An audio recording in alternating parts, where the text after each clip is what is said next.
Separate Beds by Laverell Spencer. With love to my husband Dan, the best thing that ever happened in my life. Chapter 1.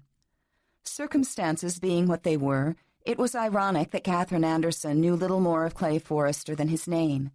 He must be rich, she thought, scanning the foyer, which revealed quite clearly how well off the Forrester family was. The deep side of the expansive entry opened into a sprawling formal living room of pale yellows and muted golds. Above was a great crystal chandelier. Behind her, a stairway climbed dramatically to the second story. She was faced by double doors, a console table whose cabriole legs touched the parquet as lightly as a ballerina's toes, and a brass accent lamp reflected by a gilt-framed mirror.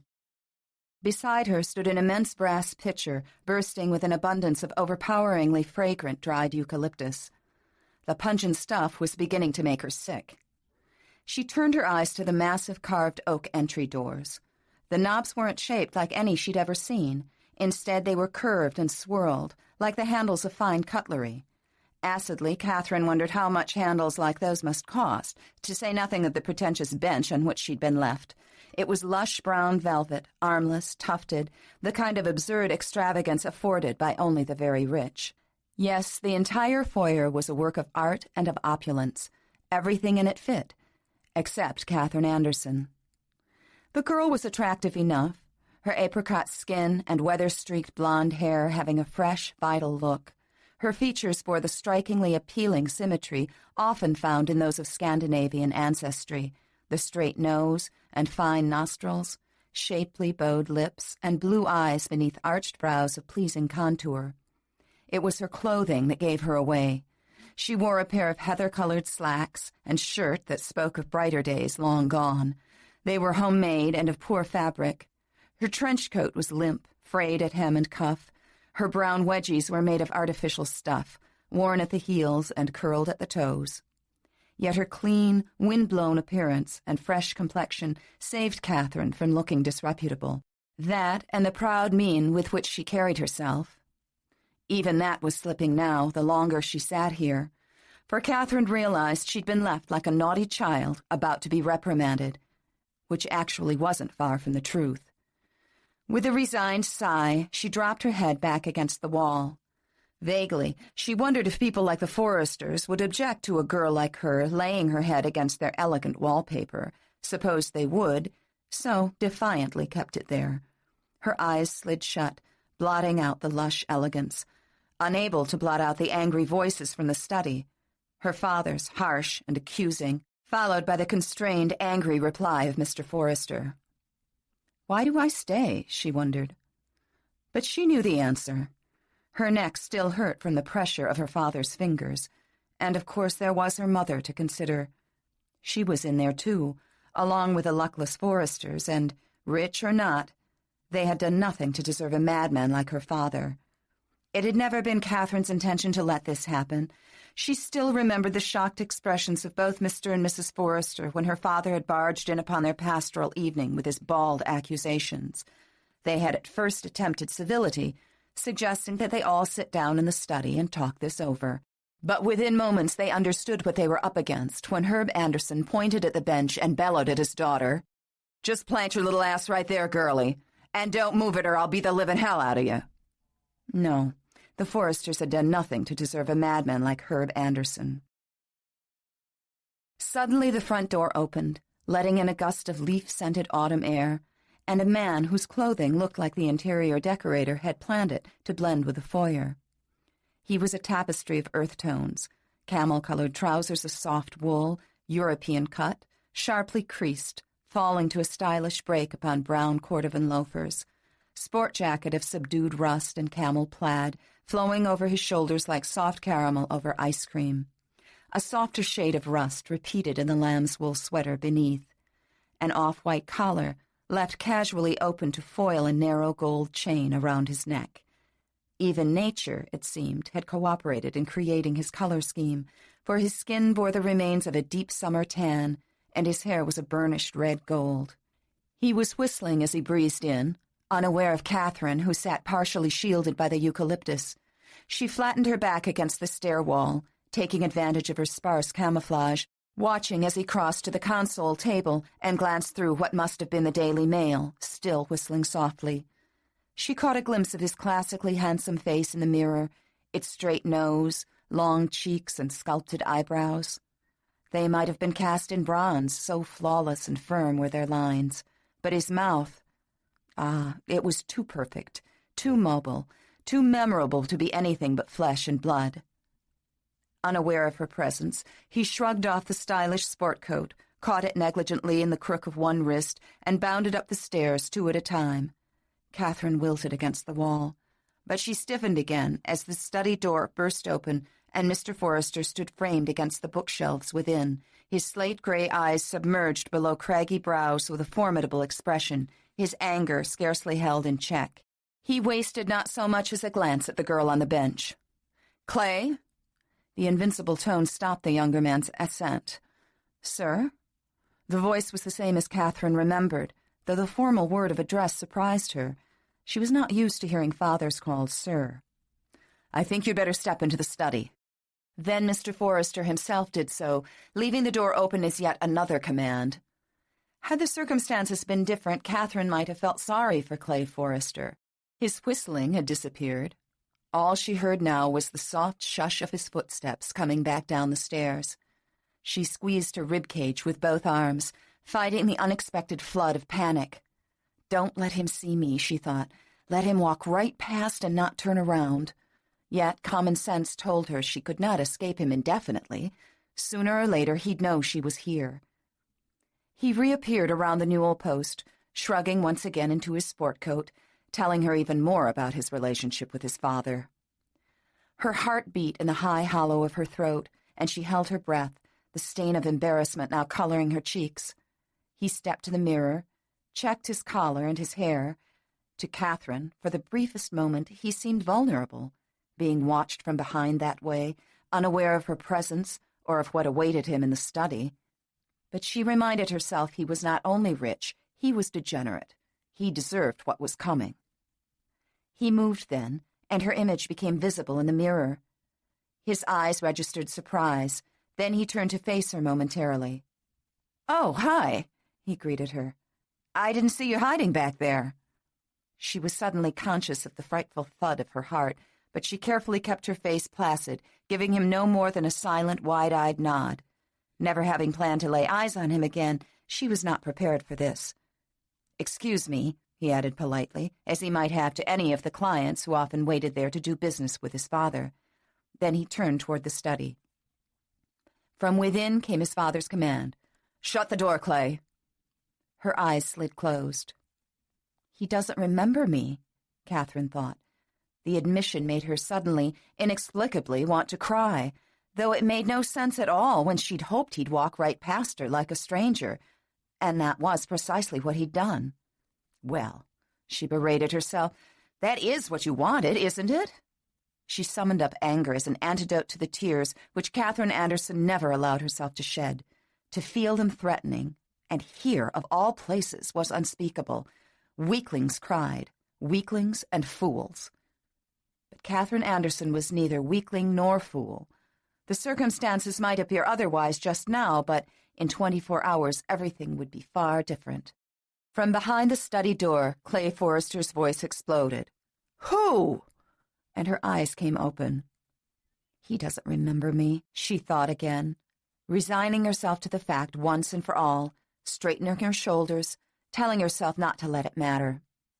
The study door flew open, and she affected a relaxed and unconcerned air as Clay Forrester confronted her, framed in that doorway, much as his father had before.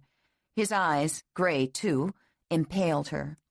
His scowl immediately told her he didn't believe a word of it. But she noted with satisfaction that his hair now looked finger-combed. Pushing back both front panels of his sport coat, hands on hips, he challenged her with those angry eyes. He scanned her summarily, allowed his glance to float down to her stomach, then back up, noting her detached air. She suffered the insolent way his gaze roved downward, like a slap in the face, and retaliated by pointedly studying his full lower lip, which she remembered quite well, considering the brevity of their association and the time that had lapsed since. But knowing virtually nothing about him, Catherine decided she'd best take care in dealing with him. So she carefully remained silent beneath his scrutiny. "Catherine," he asked at last. She expected to see his breath, the word was so cold. "Hello, Clay," she replied levelly, maintaining that false air of aloofness. Clay Forrester watched her rise, slim and seemingly assured. Almost haughty, he thought, but certainly not scared, and hardly supplicating. "You belong in here, too," he stated tersely, holding that implacable stance while she gave him one extended look which she hoped appeared cool. Then she walked past him into the study. Antagonism emanated from him. She could nearly smell it as she passed so close in front of him. The room was like a storybook setting. Pre-supper fire burning on the grate, stem glasses half full upon polished tables, book-lined walls, an original Terry Redland wildlife oil on the wall behind a leather love seat, soft carpeting underfoot, masculine yet warm. Everything about the room spoke of an interrupted coziness, which was precisely why Herb Anderson had chosen this time of day to make his appearance when he figured all the Forresters would be home. His exact words had been, "I'll get them rich sons of bitches when they're all holed up together in that fancy brick mansion, wearing all them family jewels. We'll see who does the paying for this."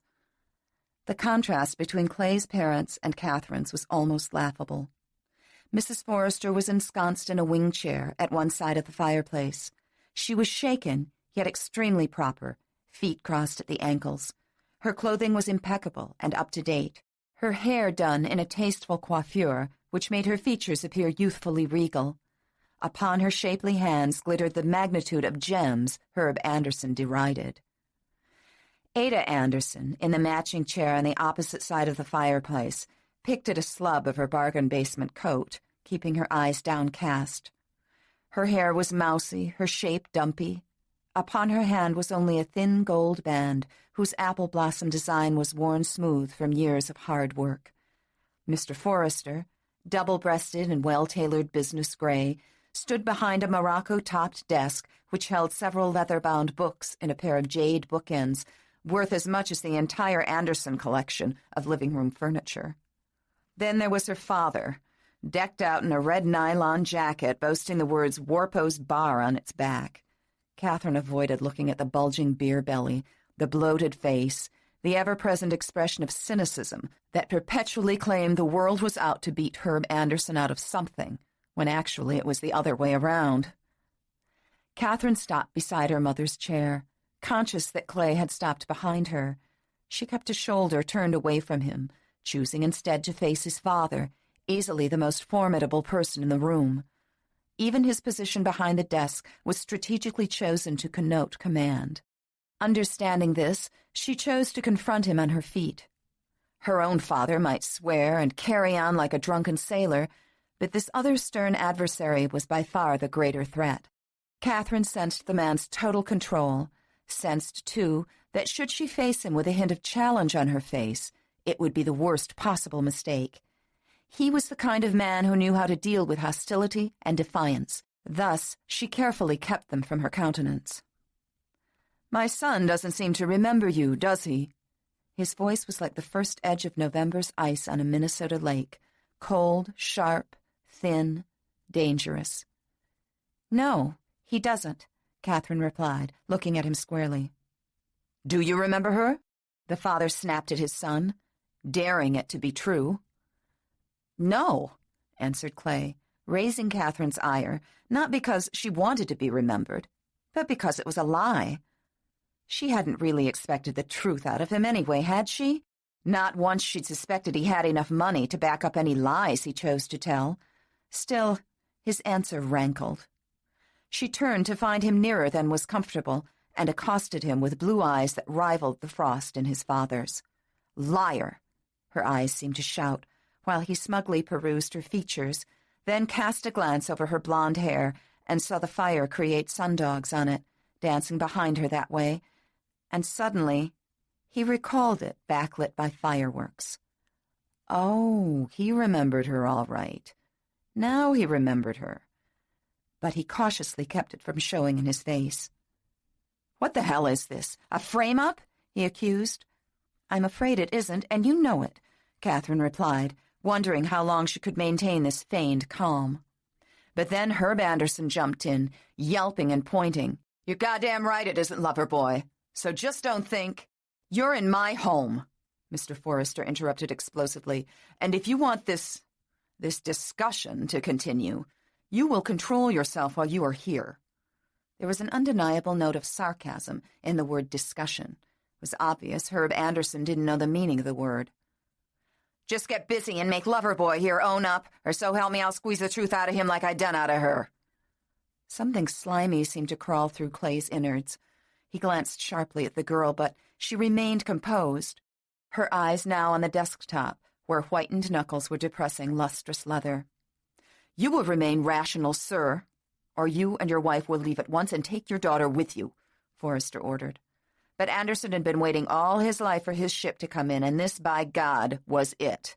He turned to confront Clay nose to nose. "Let's hear it, Loverboy," he sneered. "Let's hear you say you never laid eyes on her before, and I'll make you the sorriest-looking mess you ever seen in your life. And when I'm done, Sonny, I'll sue your old man for every goddamn penny he's got. Rich bastard like you. Think just because you got a few bucks your kind can go around screwing everything in skirts? Well, not this time. Not this time." He shook his fist under Clay's nose. "You're going to pay up this time or I'll be hollering rape so fast it'll make you wish you was a fag." Mortified, Catherine knew it was useless to argue. Her father had been drinking all day, getting primed for this. She'd seen it coming but could do nothing about it. "Clay, do you know this woman?" his father demanded grimly, pointedly ignoring Anderson. Before Clay could reply, Herb Anderson pushed his face near his daughter's and sneered, "Tell him, girlie. Tell him it was Loverboy here, not Job." Instinctively, Catherine drew away from the disgusting smell of his breath, but he reached out and grabbed her cheeks and rasped, "You tell him, sister, if you know what's good for you." Clay stepped between the two. "Now, wait a minute. Take your hands off her. She's already pointed the finger at me, or you wouldn't be here." Then, more quietly, he added, "I said I don't know her, but I remember her." Catherine flashed him a warning look. Actually, the last thing she wanted from Clay Forrester was noble self-sacrifice. "There, you see?" Anderson made a motion like he'd slapped a trump card on the desktop. Mrs. Forrester's face quivered. Her husband's showed the first sign of defeat as his lips fell open. "You're admitting that this woman's child is yours?" Claiborne Forrester exclaimed disbelievingly. "I'm not admitting any such thing. I simply said I remember her." "From when?" Claiborne insisted. "This summer." "This summer when? What month?" "I think it was July." "You think it was July? Hadn't you better do more than think?" "It was." A look of gloating turned Herb Anderson's face more detestable than ever. "July what?" Claiborne pressed on, facing the calamity head-on in spite of his growing dread. "July 4th. "And what happened on July 4th? Catherine held her breath again, embarrassment for Clay making her acutely uncomfortable now. "We went on a blind date." The room grew church silent. Catherine sensed everyone counting off 2.5 months since then. Claiborne's chin hardened, his jaw protruded. "And?" Only the soft hiss of the fire spoke, while Clay considered, his eyes briefly lighting on Catherine. "And I absolutely refuse to answer another question until Catherine and I speak alone," he ended, surprising her. "You, Clay Forrester, you answer my question here and now," his father exploded, rapping a fist on the desktop in frustration. "Did you or did you not have relations with this woman on July 4th? "With all due respect, Father, that is none of your business," Clay said in a tightly controlled voice. Mrs. Forrester put a trembling hand to her lips, beseeching her son with carefully made-up eyes to deny it all here and now. "You say this is none of my business when this man threatens to bring a paternity suit against you and to ruin your reputation along with mine in this city? You've taught me well enough that a man makes his own reputation. As far as you're concerned, I don't think there's anything to worry about." "Clay, all I want is the truth. If the answer is no, then for God's sake, quit protecting the girl and say no. If it's yes, admit it and let's get it over with." "I refuse to answer until she and I can talk privately. Obviously, we were both left out of any earlier discussion. After we've had a chance to talk, I'll give you my answer." He gestured to Catherine, motioning her to follow, but she was too stunned to move. This was one turn of events that was totally unexpected. "Now wait just one goddamn minute there, Sonny," Herb Anderson hissed. "You ain't gonna go skipping out on me and leaving me looking like some jackass don't know which end is up. I know exactly what your game is. You take her out of here and pay her off with some measly couple of $100 and shut her up, and your problem's solved, huh?" "Let's go." Clay made a move to pass Anderson. "I said hold on." Anderson stuck his pudgy fingertips into Clay's chest. "Get out of my way." Some grim note of warning made Anderson comply. Clay strode toward the door, curtly advising Catherine, "You'd better come along with me if you know what's good for you." She walked toward Clay like a puppet, even while her father continued his tirade at their backs. "Don't you get no ideas about giving her the money to get rid of the kid either, you hear me? And just see to it you keep your hands off of her, lover boy. She better not have no more complaints or I'll have the law down on you before the night is out." Face scorching, insides trembling, Catherine followed Clay into the foyer. She assumed he would lead her to another room of the house, but instead he stalked to the front door, flung it wide, and ordered, "Let's take a ride." It took her off guard and rooted her to the parquet quite involuntarily. Realizing she hadn't followed, he turned. "We've got some talking to do, and I'll be damned if I'll do it in the same house with all of our parents." Still, she hesitated, her blue eyes wide, mistrusting. "I'd rather stay here, or go for a walk or something." Not even the blazing color in her cheeks softened him. Her hesitation only made Clay more unyielding. "I'm not giving you an alternative," he stated unequivocally, then turned on his heel. From the library came the sound of her father's voice, badgering the Forresters further. Seeing no alternative, she finally followed Clay outside. Chapter 2. A silver Corvette was parked now in the horseshoe-shaped driveway behind her family's sedan. Without waiting, Clay yanked a door open and got in, then sat glaring straight ahead while she tried to quickly measure the risk of going for a ride with him. After all, she knew nothing about him. Did he have a temper like her father?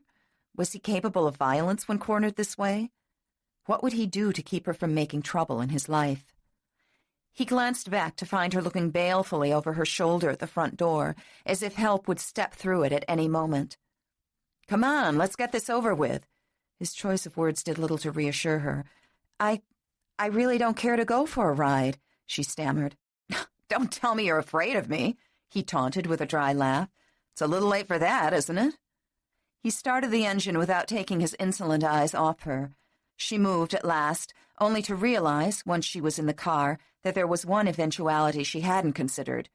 He'd kill them both before this was over. He drove like a maniac, throwing the car into gear and careening down the brick driveway while manicured shrubbery blurred past the windows. At the road, he scarcely braked, changing gears with a screech and a lurch, then tearing at breakneck speed through a maze of streets that were unfamiliar to her. He slammed his hand against a cassette that hung in the tape deck, sending throbbing rock music through the car. She couldn't do anything about his driving, but she reached over and lowered the volume. He angled her a sidelong glance, then stepped a little harder on the gas. Obstinately, she wedged herself into her seat and tried to ignore his childish antics, deciding to let him get it out of his system. He steered one-handed, just to show her he could.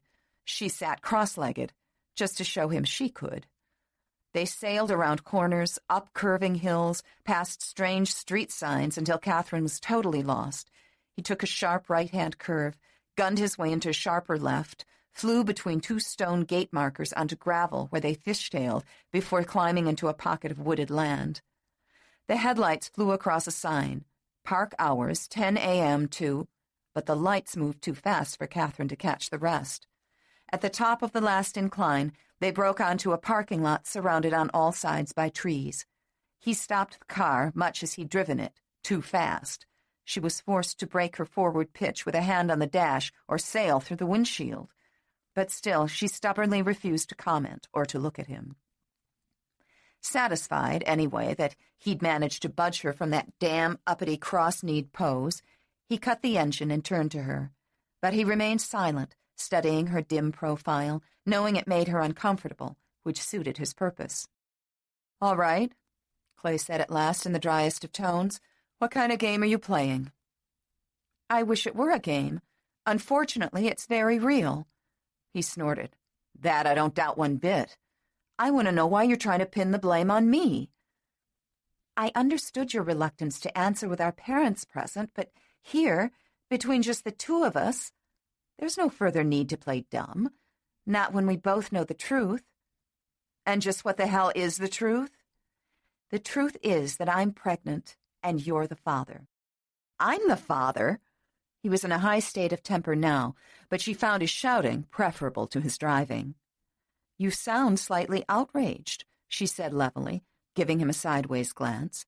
Outraged isn't the word for me right now. Did you really think I'd fall for that kangaroo court back there? He thumbed over his shoulder. No, she answered. I thought you'd flatly deny ever having laid eyes on me, and that would be the end of it. We would go our separate ways and take up our lives where we'd left off. Her unruffled detachment took some of the wind out of his sails. It's beginning to look like I should have. I'd survive, she said tonelessly. Baffled, he thought, she's an odd one, so composed, almost cold, unconcerned. If you can survive without me, tell me why you created that scene in the first place. I didn't. My father did. I suppose it was entirely his idea to storm our house tonight. That's right. And you had nothing to do with it, he added sarcastically. At last Catherine grew upset, losing her determination to remain unruffled. She whirled sideways in her seat and let him have it.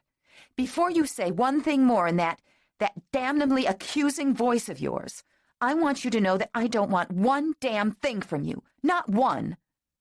Then why are you here, picking the flesh from my bones? Your flesh, Mr. Forrester? She parried. Your flesh is the last thing I want.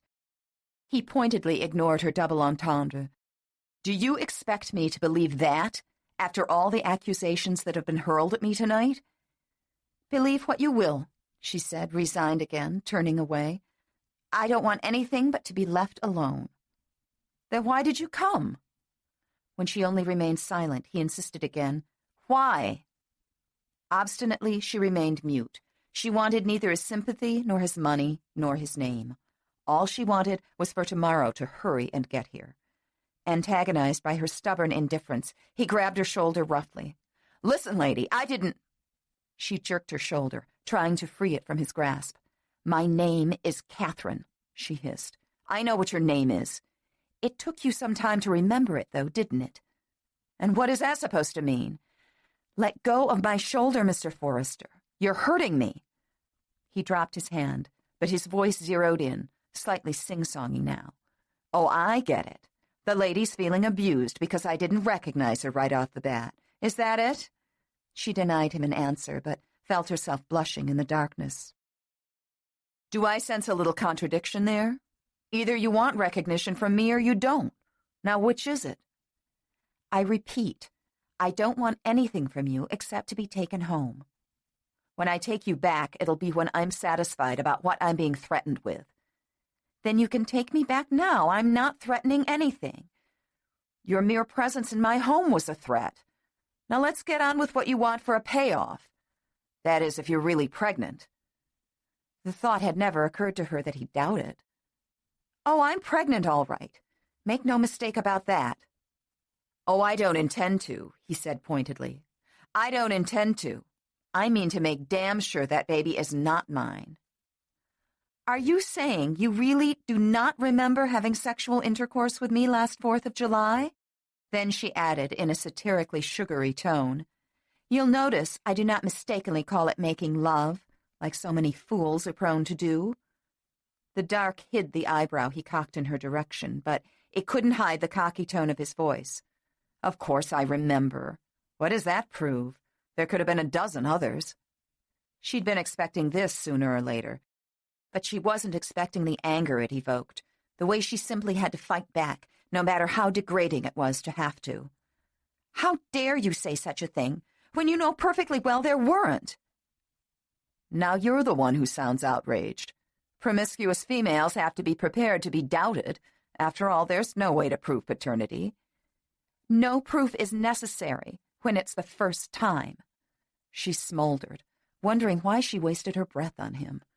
Without warning, the overhead light came on.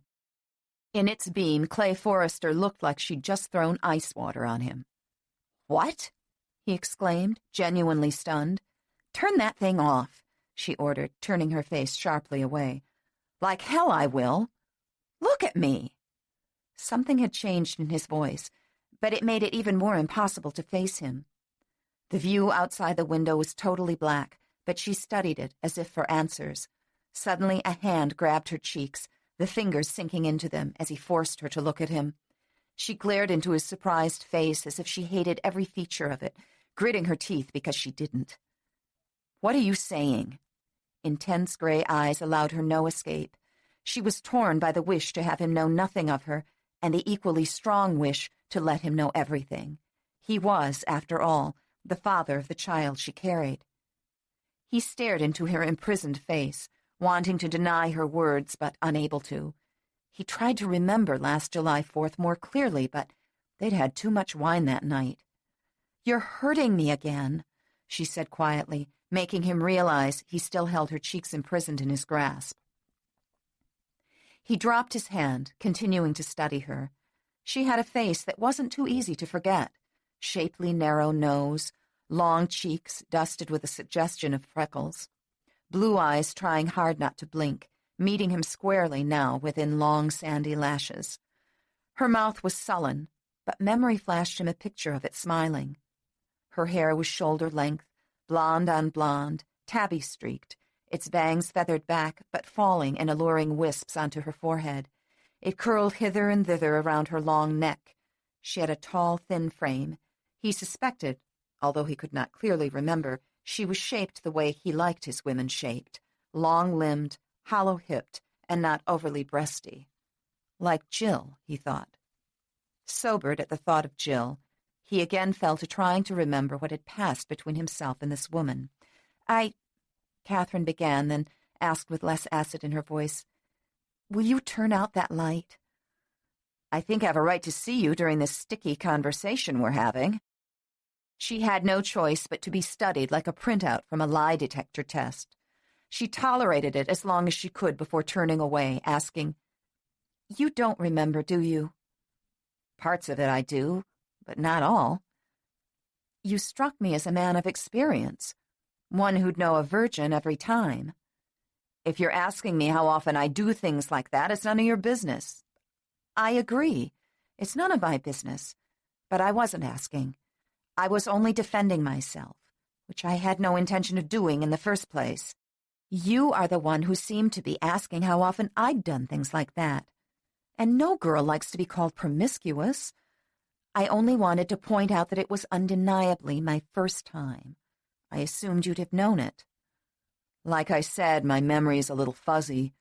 Suppose I believe you. There could have been others after me." That brought her anger back in full force. "I have no intention of sitting here and being insulted by you any further," she spit out. Then she opened the door and got out. He wasn't far behind her, but she stalked off into the dark, her shoes crunching gravel, gone before he could storm around to the other side of the car. "Get back here," he shouted into the dark, his hands on his hips. "Go to hell," she yelled from somewhere down the road. "Just where do you think you're going?" But she just kept on walking. He broke into a run, following her shadowy form, angered more than he could say by her stony insistence that she wanted nothing from him. She felt his hand grab her arm and swing her around in the dark. "Damn it, Catherine, get back to the car," he warned. "And do what?" she exclaimed, turning to face him, fists clenched at her side. "Sit and listen to you call me the equivalent of a whore? I've taken that kind of abuse from my father, but I certainly don't have to sit still and take it from you." "All right, I'm sorry. But what do you expect a man to say when he's confronted with an accusation like yours?" "I can't answer your question, not being a man myself, but I thought a worldly stud like you would know the truth, that's all." "I know worldly stud, so knock it off." "All right, so we're even." They stood in the dark, unmoving combatants. She wondered if he could be as experienced as he'd seemed that night, and yet not recognize the fact of her virginity. He, meanwhile, wondered if a girl of her age could possibly have remained a virgin all that time. He guessed her to be 20 or so, But in this day and age, 20 was old, sexually. Again, he strove to remember anything about that night, how she'd acted, if she'd been in pain, if she'd resisted. All he knew for sure was that if she had resisted in any way or asked him to stop, he would have. Wine or no wine, he was no rapist. Giving up, he said cajolingly, "You must have done all right. I never knew the difference." His chauvinistic remark riled her so swiftly she lost good sense and swung on him, giving him a good one with her knuckles in the middle of his breastbone. Caught off guard, he gasped and stumbled one surprised step backward. "Ouch, that hurt, goddammit!" "Oh, that's rich. That's so rich I could throw up. I must have done all right. Why, you insufferable, egotistical goat, telling me I must have done all right when you're the one who can't even remember clearly." Nursing his bruised chest, he muttered, "Christ, you always like this?" "I don't know. This is a first for me. How do your pregnant girlfriends usually react?" Wary now, he was careful not to touch her. "What do you say we stop trading insults, okay? Let's just forget our sexual histories and own up to the fact that we went out on a blind date, gave each other a little refreshment for the night, and take it from there. You say you were a virgin, but you can't prove it by me. The dates will bear it out. The baby's due on the 6th of April. That's the only other proof I have that it was you." "Pardon me if I seem dense, but since you claim you don't want anything from me, why are you trying so hard to convince me?" "I'm not. At least I wasn't until you questioned me about there being others. It was a point of self-defense and nothing more." Then, realizing she was beginning to sound more and more entreating, she muttered, "Oh, why do I waste my breath on you?" And she turned down the road again, leaving him with the diminishing sound of her footsteps. He let her go this time and stood there with one hand on his hip in the dark, thinking to himself that she was the singularly most irritating woman he'd ever met. It was all the more frustrating to think he'd made love to a wasp like that. Then, with a rueful grin, he corrected himself, making it had sexual intercourse with a wasp like that.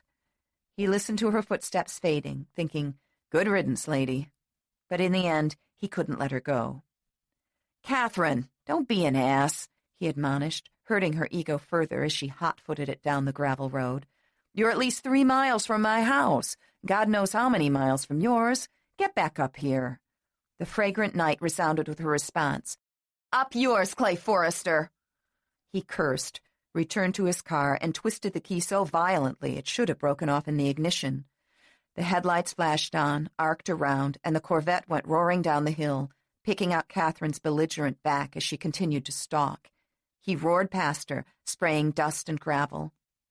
About 50 feet in front of Catherine, at the bottom of the hill, the brake lights flashed on, followed by the interior light as Clay got out again and stood leaning an elbow on top of the open door, waiting. She would have ignored him, but he wouldn't allow it. When she was abreast of him, a hand shot out and detained her. "Get in, you little spitfire," he ordered. "I'm not leaving you out here, whether I want to or not. Not at this hour of the night."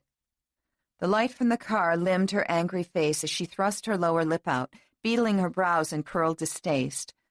"I must have been crazy to come to your house in the first place. I should have known no good would come of it." "Then why did you?" he insisted, holding her easily by a forearm, but well enough away so she couldn't punch him again. "Because I didn't think your parents deserved the likes of my old man. I actually thought by going along with him I could save them from some unpleasantness they didn't deserve." "Do you expect me to believe that?" "I don't care what you believe, Clay Forrester. Let go of my arm, damn it." She yanked herself free, then whirled like a bantam rooster, unable to keep explanations mute. "You've gotten a dose of my old man. It doesn't take very long to get the drift of how he operates. He's mean and vindictive and lazy, and an alcoholic to boot. He'll stop at nothing to get whatever he can out of either you or your parents. I think he's stark raving mad to go shoving his way into your house the way he did, badgering your family." "And what does he expect to get out of it?" Catherine debated, decided she had nothing to lose by being frank. "A free ride." She could tell he was surprised, for he studied her in the vague light cast from the car, then exclaimed, "You admit that?" "Of course I admit it. It'd take a fool not to see what he's up to. He smelled money. which he's never had enough of, and it brought out his every greedy instinct. He thinks he can use this situation to make life a little easier on himself. I don't kid myself one bit that it's my reputation he's concerned about. He can harp all he wants about his little girl's loss of innocence and her ruined future, but it's really his own future he's looking out for. He wants to feather his bed till it's as soft as he thinks yours is. I don't really think he believes for 1 minute he can get you to marry me. I don't even think he wants you to. He'd rather have your guilt money, and he'll do everything in his power to get it. I warn you, he's a dangerous man. You see, he believes his ship just came in. And none of those thoughts entered your head. I didn't know you from Adam last July. How could I possibly have smelled money? Your cousin Bobby lined us up. She's Stu's girl, and Stu's an old friend of mine. It follows. She threw her hands up and paced agitatedly back and forth. Oh, sure. First, I ran a financial check on you, then got myself lined up with you on the perfect night to get pregnant. Then I seduced you and sent my father in after the pickings. She snorted derisively. Don't flatter yourself, Forrester. It may surprise you to learn that not every girl who finds herself pregnant wants to marry the man. I made one mistake last July, but that doesn't mean I'm going to make a second by forcing you to marry me. If you're innocent, tell me just how in the hell your old man knew who to come to. Somebody pointed him in my direction. I did not point. Then how did he choose me to come after? She suddenly clammed up, turned her back on him, and walked around the car, saying, I believe I will take a ride home after all. And she got in. He got in, too, leaving one foot out on the gravel so the light would remain on while he grilled her. Don't avoid the issue, he demanded. How? I did not give him your name. I refused to tell him anything. I don't believe you. How did he find out, then? Clay saw how she worried her lower lip between her teeth, refusing to look at him. Catherine willed her mouth to stop forming explanations for his benefit, but she was not the cunning woman he thought, and it galled her to be accused this way. How? He repeated, waiting. Her nostrils flared. She stared straight out over the dash, but finally divulged, I keep a diary. Her tone was quieter, and her eyelids flickered slightly. You what? You heard me, she said to the window on her side. Yes, I heard, but I'm not sure I understand. You mean he found it? It was beginning to dawn on Clay just what kind of unscrupulous bastard her father really was. Leave me alone. I've already said more than I wanted to. There's a lot at stake here. I deserve to know the truth if that baby's really mine. Now answer me. Did he find it? Not exactly. What then? She sighed, laid her head back against the seat, but continued staring out the window away from him. Then, from the side, he saw her eyelids slide shut wearily, almost resignedly. Her voice lost much of its agitation.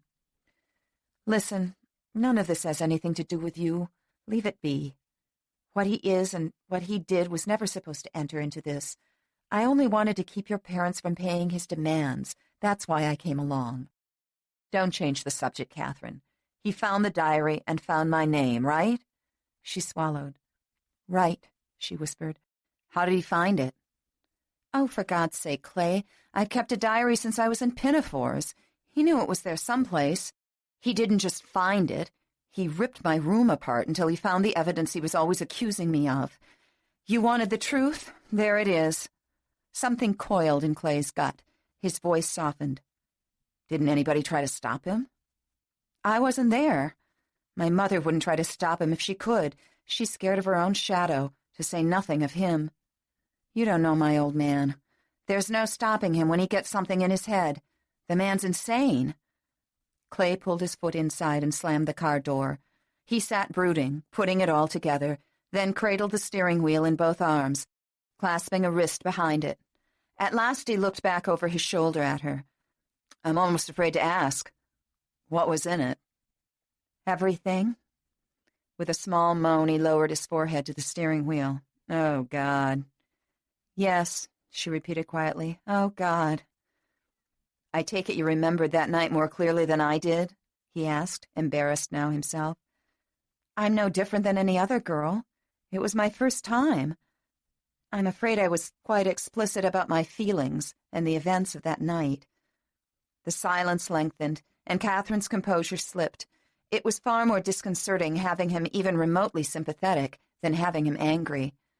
After some time, he sank back against his seat, shuddering a sigh, leaning an elbow high on the window ledge and rolling his face aside to knead the bridge of his nose. The long, strained silence became painted with provocative images that flickered through their minds, until at last Clay forced his thoughts back to the present and the unpleasant aspect of her father's threats. "So he wants reparation." "Exactly.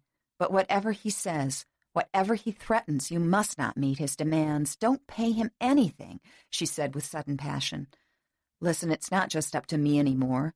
He's brought my father into this, and my father's the most exasperatingly honest man I've ever known. Either he'll force me to pay, or he'll pay whatever your father demands before this thing is over." "No," she exclaimed with an intensity that brought her near to clutching his arm. "You must not." "Listen, I don't understand you. You spent the night convincing me you're carrying my baby. Now you beg me not to pay your father anything. Why?" "Because my father is the scum of the earth." Her words were as sharp as knives, but the knives were double-edged, for the words she was forced to utter cut her deeply. "Because I've hated him for as long as I can remember, and if it's the last thing I do, I want to make sure he doesn't cash in on any good luck due to me. He's been waiting for years for something like this to happen. Now that it has, it almost thrills me to be responsible for his coming so close and then foiling him." Suddenly Clay prickled with awareness. "What do you mean, if it's the last thing you do?" She managed a sardonic laugh. "Oh, don't trouble yourself, Mr. Forrester. Supposing for a minute I'd commit suicide over this. That would hardly foil him anyway." "How then?" "Depriving him of the payoff money will be quite enough. You don't know him, or you'd realize what I mean. It'll almost be worth every time he—" But she stopped just short of being carried away by the hate she felt, by the memories she had no intention of revealing. Clay again began rubbing the bridge of his nose, fighting against getting involved with her past any more than necessary. But the vindictiveness she displayed, the abusive way the man had treated her and spoken to her, the accusations she said her father undeservedly made to her, it was the classic picture of a physically violent man. But to involve himself in sympathy for this woman would be a mistake. Yet even while Clay refused to allow himself to delve any further into her past, what he knew of it was already festering in the dark silence while he grew upset over being embroiled in this fiasco in the first place. It was all so damn unnecessary, he thought. Pinching the bridge of his nose, Clay found he was now beginning to develop a headache. He boosted himself up and outlined the wheel with his arms again. "How old are you?" he asked out of the blue. "What possible difference does that make?" "How old?" he repeated, more forcefully. 19. He emitted a single sound, half laugh, half grunt. 19 years old? Shouldn't have the sense to take some precautions," he said to the ceiling. "Me?" she yelped. A quick smoking anger assaulted her, making her shout louder than necessary in the close confines of the car. "Why didn't you? You were the one who had all the experience in these matters." "I wasn't planning on anything that night," he said, still disgusted. "Well, neither was I. A girl with any sense at all doesn't go around looking for sex without being prepared." "I was not looking for sex." "Ha! 19 and a virgin. She claims she's not looking for it." "You conceited bastard. You think—" she began, but he cut her off. "Conceit's got nothing to do with it," he ground out, nose to nose with her now across the narrow space. "You just don't randomly go out on the make without some kind of contraceptive." "Why?" she shouted. "Why me? Because I'm the woman? Why not you? What was the matter with you thinking ahead a little bit? An experienced stud like you." "That's the second time you called me a stud, lady, and I don't like it." "And that's the second time you've called me lady, and I don't like it either. Not the way you say it." "We're getting off the subject, which was your neglect." "I believe the subject was your neglect." "The woman usually takes care of precautions. Naturally, I assumed." "Usually?" she croaked, throwing her hands in the air, then flopping back exaggeratedly, talking to the ceiling. "And he calls me promiscuous." "Now, just a minute." But this time she interrupted him. "I told you, it was my first time. I wouldn't even have known how to use a contraceptive." "Don't hand me that. This isn't Victorian England." All you'd have had to do was open the phone book to find out how and where to learn. Or haven't you heard? Women have come of age. Only most of them prove it by showing a little common sense with their first fling. If you'd have done the same, we wouldn't be in this mess. What good are all these recriminations? I told you, it happened, that's all. It sure as hell did. It was just my luck that it happened with an ignorant girl who doesn't know the meaning of the words birth control. Listen, Mr. Forrester, I don't have to sit here and be preached to by you. You're equally as guilty as I am, only you're blaming me because it's easier than blaming yourself. It's bad enough I have to tolerate your inquisition without defending myself against ignorance. It took two of us, you know. Okay, just relax. Maybe I came down a little heavy on you, but this could have been avoided so easily. Well, it wasn't. That's a fact of life we have to live with. Clever choice of words, he muttered. Listen, would you mind? Just take me home. I'm tired. I don't want to sit here arguing anymore. Well, what about the baby? What are you going to do with it? It's none of your business. He bit the corner of his lip and asked quickly before he lost his nerve. Would you take money for an abortion? Her preliminary silence nearly made her reply redundant. Oh, you'd like that, wouldn't you? Then your conscience would be clear. No, I wouldn't take money for any abortion.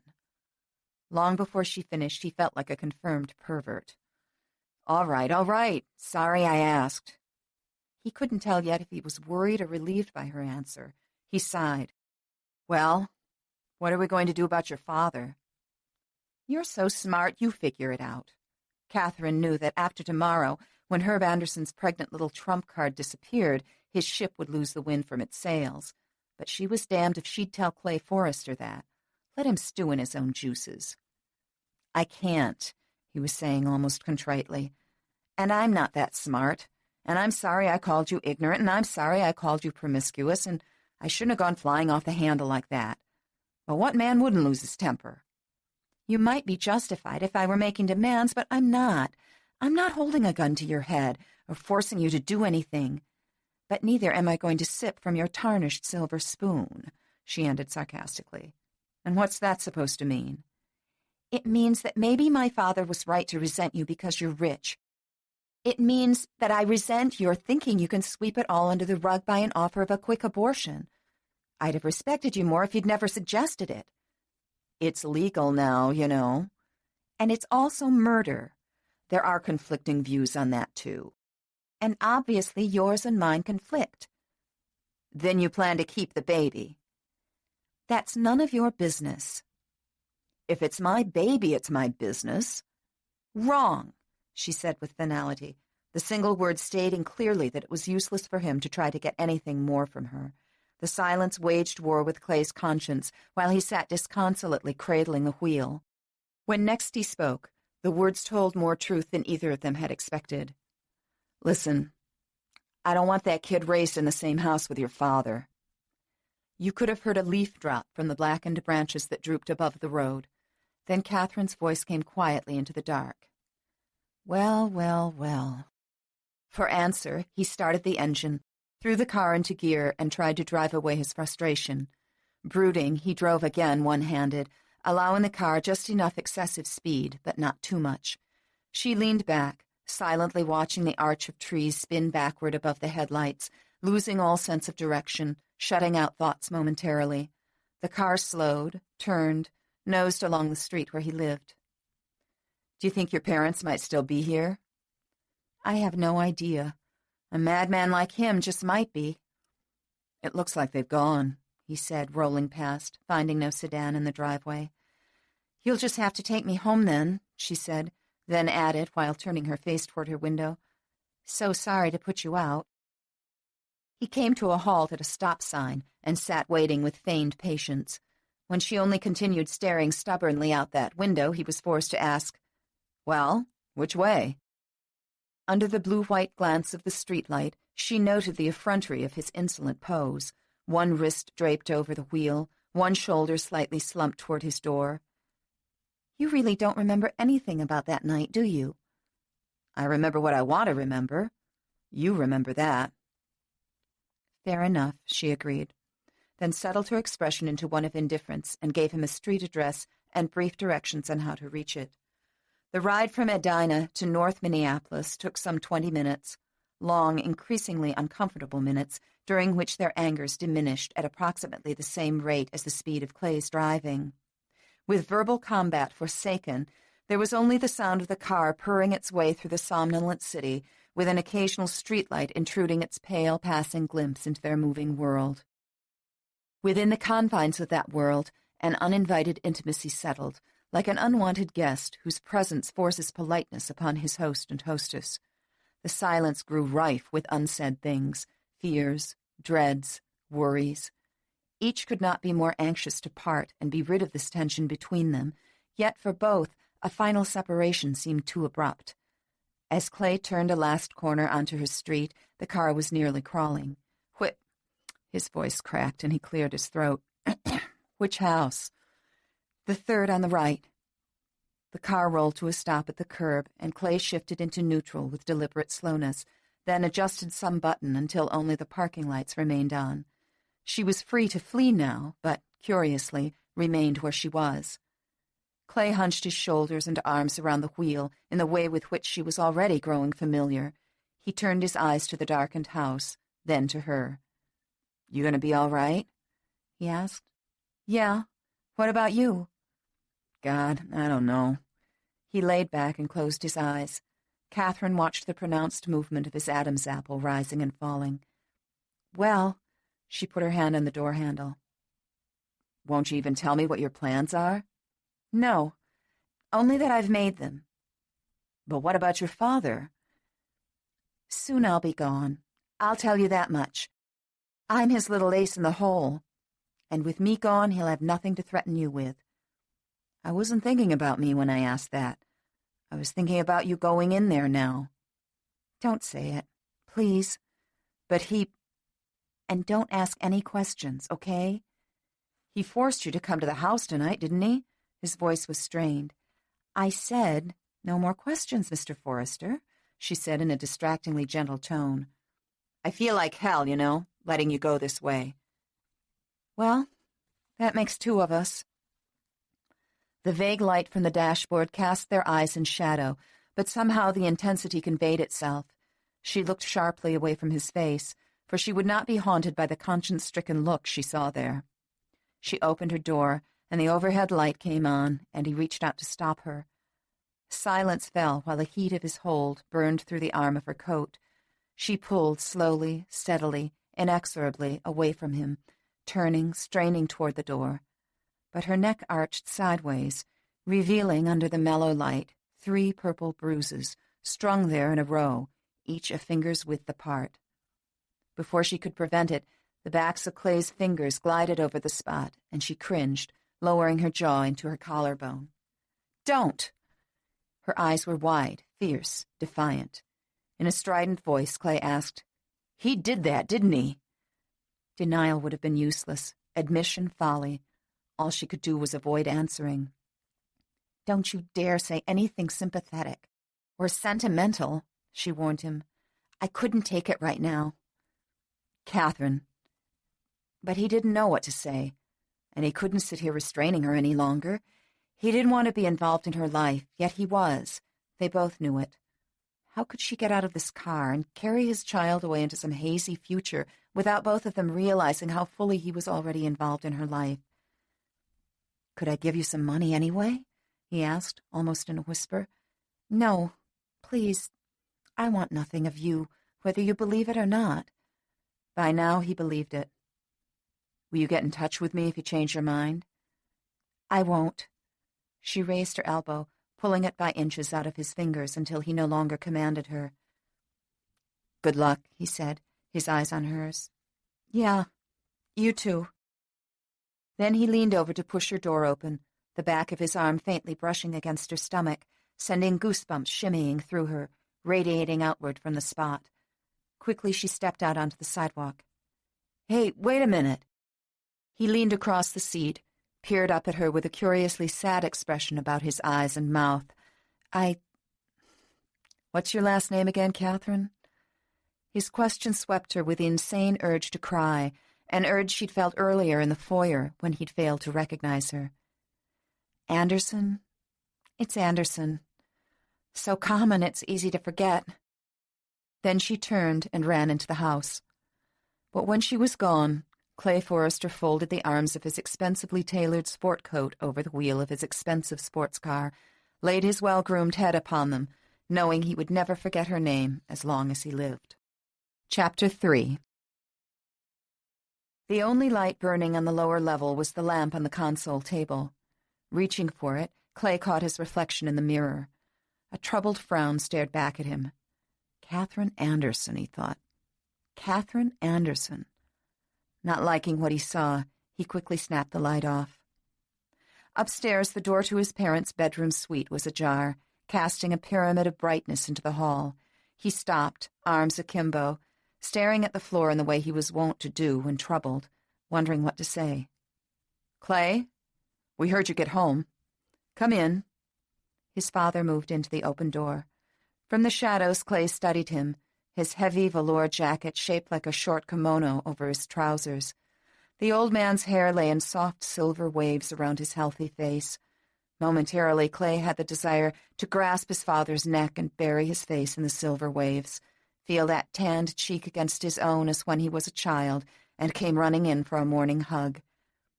"I didn't mean to keep you and Mother up." "We'd be up in any case. Come in." The ivory carpeting swallowed his slippered steps as Clay followed to find his mother, wearing an ecru Eve Stillman dressing gown, her feet tucked up into the corner of a powder-blue chair of watered silk. It was like stepping back 20 years. Coming and going in their separate adult pursuits, they had little occasion to cross each other's paths except when dressed in street clothes. Gone now were the impeccable suits, high heels and jewelry from the woman curled protectively into the corner of that chair. Clay again experienced the strange sensation he'd had in the hall. He wanted to bury his head in her lap and be her little boy again. But her face stopped him. "We were having a glass of white wine to soothe the frayed nerves," his father said, crossing to fill his glass from a crystal decanter, while Clay took the chair that matched his mother's. "Would you like one?" "No, none for me." Sardonically, he thought, wine. Tricky wine. "Clay, we assume nothing. Not yet," his father began. "We are still waiting for your answer." Clay looked at his mother's anxious face, at that guardian-like pose which cried out that she didn't want to learn what might be true. His father stood, swirling the wine around and around in his glass, staring at it, waiting. "It looks like Catherine is right," Clay confessed, unable to tear his eyes away from his mother's shifting expression, her widening eyes which gaped momentarily before seeking her husband's. But Claiborne studied the expression on his son's face. "Are you sure it's yours?" Claiborne asked forthrightly. Clay worked his hands against each other, leaning forward, studying the floor. "It seems so." Stunned, Angela expressed what both she and her husband had been thinking for the past several hours. "Oh, Clay, you didn't even know her today. How can it possibly be true?" "I only met her once. That's why I didn't recognize her at first." "Once was apparently quite enough," Claiborne interjected caustically. "I deserve that. I know."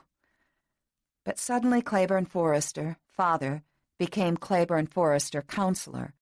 Silently, he took up pacing for a moment, then stopped directly before his son, brandishing his wine-glass as he often brandished a finger at a client too quick to admit his guilt. "Clay, I want you to make damn sure you are the man responsible before we take this thing one step further. Do you understand?" Clay sighed, stood up and ran 4 lean fingers through his hair. "Father, I appreciate your solicitude, and believe me, when I first found out why she was here, I was just as surprised as you. That's why I took her out for a ride.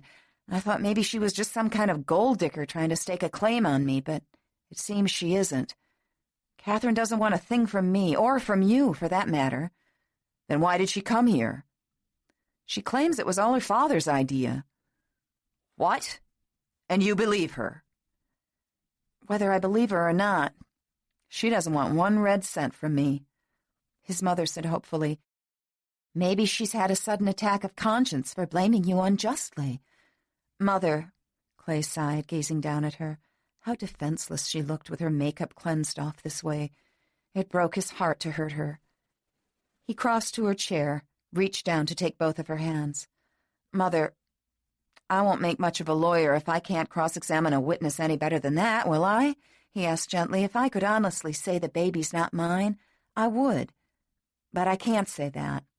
I'm reasonably sure it is." Her startled eyes pleaded with her son's. "But, Clay, you don't know anything about this girl. How can you be sure there could—" Her lips quivered.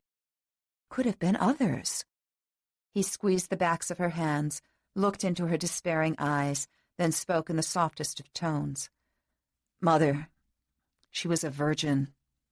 The dates match up." Angela wanted to cry out, "Why, Clay, why?" But she knew it would do no good. He, too, was hurting now. She could see it in his eyes, so she only returned the pressure of his hands. But without warning, 2 tears slid down her cheeks, not only for herself, but for him as well. She tugged at his hands, reaching to pull him down and kneel as she held him. He felt a keen, sharp pain at having disappointed her, a deep welling love at her reaction. "Oh, Clay," she said when she could speak once more, "if only you were 6 years old, this would be so much easier.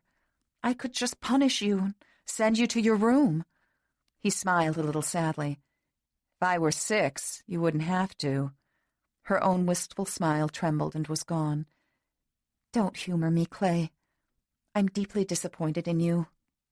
Give me your hanky." He fished it out of his pocket. "I thought I taught you—" She dabbed her eyes, groping for a graceful phrase. "Respect for women." "You did. You both did."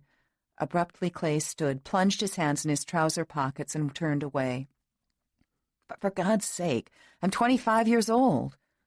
Did you really think I'd never had anything to do with women at my age?" "A mother doesn't think about it one way or the other." "I'd be abnormal if I were pure as the driven snow. Why, you and Father were married already by the time he was 25. "Exactly," Claiborne interjected. "We were responsible enough to put things into their proper perspective. I married your mother first, no matter what my baser instincts advised me while we dated. I suppose you'll preach me a sermon if I say things are different now." "You bet I will. Clay, how could you let a thing like this happen on a blind date, and with a girl like that? Might be understandable if you were engaged to the girl, or had been seeing her for a while, if you loved her. But don't stand there and ask me to condone your indiscriminate sex, because I will not. I don't expect you to. You should have had more sense," the older man blustered, pacing feverishly. "At the time, sense didn't enter into it," Clay said dryly, and across the room Claiborne's eyes blazed. "That goes without saying, since you obviously hadn't enough wits to see that she didn't get pregnant out of it." "Claiborne? Well, damn it, Angela. He's an adult who has used the brains of a child to let a thing like this happen. I expect a man of 25 to display 25 years' worth of common sense." "We each assumed the other had taken precautions," Clay explained tiredly. Assumed. Yes, you've assumed yourself right into the hands of that obnoxious, money-hungry father of hers with your stupidity. The man is a raving idiot, but a shrewd one. He has every intention of taking us to the cleaners." Clay couldn't deny it. Even Catherine had said it was true. "You're not liable for my actions." "No, I'm not. But do you think reasoning like that is common to a man like Anderson? He wants restitution made for his little girl's seduction, and he won't rest till it's made to suit the figure he has in mind." "Did he mention how much he wants?" Clay asked, afraid to hear the answer. "He didn't have to. I can tell his mind works best with big, round numbers. And Clay, something else has come up that bears consideration." The glance he gave his wife told their son it was something Angela, too, knew about. "I've been approached by members of a local caucus to consider running for county attorney. I hadn't mentioned it to you because I thought it best to wait until you'd passed your bar exams and become part of the firm. But frankly, it's something your mother and I have been considering quite seriously. I don't have to tell you how detrimental a little muckraking can be to a potential candidate. It won't matter to the voters who the source is. Catherine says she has her plans made, although she won't tell me what they are. But once she leaves home, he won't have a leg to stand on as far as a paternity suit is concerned. She refuses to be part of his scheme. Quit fooling yourself, Clay. You're almost a lawyer, and I am one. We both know that a paternity suit is one of the hardest nuts in the bucket to crack. It's not the outcome of a suit I'm worried about. It's the reverberations it can stir up. And there's one more issue we haven't touched on yet. He looked down into his glass, then into Clay's eyes. Even if the man does decide to back down and cease his demands, there is a moral obligation here that you can't deny. If you do, I will be far, far more disappointed in you than I am right now. Clay's head came up with a jerk. You aren't saying you expect me to marry her, are you? His father studied him, dissatisfaction written on every line, every plane of his face. I don't know, Clay. I don't know. All I know is that I have attempted by both example and word to teach you the value of honesty. Is it honest for you to leave the woman high and dry? Yes, if that's what she wants. Clay, the woman is probably scared senseless right now. She's caught between a stranger she doesn't even know and that raving lunatic of a father. Don't you think she deserves every bit of cooperation she can get from you? You've said it for me. I'm a stranger to her. Do you think she would want to marry a stranger? She could do worse. In spite of the thoughtlessness and insensibility you've displayed recently, I don't think you're a hopeless case. I would be if I married her.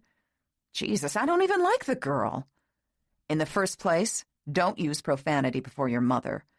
And in the second, let's stop calling her a girl. She's a full-grown woman, as is entirely obvious. As a woman, she should be willing to listen to reason. I don't understand what you're driving at. You can see what kind of a family she comes from. Her father's a lunatic. Her mother is browbeaten. Look at the way they dress, where they come from. That's obviously not the kind of family you'd like me to marry into, yet you stand there talking as if you want me to ask her. You should have considered her background before you got her pregnant, Clay. How could I, when I didn't even know her then? Claiborne Forrester had the innate sense of timing peculiar to every successful lawyer, and he used the elongated moment of silence now to speak dramatically before he cinched his case. Exactly. Which, rather than exonerate you, as you think the fact should, creates, in my estimation, an even greater responsibility toward her and the child. You acted without a thought for the repercussions. Even now you seem to have forgotten there is a child involved here and that it's yours. It's hers! His father's jaw hardened and his eyes iced over. When did you turn so callous, Clay? Tonight, when I walked in here and the buzzard swooped down. Stop this, you two, Angela demanded in her quiet way, rising from her chair. Neither one of you is making sense, and you'll regret this later if you go on. Clay, your father is right. You do have a moral obligation to that woman. Whether or not it extends to asking her to marry you is something none of us should try to decide tonight. Crossing to her husband, she laid a hand on his chest. Darling, we all need to think about this. Clay has said the girl doesn't want to be married. He's said she's refused his offer of money. Let's let the two of them settle it between them after everyone has cooled down a little bit. Angela, I think our son needs... She placed her fingers on his lips. Claiborne, you're running on emotions now, and you've told me countless times that a good lawyer must not do that. Let's not discuss it any more at the moment. He looked into her eyes, which were luminous with emotion. They were large, lovely, oval eyes of warm hazel, which needed none of the artifice she used daily to enhance them. Claiborne Forrester, at age 59, loved them as much now, devoid of makeup, as he had when he was 20, and she'd used it to woo him. He covered the hand which lay on his chest. There was no need for him to answer. He bowed to her judgment, giving her a reaffirmation of his love with a gentle pressure of his warm palm. Watching them thus, Clay felt again the security which emanated from them, which had emanated from them as long as he could remember. What he saw before him was what he wanted in his life with a woman. He wanted to duplicate the love and trust shining from his parents' eyes when they looked at one another. He did not want to marry a girl whose last name he'd forgotten, whose home had been fraught with the antithesis of the love he'd grown up with. His mother turned, and behind her, his father's hands rested upon her shoulders. Together they looked at their son. "Your mother is right. Let's sleep on it, Clay.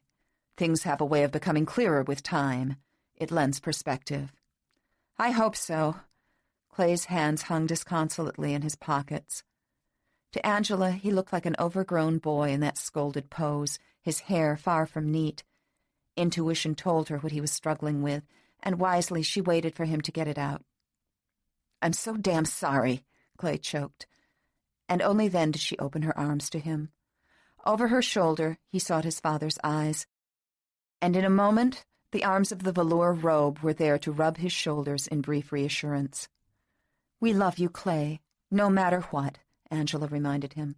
Claiborne added, "The proof of it may seem curious at this time, but as the saying goes, love is not always kind." Then, placing his hands once again on Angela's shoulders, he said, "Good night, son." Leaving the two of them, Clay knew they would remain allied on whatever stand they took. They always did. He had no wish to play them one against the other, though his mother seemed the far more tractable. Their unity of purpose had created such a great part of Clay's childhood security, anything else would have been out of character now. He could not help but wonder what kind of parenting team he and the volatile Catherine Anderson would make. He shuddered to think of it. Angela Forrester lay with her stomach nestled tightly against her husband's curled back, one hand under her pillow, the other inside his pajamas. "Darling," she whispered. "Hmm?"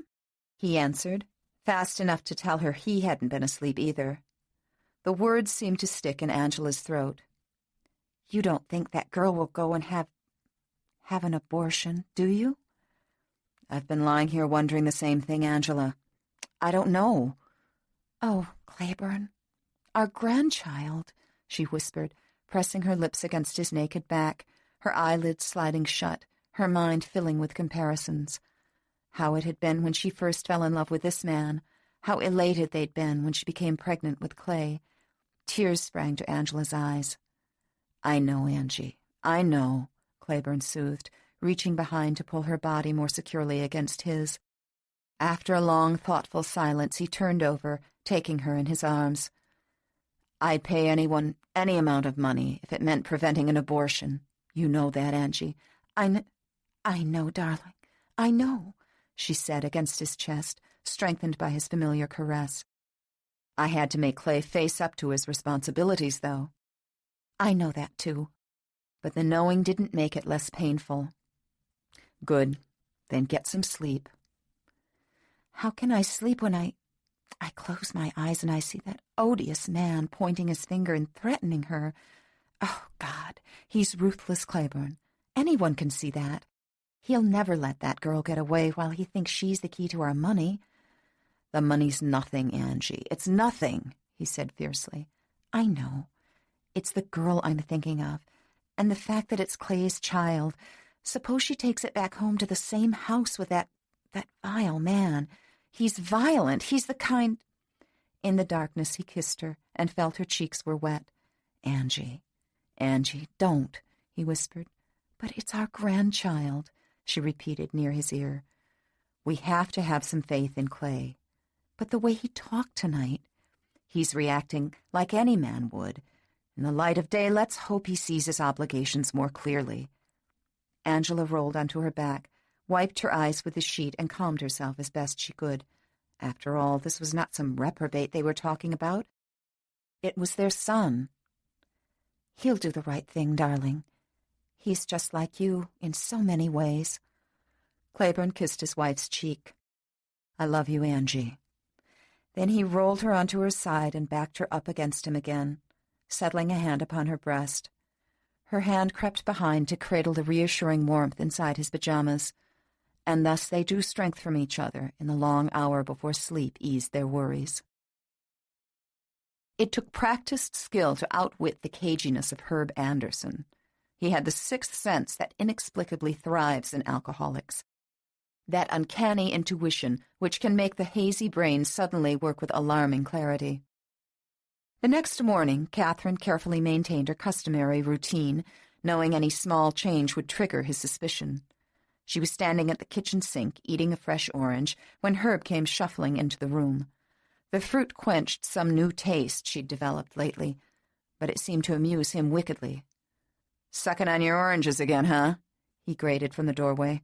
"A lot of good that'll do you. If you want to suck something, go suck up to old man Forrester and see if you can get something out of him. What the hell's the matter with you, anyway? The way you stood there like some goddamn lump last night. We won't get nothing out of Forrester that way. Don't start in on me again. I told you I'd go with you, but I won't back your threats. I have to go to school now." "You ain't going any place till you tell me what you got out of Loverboy last night." "Daddy, don't. Just don't. I don't want to go through it again." "Well, you're gonna go through it. As soon as I have me a coffee royale, so just stand where you are, girlie. Where the hell's your mother? Does a man have to make his own damn coffee around this dump?" "She's gone to work already. Make your own coffee." He rubbed the side of his coarse hand across the corner of a lip. Catherine could hear the rasp of whiskers clear across the room. "Got a little uppity since you talked to Loverboy, huh?" He chuckled.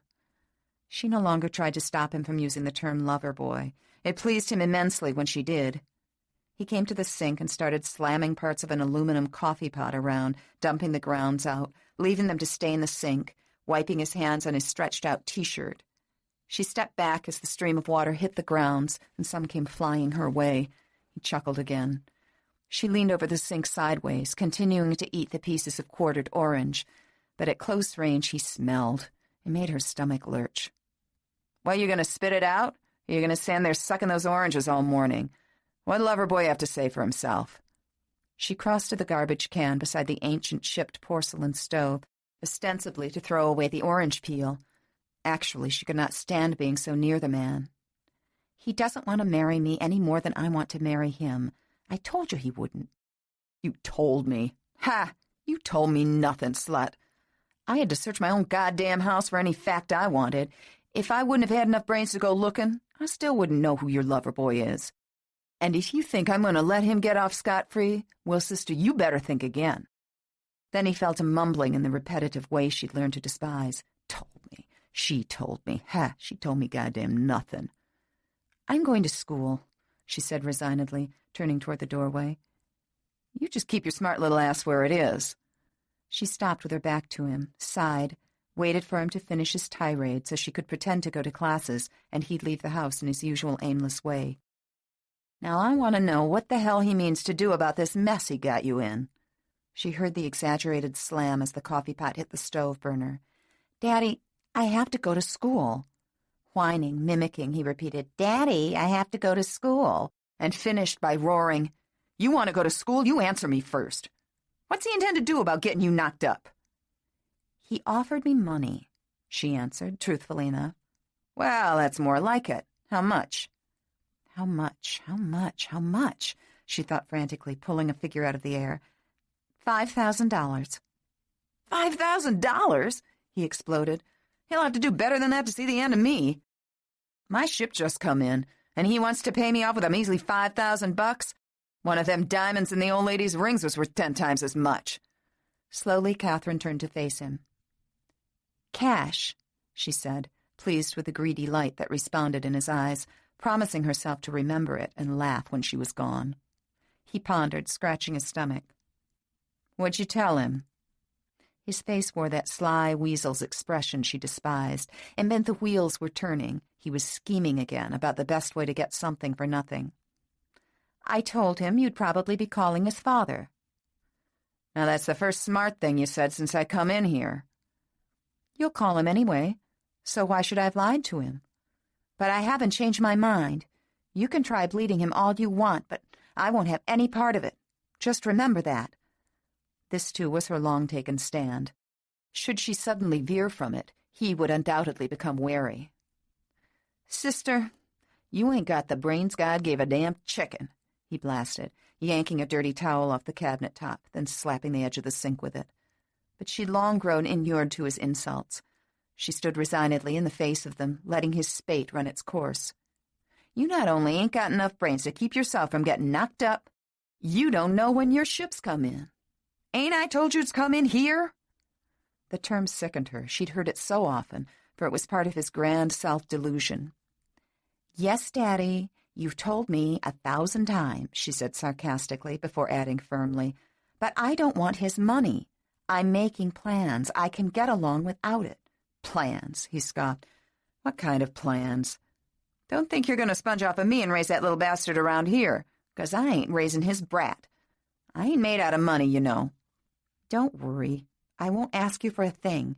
"You bet your boots you won't, sister, 'cause you're going to call up Loverboy there and tell him to fork over." He pointed a finger at her nose. "To whom? You or me?" "Just don't get smart with me, sister. I've been waiting for my ship to come in one hell of a long time." She almost cringed again at the hated expression.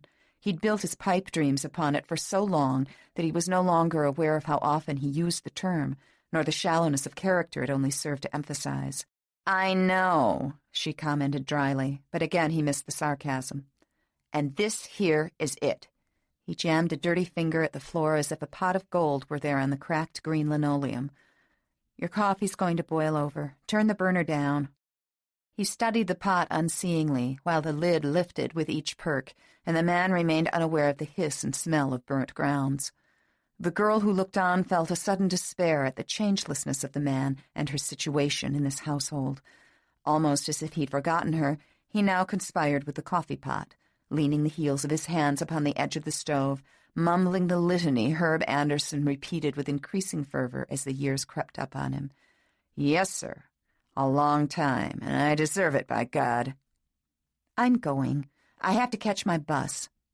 He came out of his reverie, looked over his shoulder with a sour expression. "Yeah, go. But just be ready to put the screws to old Forrester again tonight. 5,000 ain't a piss in a hurricane to a rich son of a bitch like him." When Catherine was gone, Herb leaned over the sink and took up whispering to himself. He often whispered to himself. He told Herb that the world was out to get Herb, and Herb deserved better, by God, and Herb was going to get it. And no uppity little slut was going to ace him out of his rightful due. She had her mother's whorish blood, that one did. Didn't he always say so? And didn't she prove him right at last, getting knocked up that way? Just goes to show, things come out even in the end. Yes, sir. Catherine owed him. Ada owed him. Hell, the whole damn country owed him, if it come down to that. He poured himself another coffee royale to stop the shakes. Goddamn shakes, he thought. They're Ada's fault, too. But after his third drink, he was as still as a frog eyeing a fly. He held out his hand to verify the fact. Feeling better, he chuckled to think how clever he was, making sure old man Forrester wouldn't want any Andersons tied to his highfalutin bloodlines. By the end of the week, Forrester'd pay, and pay good to see no wedding took place between his high-class son and no knocked-up Catherine Anderson from the wrong side of the tracks. It took Herb until nearly noon to get his fill of coffee royales and amble from the house in search of his imminent ship. From the corner grocery store, Catherine watched her father leave, hurriedly called her cousin, Bobby Shoemaker, then returned to the house to pack.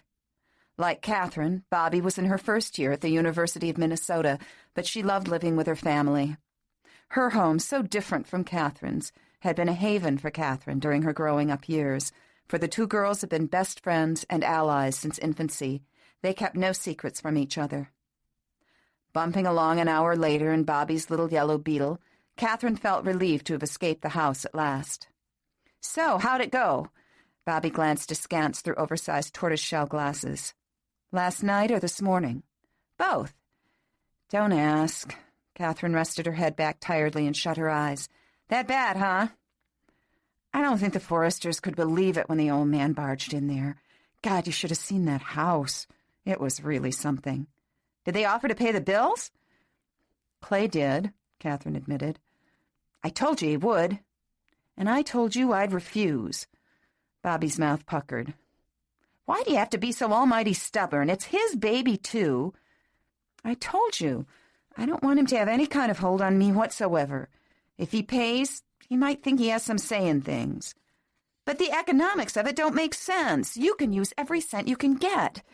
How do you think you're going to pay for second semester?" "Just like I'm paying for the first." Catherine's lips took on that determined look Bobby knew so well. "I've still got the typewriter and the sewing machine." "And he's got his father's millions," Bobby retorted dryly. "Oh, come on, Bobby." They're not quite that rich, and you know it. Stu says they're rolling in it. They have enough that a few measly thousands wouldn't tip the scales. Catherine sat up straighter, her chin stubbornly thrust out. Bobby, I don't want to argue. I've had enough of it this morning, as it is. Sweet old Uncle Herb on the warpath again, huh? Bobby questioned with saccharine dislike. Catherine nodded. Well, this is it. You won't have to put up with it after this. When Catherine remained despondent, Bobby's voice brightened. I know what you're thinking, Kath, but don't. Your mother made her choices years ago, and it's her problem to live with them or solve them. He's going to be in a rage when he finds out I'm gone, and she'll be there for him to take it out on. Catherine stared morosely out the window. Don't think about it. Consider yourself lucky you're getting out. If this hadn't happened, you'd have stayed forever to protect her.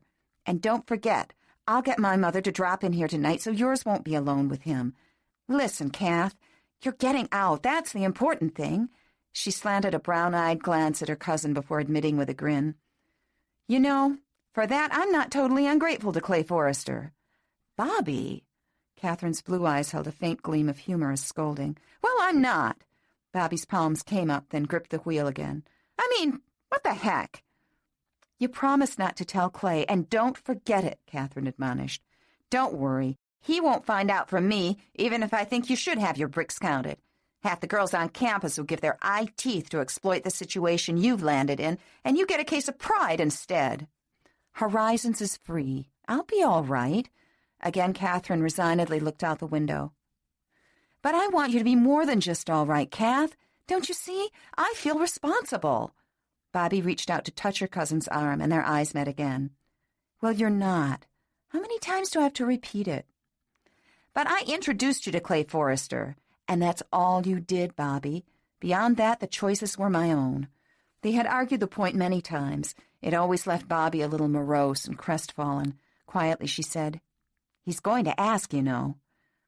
You'll just have to tell him a white lie and say you don't know where I am. I don't like it. Bobby's mouth showed a little stubbornness of its own. I don't like leaving my mother there either, but that's life, as you're so fond of saying. Just make sure you keep that in mind when you're tempted to give in and get in touch with her to see how she's doing. That's the part of it I don't like, making her think I'm running across the country. She'll worry herself sick. For a while she might, but the postcards will convince her you're doing okay, and they'll keep your old man away from the university. There's no way he'll suspect you're still in town. Once the baby is born, you can see your mother again. Catherine turned pleading eyes to her cousin. But you'll call and check on her and let me know if she's okay, won't you? I told you I would. Now just relax. And remember, once she realizes you've had the nerve to pack up and leave him, she might just find some nerve of her own. I doubt it. Something holds her there. Something I don't understand. Don't try to figure out the world and its problems, Kath. You've got enough of your own. From the moment Catherine had first seen Horizons, she'd felt at peace in it. It was one of those turn-of-the-century monstrosities with seemingly far too many rooms for a single family's needs. It had a vast wraparound porch, unscreened, festooned now with macrame pieces created by the various inhabitants who'd come and gone from the house. A few of the plants in the hangars looked peaked, as if they too had been touched by a late September frost, like the maples that lined the boulevard. Inside there was a wide entry hall, separated from the living room by a colonnade painted a yellowed ivory color. The stairway that led off the left end of the foyer took 2 turns at 2 landings on its way up. A rich old heavy handrail with spooled rails spoke of grander days. Beyond the colonnade spread the living room and dining room like a sunny, comfortable cavern. Colored light filtered through old leaded glass, splashing across the living room like strokes of an artist's brush. Amethyst, garnet, sapphire, and emerald falling through the elegant old floral design as it had for 80 years and more. Wide baseboards and hip-high wainscoting had been miraculously preserved. The room was furnished with an overstuffed davenport and chairs of mismatched designs, and somehow seemed more proper than the most carefully planned grouping would have been. There were tables with worn edges, but of homey design. The only incongruity present seemed to be the television set, which was off now, as Catherine and Bobby stood in the front hall watching 3 girls clean the room. One was on her knees sorting magazines, one was pushing a vacuum cleaner, and another was dusting the tables. Beyond the far archway, a little girl bent over a dining room table that could have easily seated the entire Minnesota Viking team. Chairs of every nameable style and shape circled the table, and so did the little girl, slapping at each seat with her dishcloth. She straightened up then and placed a hand on her waist, fingers extending around to the small of her back, stretching backward. Staring, Catherine was abashed when the girl turned around to reveal a popping, full-blown stomach. The child was no more than 5 feet tall and hadn't even developed breasts yet. She might have been 13 years old or so, but was at least 8 months pregnant. A glorious smile broke out on her face when she saw Catherine and Bobby. "Hey, you guys, turn that thing off! We've got company!" she yelled toward the living room. The vacuum cleaner sighed into silence. The magazine girl got up from her knees, the one who'd been dusting threw the cloth over her shoulder, and they all came toward the colonnade at once. "Hi, my name's Marie. You looking for Mrs. Tollefson?" said the girl who looked like her name. Very French, with tiny bones, pert dark eyes, a wispy haircut, and piquant face that Catherine immediately thought of as darling. "Yes, I'm Catherine, and this is Bobby. Welcome," Marie said, extending her hand immediately, first to one, then to the other. "Which one of you is staying?" "I am. Bobby's my cousin. She brought me here." "Meet the others. This is Vicky." Vicky had a plain, long face whose only redeeming feature was the bright cornflower blue of her eyes. "And Grover?" Grover looked as if she should have learned better grooming habits in junior high home ec class. Her hair was stringy, nails bitten, clothes unkempt. "And that's our mascot, Little Bit, playing catch with the dishcloth over there. Hey, come on over, Little Bit." They were all in various stages of pregnancy, but what surprised Catherine was how very young they all looked. Up close, Little Bit looked even younger than before. Marie seemed to be the oldest of the 4, perhaps 16 or 17, but the others, Catherine was sure, were not older than 15.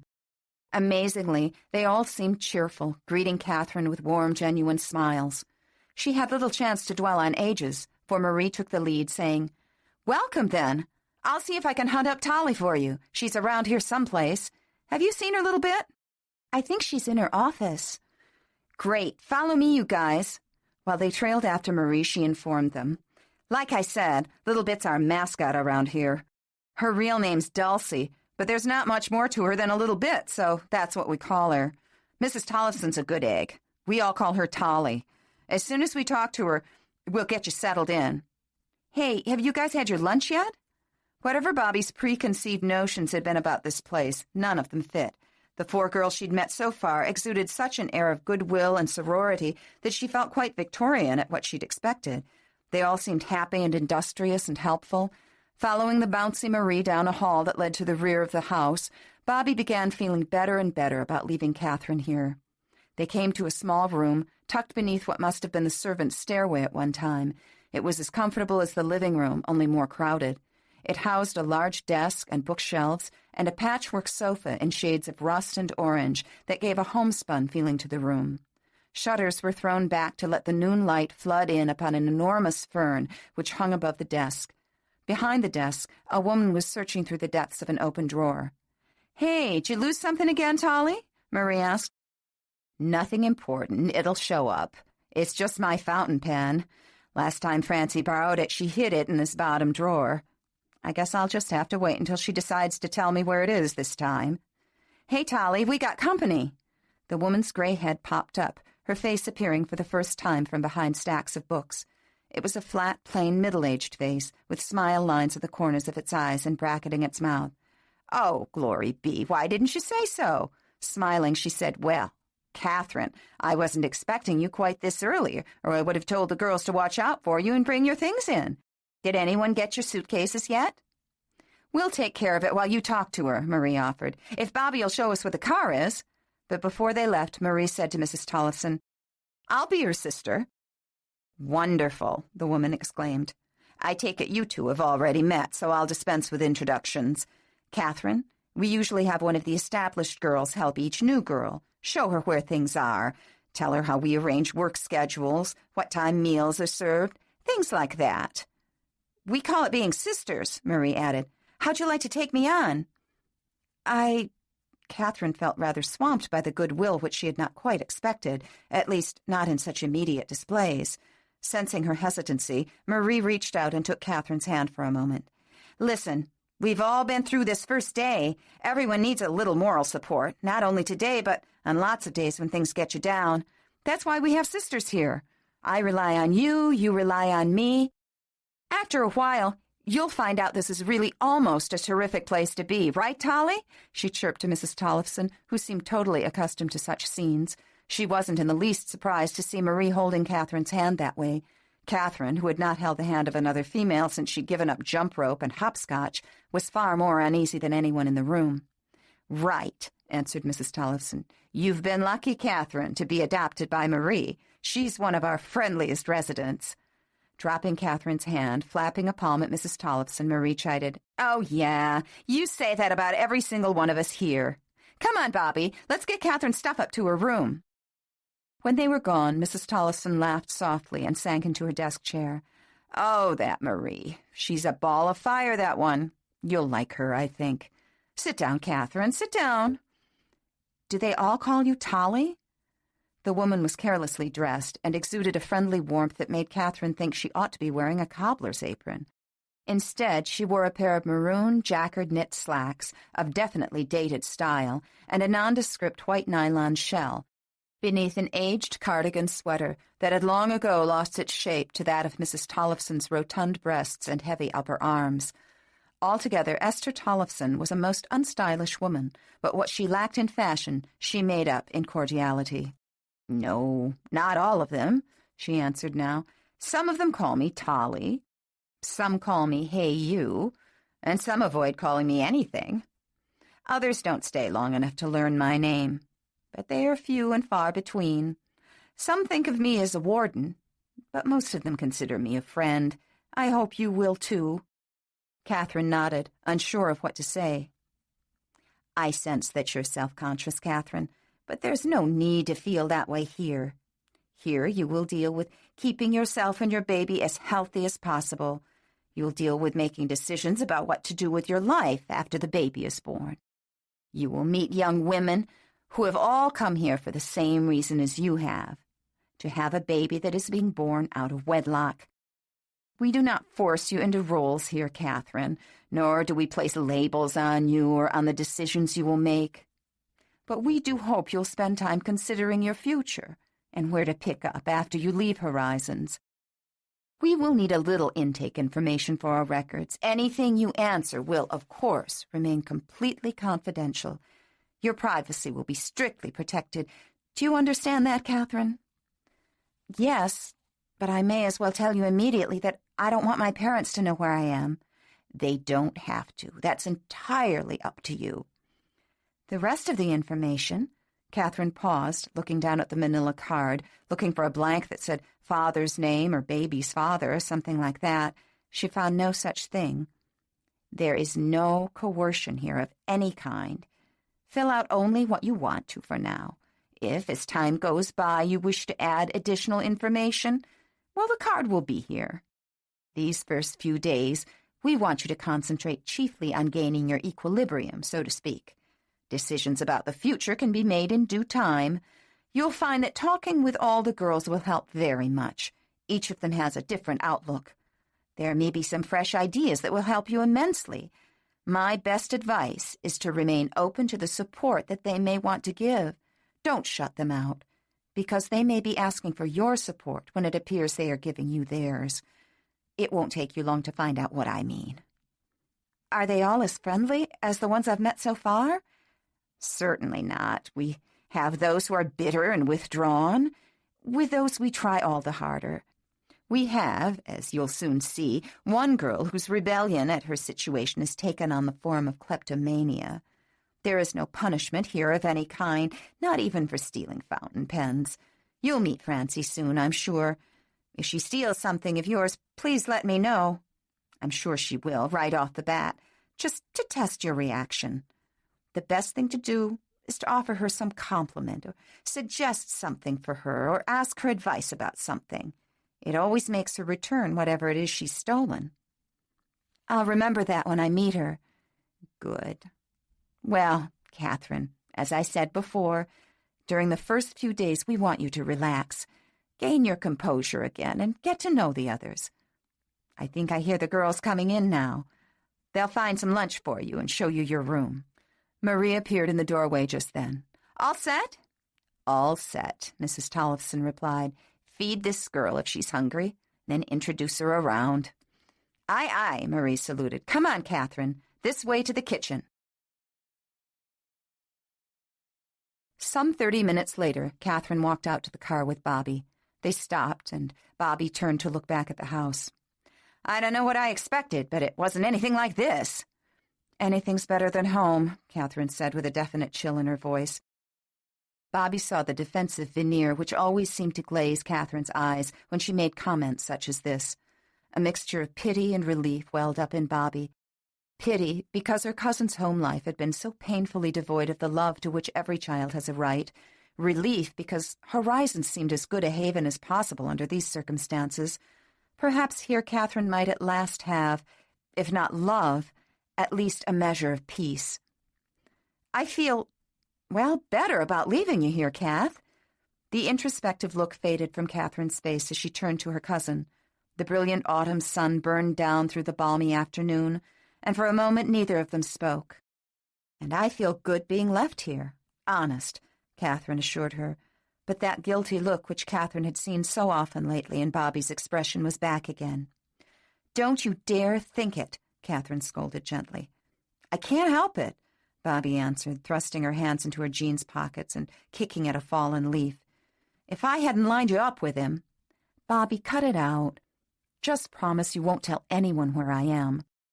Bobby looked up, unsmiling, her shoulders hunched up, hands still strung up in those pockets. "I promise," she said quietly, then added, "Promise you'll call if you need anything at all." "Promise." There hung between the two girls an intimate silence, while each of them thought about that blind date last July, their many shared confidences of girlhood leading to this greatest shared secret of all. For a moment, Bobby thought maybe this time Catherine would make the move first. But Catherine Anderson found touching a difficult thing to do, and so she hovered, waiting, until at last Bobby plunged forward to give her the affectionate squeeze Catherine needed so badly. In a life where love was a foreign thing, Catherine's feelings for this vibrant, bubbly cousin came as close as any to that emotion. And so the hug she returned told a wealth of things, although she herself remained dry-eyed while tears gathered in Bobby's throat before she backed away. "Take it easy, huh?" Bobby managed, her hands jammed once again in her pockets while she backed away. "Yeah, for sure. And thanks, huh?" And only when Bobby spun and headed for the car, getting in and driving off without another backward glance, did Catherine admit that she felt like crying. But she didn't. She didn't. Still, she came closer than she had since, at age 11, she'd promised herself never to allow that weakness again. It was 24 hours since Herb Anderson had appeared at the Forrester home with his threats and accusations, 24 hours during which Clay had slept little and found it quite impossible to concentrate on the evolution of the law as affected by the McGrath versus Hardy case he was currently analyzing in Torts 2. Angela heard the car door slam and moved toward the desk where Claiborne sat in his swivel chair. "He's home, darling. Are you quite sure about what we've decided?" "As sure as it's possible to be under the circumstances." "Very well. But must you confront him seated there like some oracle behind your desk? Let's wait for him on the love seat." When Clay came to the study door, he looked haggard. He stood in the doorway, scarcely aware of the comfortable fire within the cozy room. He was too occupied with the strain upon his parents' faces. "Come in, Clay," Angela invited. "Let's talk." "I've had a hell of a day." He came in and sank down wearily on the coffee table with his back to them, slumping forward and kneading the back of his neck. "How about you two?" "Likewise," his father said. "We spent the afternoon out at the Arboretum talking. It's quiet out there at this time of year after the picnickers have gone. Conducive to thinking. I might as well have stayed home for all I accomplished today. She was on my mind all day long." "And?" "It's no different than last night. I just want to forget she exists." "But can you do that, Clay?" "I can try. Clay, his mother's concerned voice began, there's one possibility we did not discuss last night, although I'm sure it entered all our minds, and that is that she might possibly get an abortion. Forgive me for sounding like a grandmother, but the thought of it is utterly sickening to me. You might as well know we talked about it, Clay admitted. Angela felt a quiver begin in her stomach and travel up to her throat. You did? I offered her money, which she refused. Oh, Clay. The soft, disappointed swoon in her tone told Clay how it hurt her to hear the truth. Mother, I was testing her. I'm not sure what I'd have said if she had agreed. But then Clay swung around on the shiny table to face his parents. Oh, hell. What's the use of denying it? At the time, it seemed like an easy solution. Clay, Angela said, as near to scolding as she'd been in years, I fail to see how your feelings for that child as its father can be any less than ours as its grandparents. How could you think of denying it life, or of spending the rest of your own wondering where and who the child is? Mother, don't you think I've thought the same things all day long? Yet you don't propose to do anything about it? Angela asked. I don't know what to do. I'm just mixed up. Oh, hell. His shoulders slumped further. What your mother is trying to make you see is that your responsibility is to make sure the child is provided for and that his future is made secure. She speaks for both of us. It's our grandchild. We'd like to know its life will be the best possible under the circumstances. Are you saying you want me to ask that girl to marry me? What we want, Clay, has been superseded by your thoughtless actions. What we want is what we've always wanted for you, an education, a career, a happy life. And you think I'd have those things married to a woman I don't love? Suddenly Clay rose and walked to a window, glanced absently at the gathering dusk outside, then turned to confront them again. I've never said it before, not in so many words, but I want the kind of relationship you two have.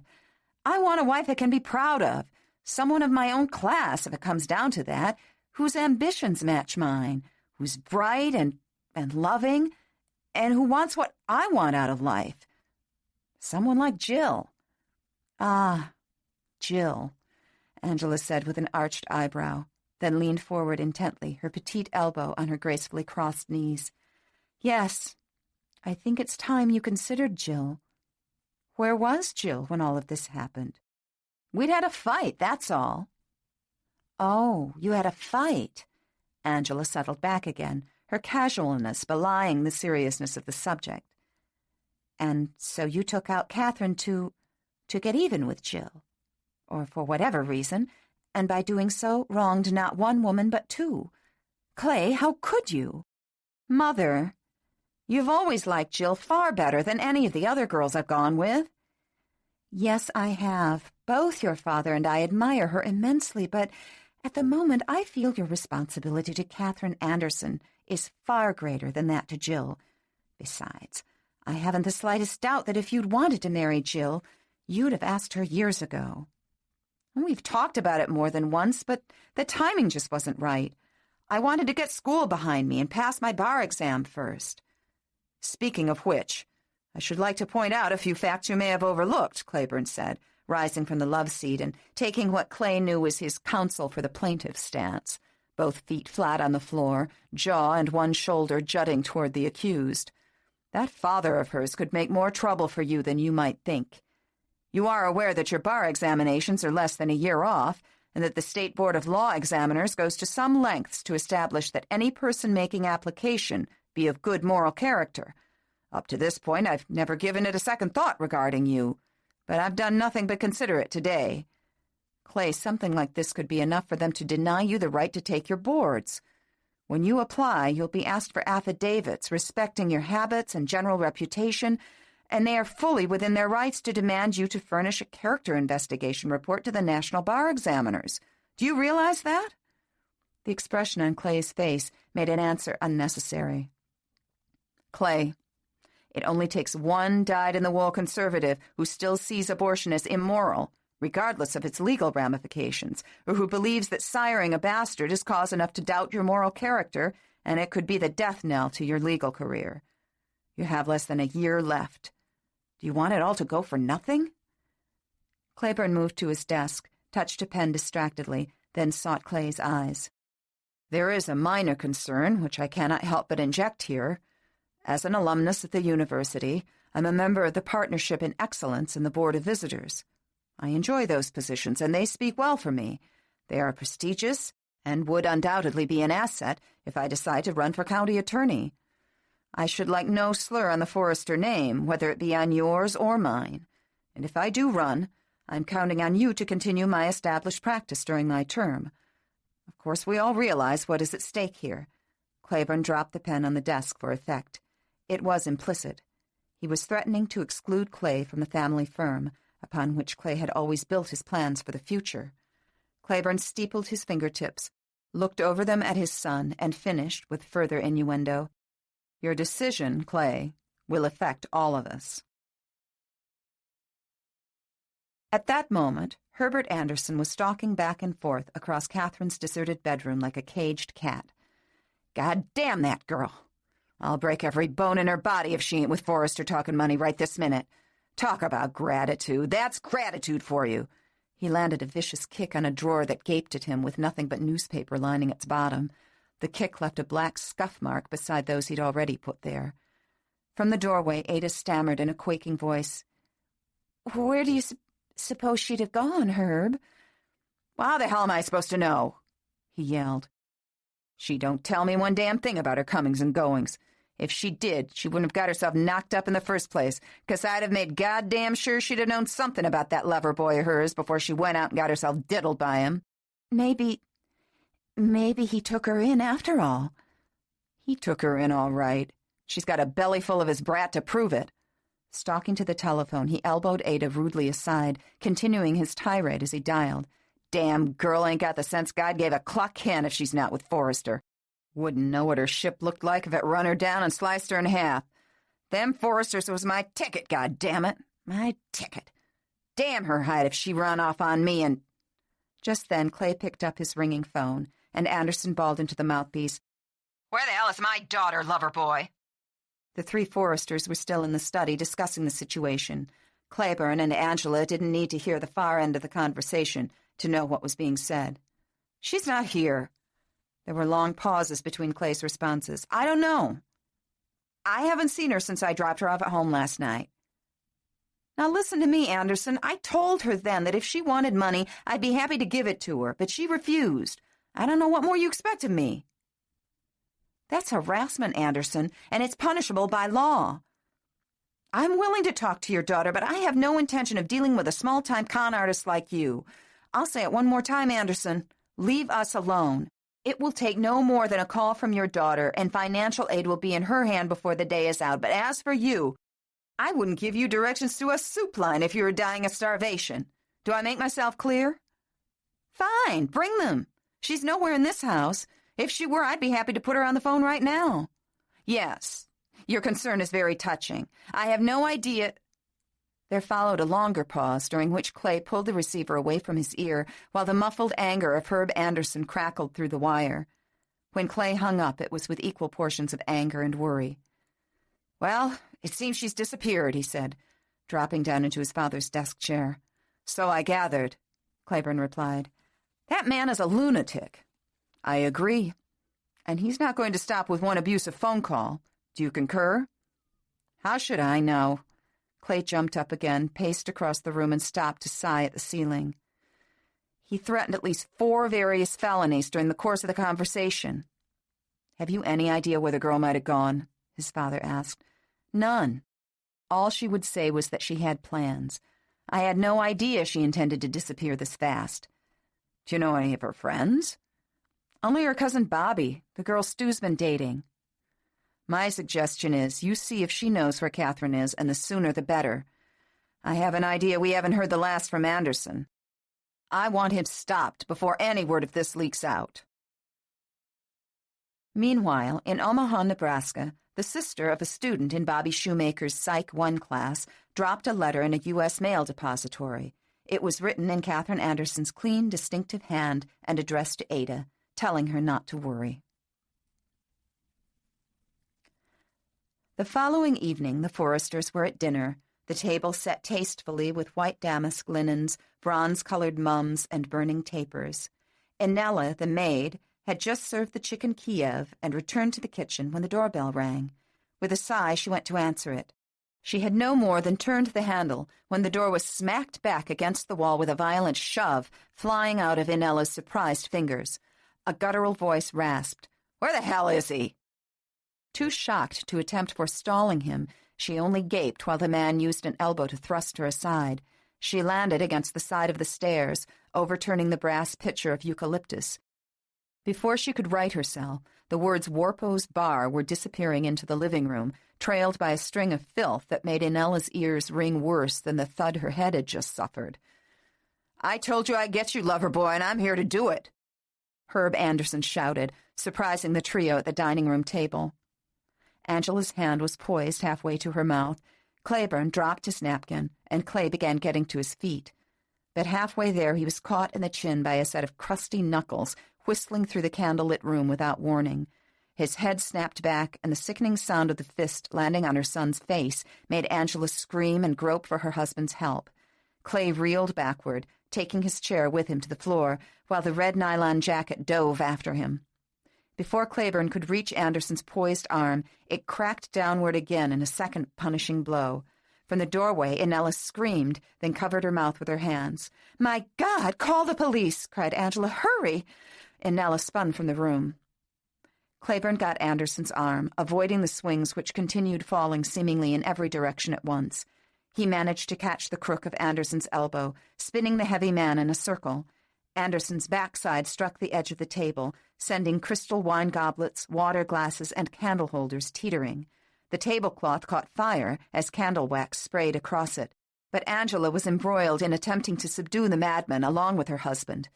Clay got to his feet, bleeding, stunned, but not too stunned to throw his weight into a fist that settled satisfyingly into Anderson's paunch. The air whoofed from Anderson, and he doubled over, clutching himself, while Angela grabbed a handful of his hair and yanked as hard as she could. She was crying, even as she held the detestable hair in a painful tug. Clay stood like a crazed man himself, the look on his face pure fury as he pinned one of Anderson's arms behind his back and leaned a knee across the words on the back of the red nylon jacket. The fire on the tabletop grew, but just then a sobbing Inella ran back into the room, tipped the bouquet of chrysanthemums over to douse the flames, then stood clutching her knuckles against her lips while tears streamed down her cheeks. "The police are coming." "Oh, God, make them hurry," Angela prayed. The shock of the attack was sinking in as the three Forresters looked at each other across the subdued man. Angela saw the cut on Clay's jaw, another above his right eye. "Clay, are you all right?" "I'm okay. Dad, how about you?" "I'll get you, rich sons of bitches," Anderson was still vowing, his face now pressed into the yellow carpet. "God damn it! Let go of my hair!" Angela only pulled harder. Outside, sirens grew closer, and Inella fled from the room to the front door, which was still yawning open. Blue uniforms sped through the house behind the maid, who was shaking uncontrollably now. Anderson was cuffed quickly and forced to remain on the dining room floor, all the while spewing threats and oaths at the Forrester family in general. The smell of burned linens permeated the room. The officers saw the charred tablecloth, the overturned dishes, and the flowers strewn across the table and onto the floor. "Is anybody hurt?" Everyone turned to look at Angela first, as at last she flung herself into her husband's arms, crying. "Angie, are you hurt?" he asked concernedly, but she only shook her head, leaving it buried in his chest. "Do you know this man?" an officer asked. "We've only met him once, day before yesterday." "What happened here tonight?" "He forced his way in and accosted my son while we were having dinner." "What's your name, bud?" This to Anderson, who was now kneeling on the floor. "You ask them what my name is, so they'll never forget it." He jerked his head viciously in Clay's direction. "Ask Loverboy there who I am. I'm the father of the girl he knocked up, that's who." "Do you want to press charges, sir?" an officer asked Claiborne. "What about me?" Anderson whined. "I got some charges need pressing here if anybody does. That son of a bitch. Take him to the squad car, Larry. You'll get your chance to answer later, Anderson, after we read you your rights." He was pulled to his feet and pushed ahead of the officer to the front door. Outside, the flashing scarlet light was still circling. the radio crackling a dispatcher's voice. Anderson was locked in the caged back seat to rain accusations on the entire Forrester family, only to be ignored by the officer who calmly sat up front, writing on his clipboard. Shortly before supper the following day, the hall phone at Horizons rang. Someone shouted through the house, "Phone call! Anderson!" Running downstairs, Catherine knew it could only be Bobby, and she was anxious for word about her mother. "Hello?" "Kath, have you read the paper today?" "No, I had classes. I didn't have time." "Well, you'd better." Catherine had a sudden, horrible premonition that her fears had become reality, that Herb Anderson had taken it all out on his wife. "Is Mom—" No, she's all right. It's Clay. Your old man busted into his house last night and laid one on him." "What?" "I'm not kidding, Kath. He pushed his way in there and popped him. The police came and hauled sweet old Uncle Herb off to jail." "Oh, no." Catherine's fingertips covered her lips. "Just thought you'd want to know." There was a hesitation, then, Is Clay hurt?" "I don't know. The article didn't say. You can read it for yourself. It's on page 8B of the Morning Trib." "Have you talked to my mother?" "Yeah, she's okay. I talked to her last night. Must have been while your dad was in Edina beating up Clay. She almost sounded happy that you were gone. I told her not to worry because you were safe and that she'd be hearing from you." "Is she—" "She's okay, Kat. I said she's okay. Just stay where you are and don't let this change your mind, huh?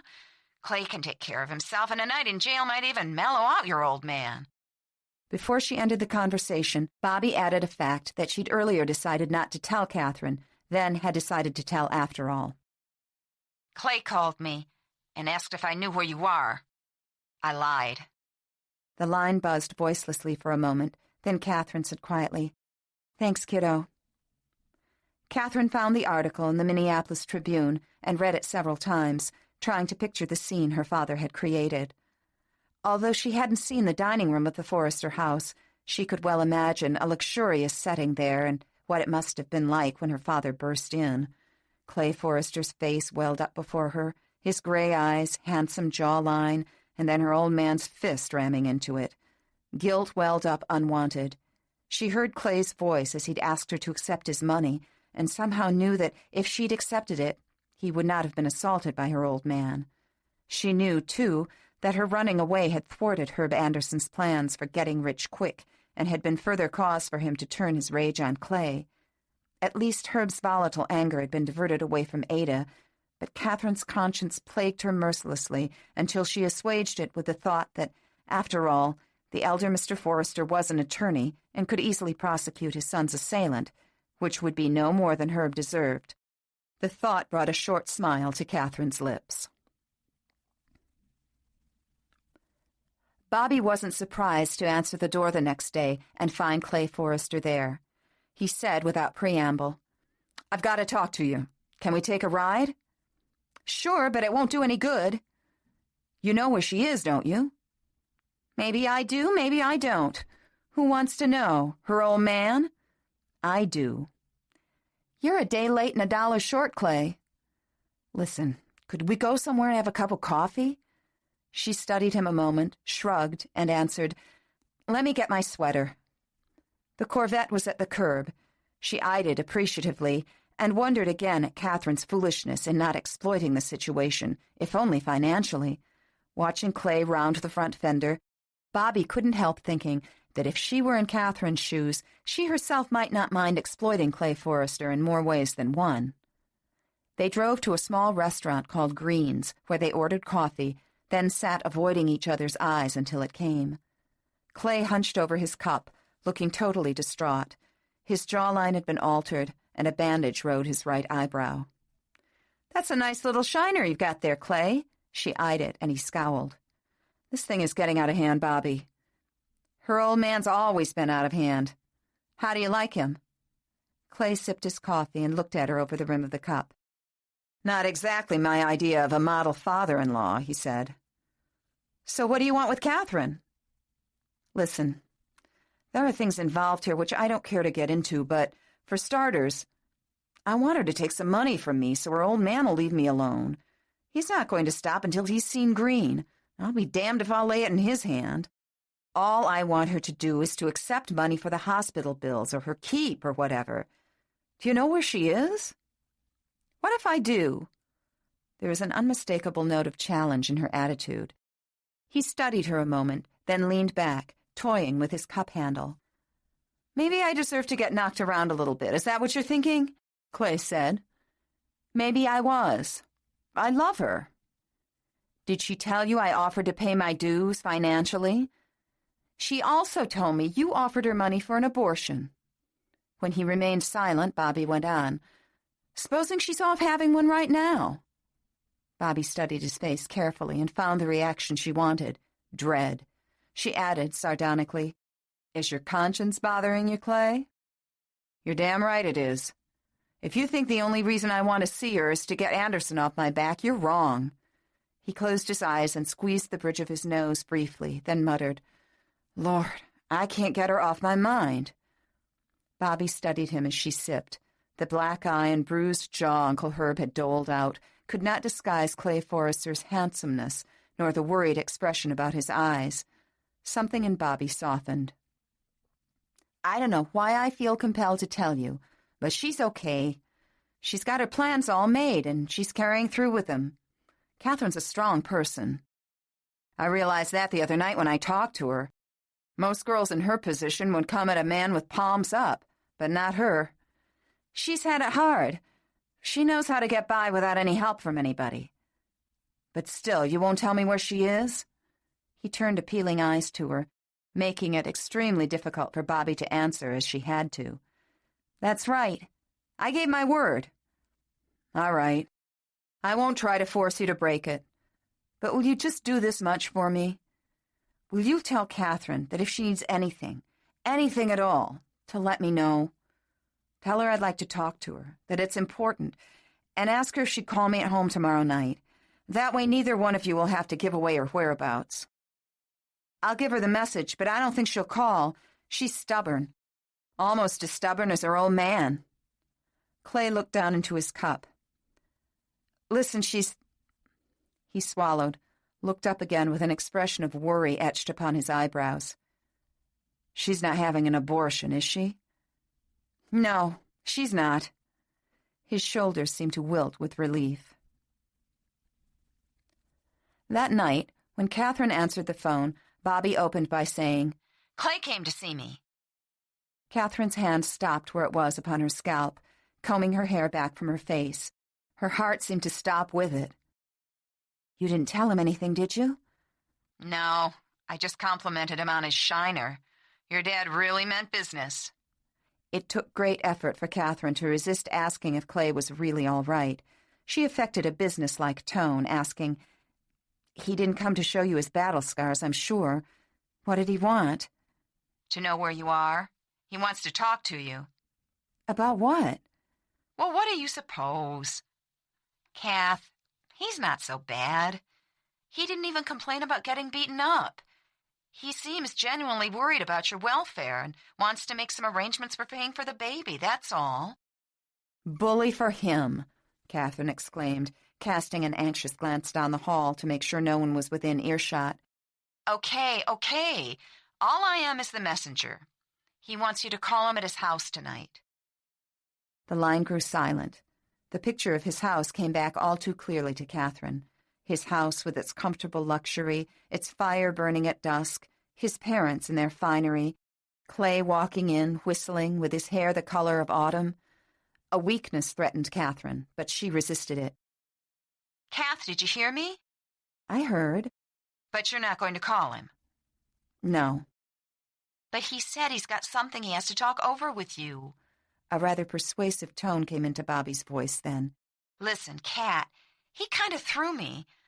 I thought he'd try to wheedle your whereabouts out of me, but he didn't.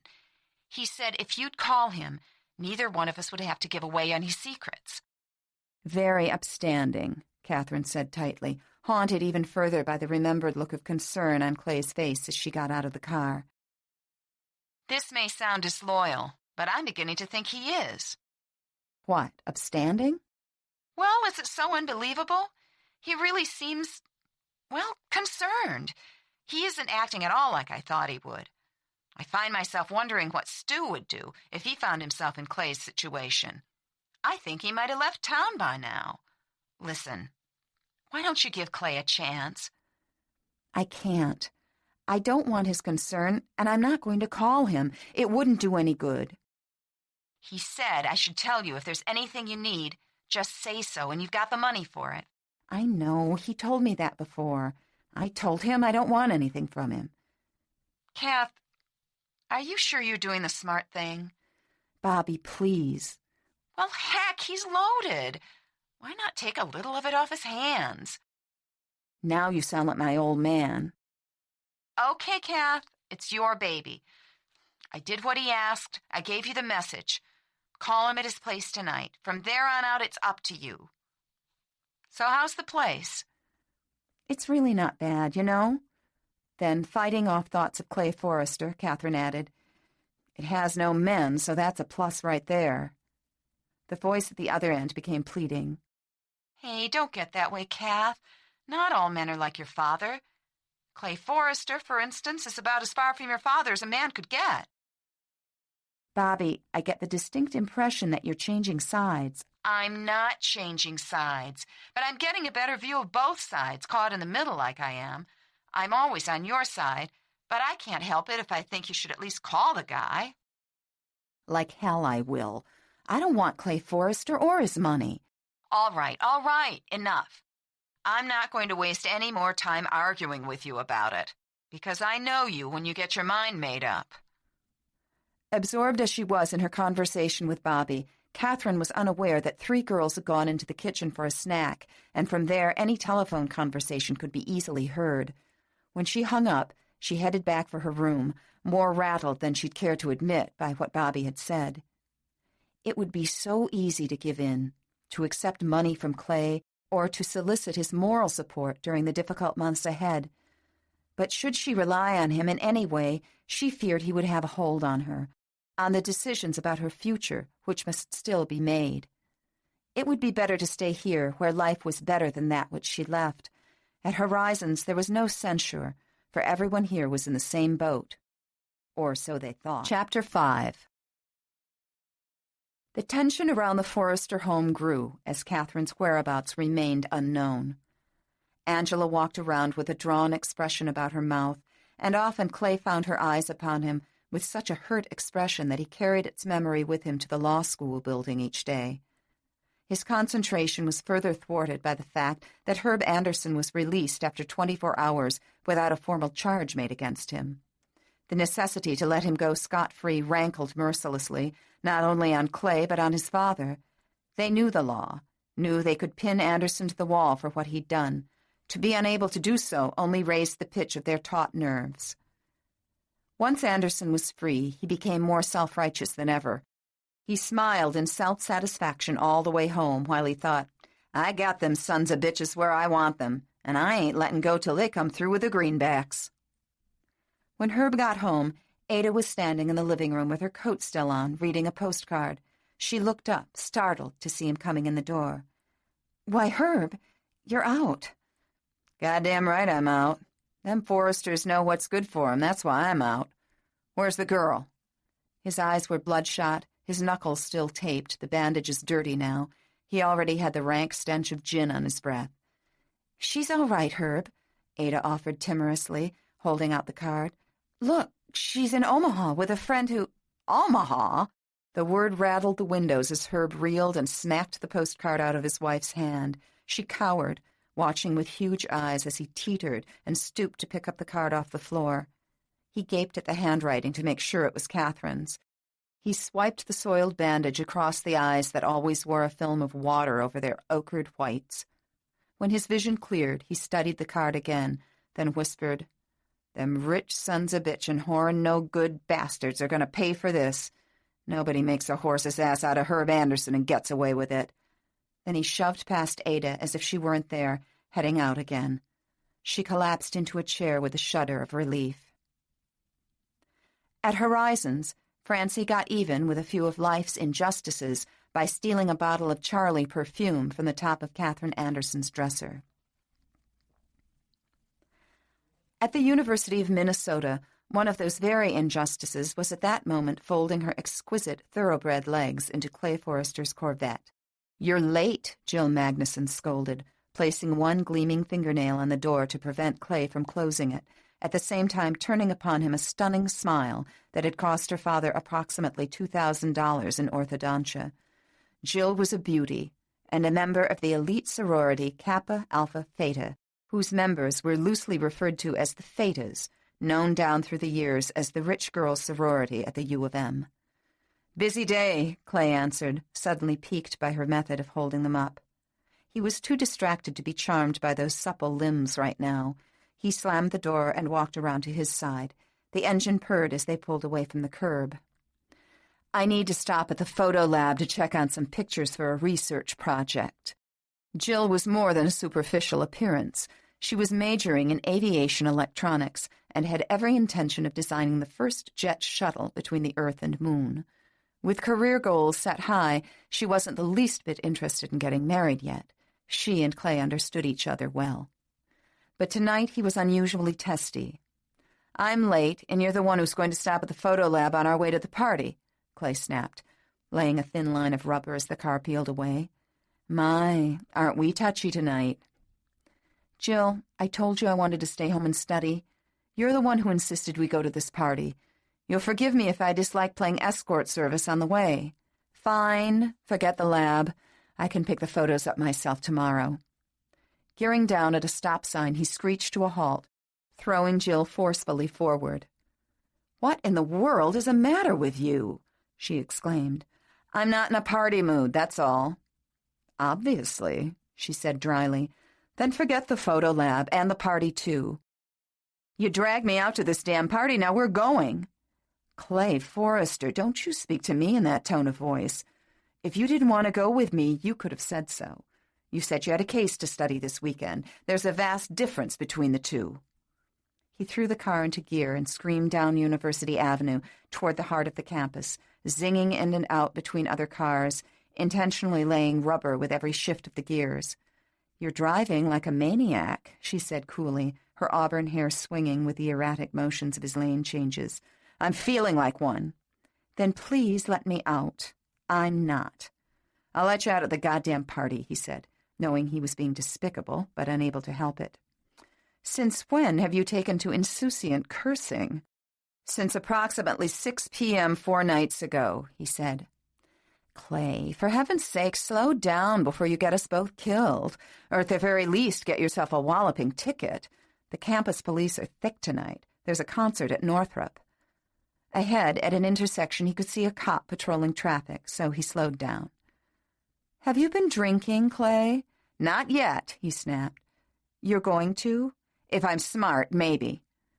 Jill studied his profile, the firm jaw, the tight expression around his usually sensual mouth. "I don't think I know this Clay Forrester," she said softly. "No, you don't."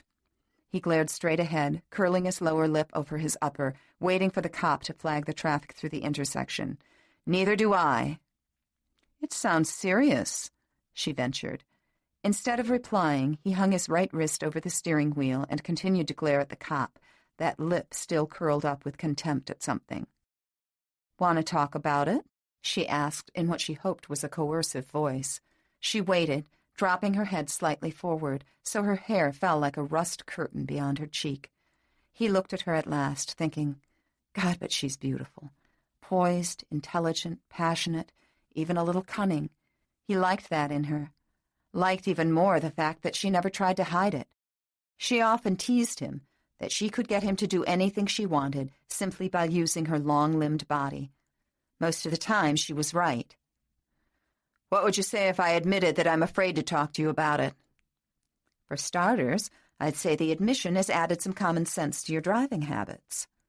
He had indeed begun driving more sensibly. He reached over and rubbed the back of her hand. "Do you really want to go to this party?" "Yes. I have this gorgeous new lamb's wool sweater, this magnificent matching skirt, and you haven't even noticed. If you won't compliment me, I'd like to find someone who will."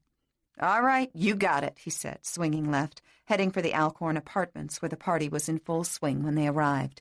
Inside it was a maze of voices and music, too many bodies packed into too little space.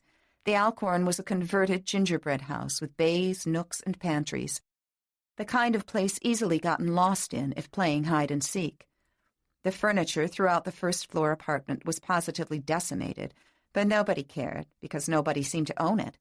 Jill led the way through the press of people, taking Clay's hand, tugging him to the kitchen, where the bar was set up on a dilapidated porcelain-top table, the kind that went out with World War II. A guy named Eddie was tending bar. "Hey, Jill, Clay, how's it going? What'll you have?" "Clay wants to get smashed tonight, Eddie. Why don't you give him a little help?" In no time, Eddie extended a drink that was supposed to be mixed. It was the color of weak coffee. Clay took one sip and knew 3 like this would knock him smack off his feet. If he really wanted to get smashed, it wouldn't take long. Jill accepted a much weaker drink. She was too intelligent to get drunk. He'd never seen her have more than 1 or 2 cocktails in an evening. He teased her now. "Why don't you come down one notch and show you're at least as human as me and have a couple of strong drinks tonight? Then when we go to bed, you'll be as uninhibited as I intend to be." Jill laughed and swung her waist-length hair back behind a well-turned shoulder. "If you want to get roaring drunk, go right ahead. Don't expect me to abet it by being equally as stupid." He raised a sardonic eyebrow to Eddie. "The lady thinks I'm stupid." Then he mumbled into his drink, "If she only knew the half." In the crush of bodies and the assault of noise, Jill didn't quite hear what Clay said, but he was troubled tonight, not acting like himself.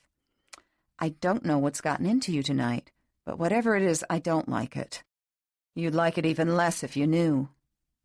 Just then, somebody came by and bumped Jill from behind, spilling a splash of her drink onto her new sweater at the fullest part of her left breast.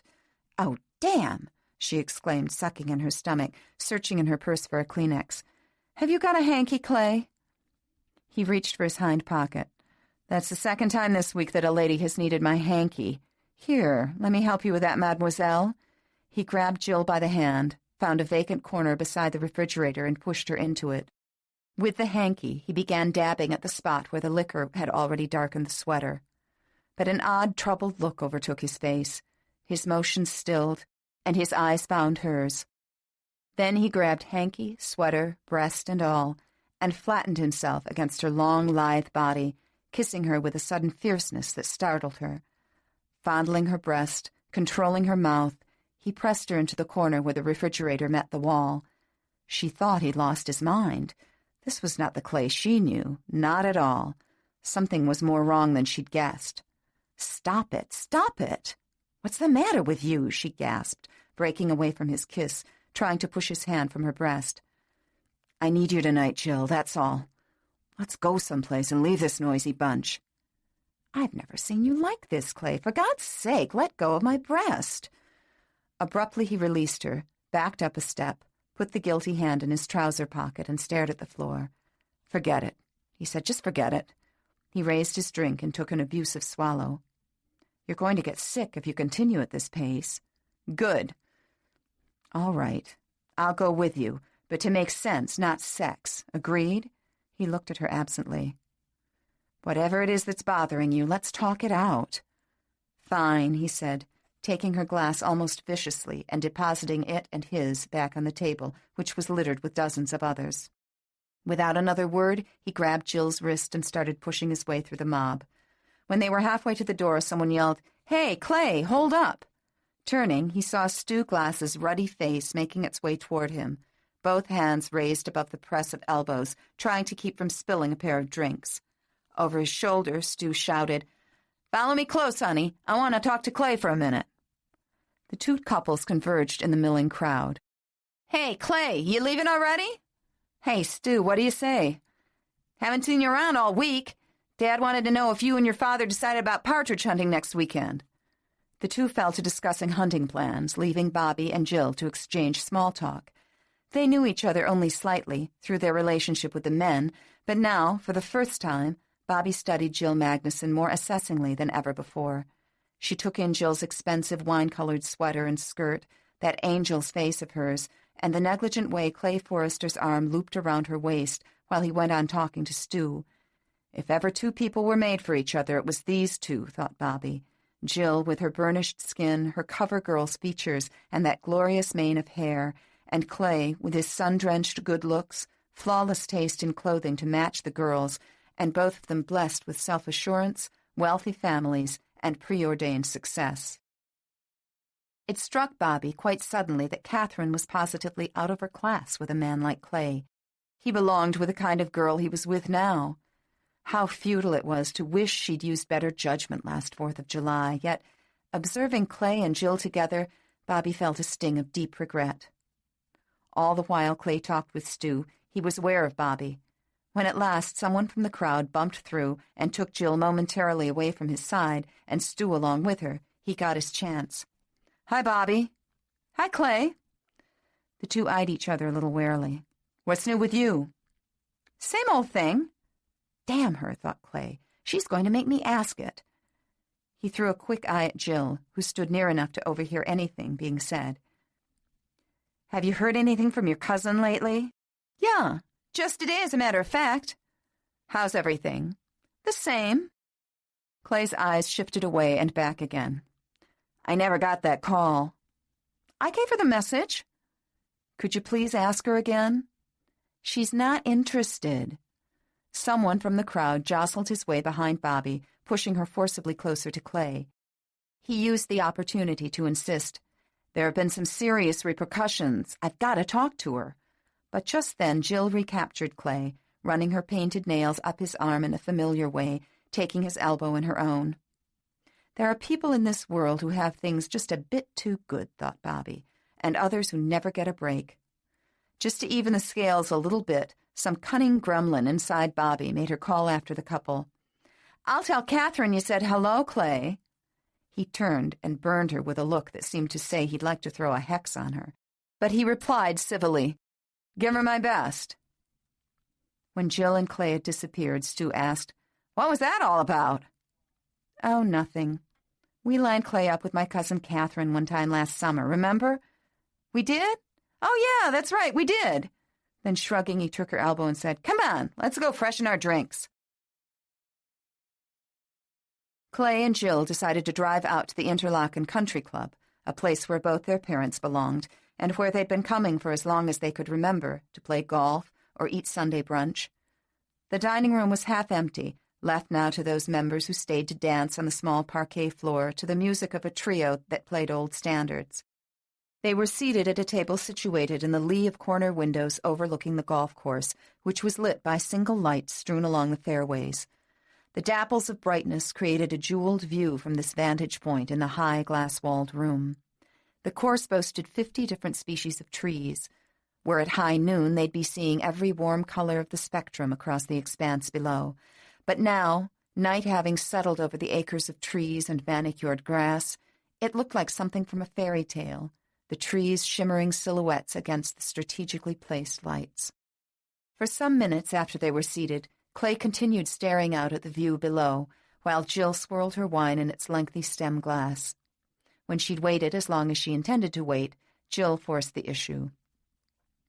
"And who is Catherine?" Even a question such as this reflected Jill's breeding. Her voice grew neither accusing nor harpyish. It flowed instead like the amber liquid around the sides of her glass. After a moment's consideration, Clay answered, "Bobby's cousin." Raising the stem glass to her lips, Jill hummed, then added, "Has she got something to do with this sour mood of yours?" But Clay seemed far removed again, pensive. "What's so interesting out there in the dark?" He turned to her with a sigh, rested his elbows on the linen tablecloth, and kneaded his eyes with the heels of his hands. Then, leaving his eyes covered, he grunted dejectedly so she could scarcely hear. "Damn." "You might as well talk about it, Clay. If it's about this Catherine, I think I deserve to know." "It is, isn't it?" His troubled eyes appeared once again, gazing at her, but instead of answering her question, he asked one of his own. "Do you love me, Jill?" "I don't think that's the subject of this discussion." "Answer me anyway." "Why?" "Because I've been wondering lately. A lot. Do you?" "Could be." I don't know for sure. I've been asking myself the same question about you, too. I don't know for sure if I love you either, but it's a very good possibility. That's a little too clinical to be romantic, Clay. She laughed softly, sending the light shimmering off her sparkling lips. Yeah, I've been in a clinical mood this week. You know, dissecting things. He gave her a brief, rueful smile. Dissecting our relationship? He nodded, studied the weave of the tablecloth, then raised his eyes to study Jill's flawless face, her hair gleaming beneath the subdued lights of a massive chandelier, her long fingers with tapered nails glistening as she absently fondled her footed glass, her grace as she relaxed back into her chair, one arm draped limply on its armrest. Jill was like a 10-carat diamond. She belonged in this setting just as surely as Catherine Anderson did not. To bring Catherine Anderson here would be like setting a rhinestone in gold filigree. But Jill... Jill, he thought, how she dazzles. You're so damn beautiful it's absurd, Clay said, a curiously painful note in his voice. Thanks. Somehow it doesn't mean as much tonight as if you'd said it just that way, with just that tone of voice, with just that particular look in your eyes, say, a week ago, or, say, 4 days ago. He had no reply. Say, before the subject of Catherine, whoever she is, intruded. Clay only chewed his lower lip in a way with which she was utterly familiar. I can wait all night for you to spill it out, whatever it is. I'm not the one who has studying to do this weekend. Neither do I, Clay admitted. I used that as an excuse because I didn't want to see you tonight. So that's why you pounced on me like a parolee fresh out of prison?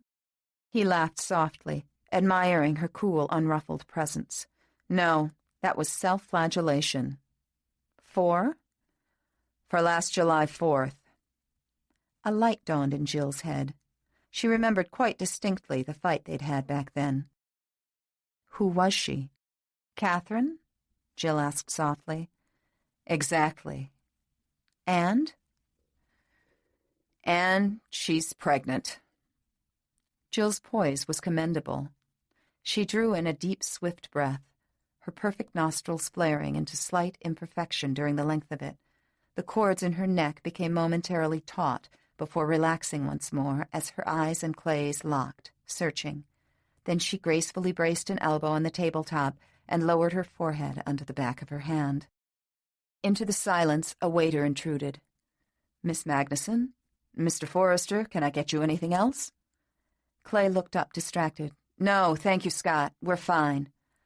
When Scott had drifted discreetly away, Jill raised her head and asked, Is she the reason for the shiner, which I have so graciously avoided mentioning all night? He nodded. Her father. He took a drink, gazed out at the lights below again. I'll forego the obvious question, Jill said, with a hint of asperity creeping into her tone, realizing you wouldn't have told me unless the situation were clearly defined and you're certain it is yours. Are you going to marry her? This time it was Clay's turn to draw a ragged breath. He sat with ankle crossed over knee, one elbow slung on the edge of the table. To look at him, at the careless pose, at the classic cut of his tailored clothes, his handsome profile, one would not have guessed the slightest thing to be amiss. But inside he was a knot of nerves. You haven't clearly answered whether or not you love me. Slowly Clay drew his eyes back to hers, suffering now nearly as much as he could see she was. No, I haven't, have I? Is it, Clay searched for the correct word, superfluous now? I think so. Yes, I think so. Each of their eyes dropped down to their drinks. Each of them experienced a touching sense of loss at her words. I don't know if I'm going to marry her or not. I'm getting a lot of pressure. From her parents? He only laughed ruefully. Oh, Jill, that's so incredibly funny. Too bad you'll never know how incredibly funny that is. Sure, Jill retorted caustically. Ha ha ha! Aren't I funny, though? He reached for her hand on the tabletop. Jill, it was a thing that happened. You and I had that big fight the night before. Stu and Bobby lined me up with this cousin of Bobby's. Hell, I don't know. And you got her pregnant because you wanted to set up housekeeping with me, and I refused to leave Theta House. How chivalrous. She yanked her hand free. I expected you to be bitter. I deserve it. The whole miserable thing is a lousy mistake. The girl's father's a raving lunatic. And believe me, neither the girl nor I want anything to do with each other. But there are, shall we say, extenuating circumstances that may force me to ask her to marry me. Oh, she'll be overjoyed that you have to. What girl wouldn't be? He sighed, thought in exasperation, women. I'm being pressured in more ways than one. What's the matter? Has your father threatened to deny you a place in the family practice? You're very astute, Jill, but then I never did take you for a dumb redhead. Oh, don't humor me. Not at a time like this. It's not only my father. Mother walks around looking like she's just been whipped, and to complicate matters, Catherine's old man is threatening to get vocal about it. If that happens, my admission to the bar is in jeopardy. And to complicate matters even worse, Catherine has run away from home. Do you know where she is? No, but Bobby does. So you could reach her if you wanted to. I think so. But you don't want to. He drew a great sighing breath and only shook his head forlornly. Then he reached for her hand again across the corner of the table. Jill, I don't have much time to waste. All the devils of hell seem to be riding on my back right now. I'm sorry if I have to lay one of them on yours, and I'm sorry, too, if the occasion isn't what it should be at a time like this. But I want to know your feelings about me. I want to know if, at some time in our future, when all this is straightened out, when I've completed law school and gotten my life back in working order, would you ever consider marrying me? Her composure slipped a notch, and she cast her eyes aside as they grew too glistening, but they were drawn back to his familiar, lovable face, of which she knew every feature so intimately. In a choked voice, she answered, Damn you, Clay Forrester. I could slap your Adonis's face. But the softness of her words told him how very hurt she was. Jill, you know me. You know what I'd have planned for us if this hadn't interfered. I'd never have asked you this way at a time like this if I'd had the choice. Oh, Clay, my heart is falling in little pieces down to the pit of my stomach. What do you expect me to say? Say what you feel, Jill. He rubbed a thumb lightly across the back of her hand while she covered his face, hair, and body with her eyes, letting her hand remain passively in his. You asked me too late, Clay. Pained moments spun by while the piano player tinkled some old tune and a few dancers moved across the floor. At last he picked up Jill's hand, turned it over, and kissed its palm. Returning his gaze to her face, he whispered, God, you're beautiful. She swallowed. God, you are too. That's our trouble. We're too beautiful. People see only the facade, not the pain, the faults, the human failings that don't show. Jill, I'm sorry I hurt you. I do love you, you know. I don't think you'd better bank on me, Clay. Do you forgive me for asking? No. Don't ask me to do that. It mattered to me, Jill. Your answer mattered a lot. She slowly pulled her hand free of his and picked up her purse. Jill, I'll let you know what comes of it. Yeah, you do that. And I'll let you know when my space shuttle leaves for the moon. This time, it happened so fast that Clay saw nothing. He stepped out of the Corvette in the driveway, and a husky shadow slinked swiftly from behind the bulk of a pyramidal arbor vitae. Clay was yanked roughly around, slammed against the fender of the car just as a meaty fist smashed into his stomach, leaving no mark, breaking no bones, only cracking the wind from him viciously as he doubled over and dropped to his knees on the ground. Through his pain, he heard a grating voice informing, That was from Anderson. The girls run off to Omaha. Then heavy, running footsteps disappeared into the night. When Bobby called the following evening, she sounded breathless. I ran into him at a party last night, Kat. He asked about you again and said to tell you it's really important. He had to talk to you. What good would it do? I'm not marrying him, and I don't need his money. Oh, geez, you're so obstinate. What harm can it do, for heaven's sake? But Marie passed along the hall just then, and Catherine turned her face toward the wall, couching the mouthpiece furtively. But from the knowing glance Marie had flashed her way, Catherine suspected she'd heard the last remark. Quietly, she said into the phone, I want him to think I've left town. Bobby's voice suddenly became critical, scolding. If you want to know what I think you owe him that much. I don't think it's enough for you to insist that you don't need a single thing from Clay Forrester. Maybe he needs something from you. Have you ever considered that? Dead silence at Bobby's end of the line for a long moment. Catherine hadn't considered that before. She clasped the receiver tightly and pressed it against her ear so hard her head began to hurt. Suddenly it tired her immensely, having to think about Clay Forrester at all. Her emotions were strung out to the limit, and her own problems were more than she wanted to handle, without taking on Clay Forrester's, too. She sighed and dropped her forehead against the wall. Bobby's voice came through again, but very calmly and quietly. I think he's in some kind of big trouble over this, Kath. I don't know exactly what, because he wouldn't say. All he said was something about serious repercussions. Don't, Catherine begged, her eyelids sliding shut wearily. Just don't, okay? I don't want to hear it. I can't take on any of his troubles. I have all I can do to handle my own.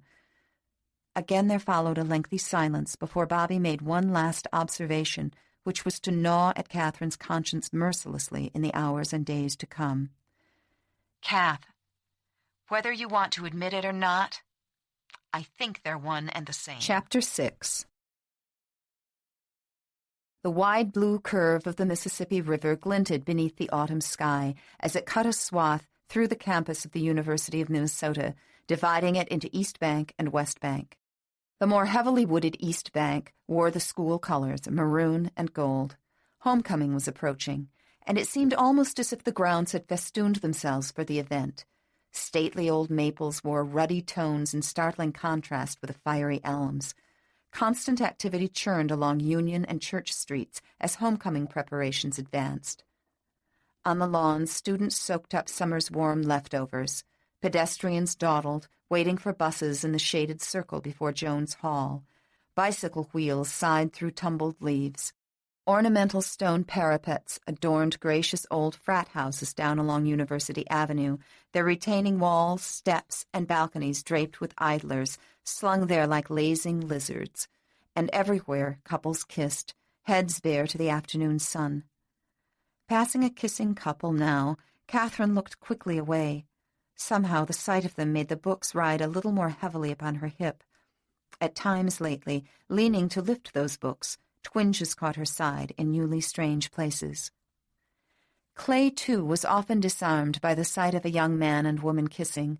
Striding down the mall now, he observed an embrace in progress, and his thoughts strayed to Catherine Anderson. Pulling his eyes to the students moving along the sidewalk ahead of him, he thought the girl with the leaf-gold hair could almost be her. He studied her back while it disappeared and reappeared around others who came between them. But it was only his preoccupation with her lately that made him look twice at every blonde head in a crowd. Still, the hair was the right color and the right length, but Clay realized he could easily be mistaken, for he'd never seen her in broad daylight before. Damn it, Forrester. Get her out of your head. That's not her, and you know it. But as he watched the tall form with its straight shoulders, its swayless hips, the books riding against one of them, a queer feeling made his stomach go weightless. He wanted to call her name, but knew it couldn't be Catherine. Hadn't he gotten the message loud and clear? She'd run off to Omaha. Deliberately, Clay glanced across the street to free his eyes and mind from delusions, but it was no good. Momentarily, he found himself scanning the crowd more intently, seeking out the blue sweater with blonde hair trailing down its back. She was gone.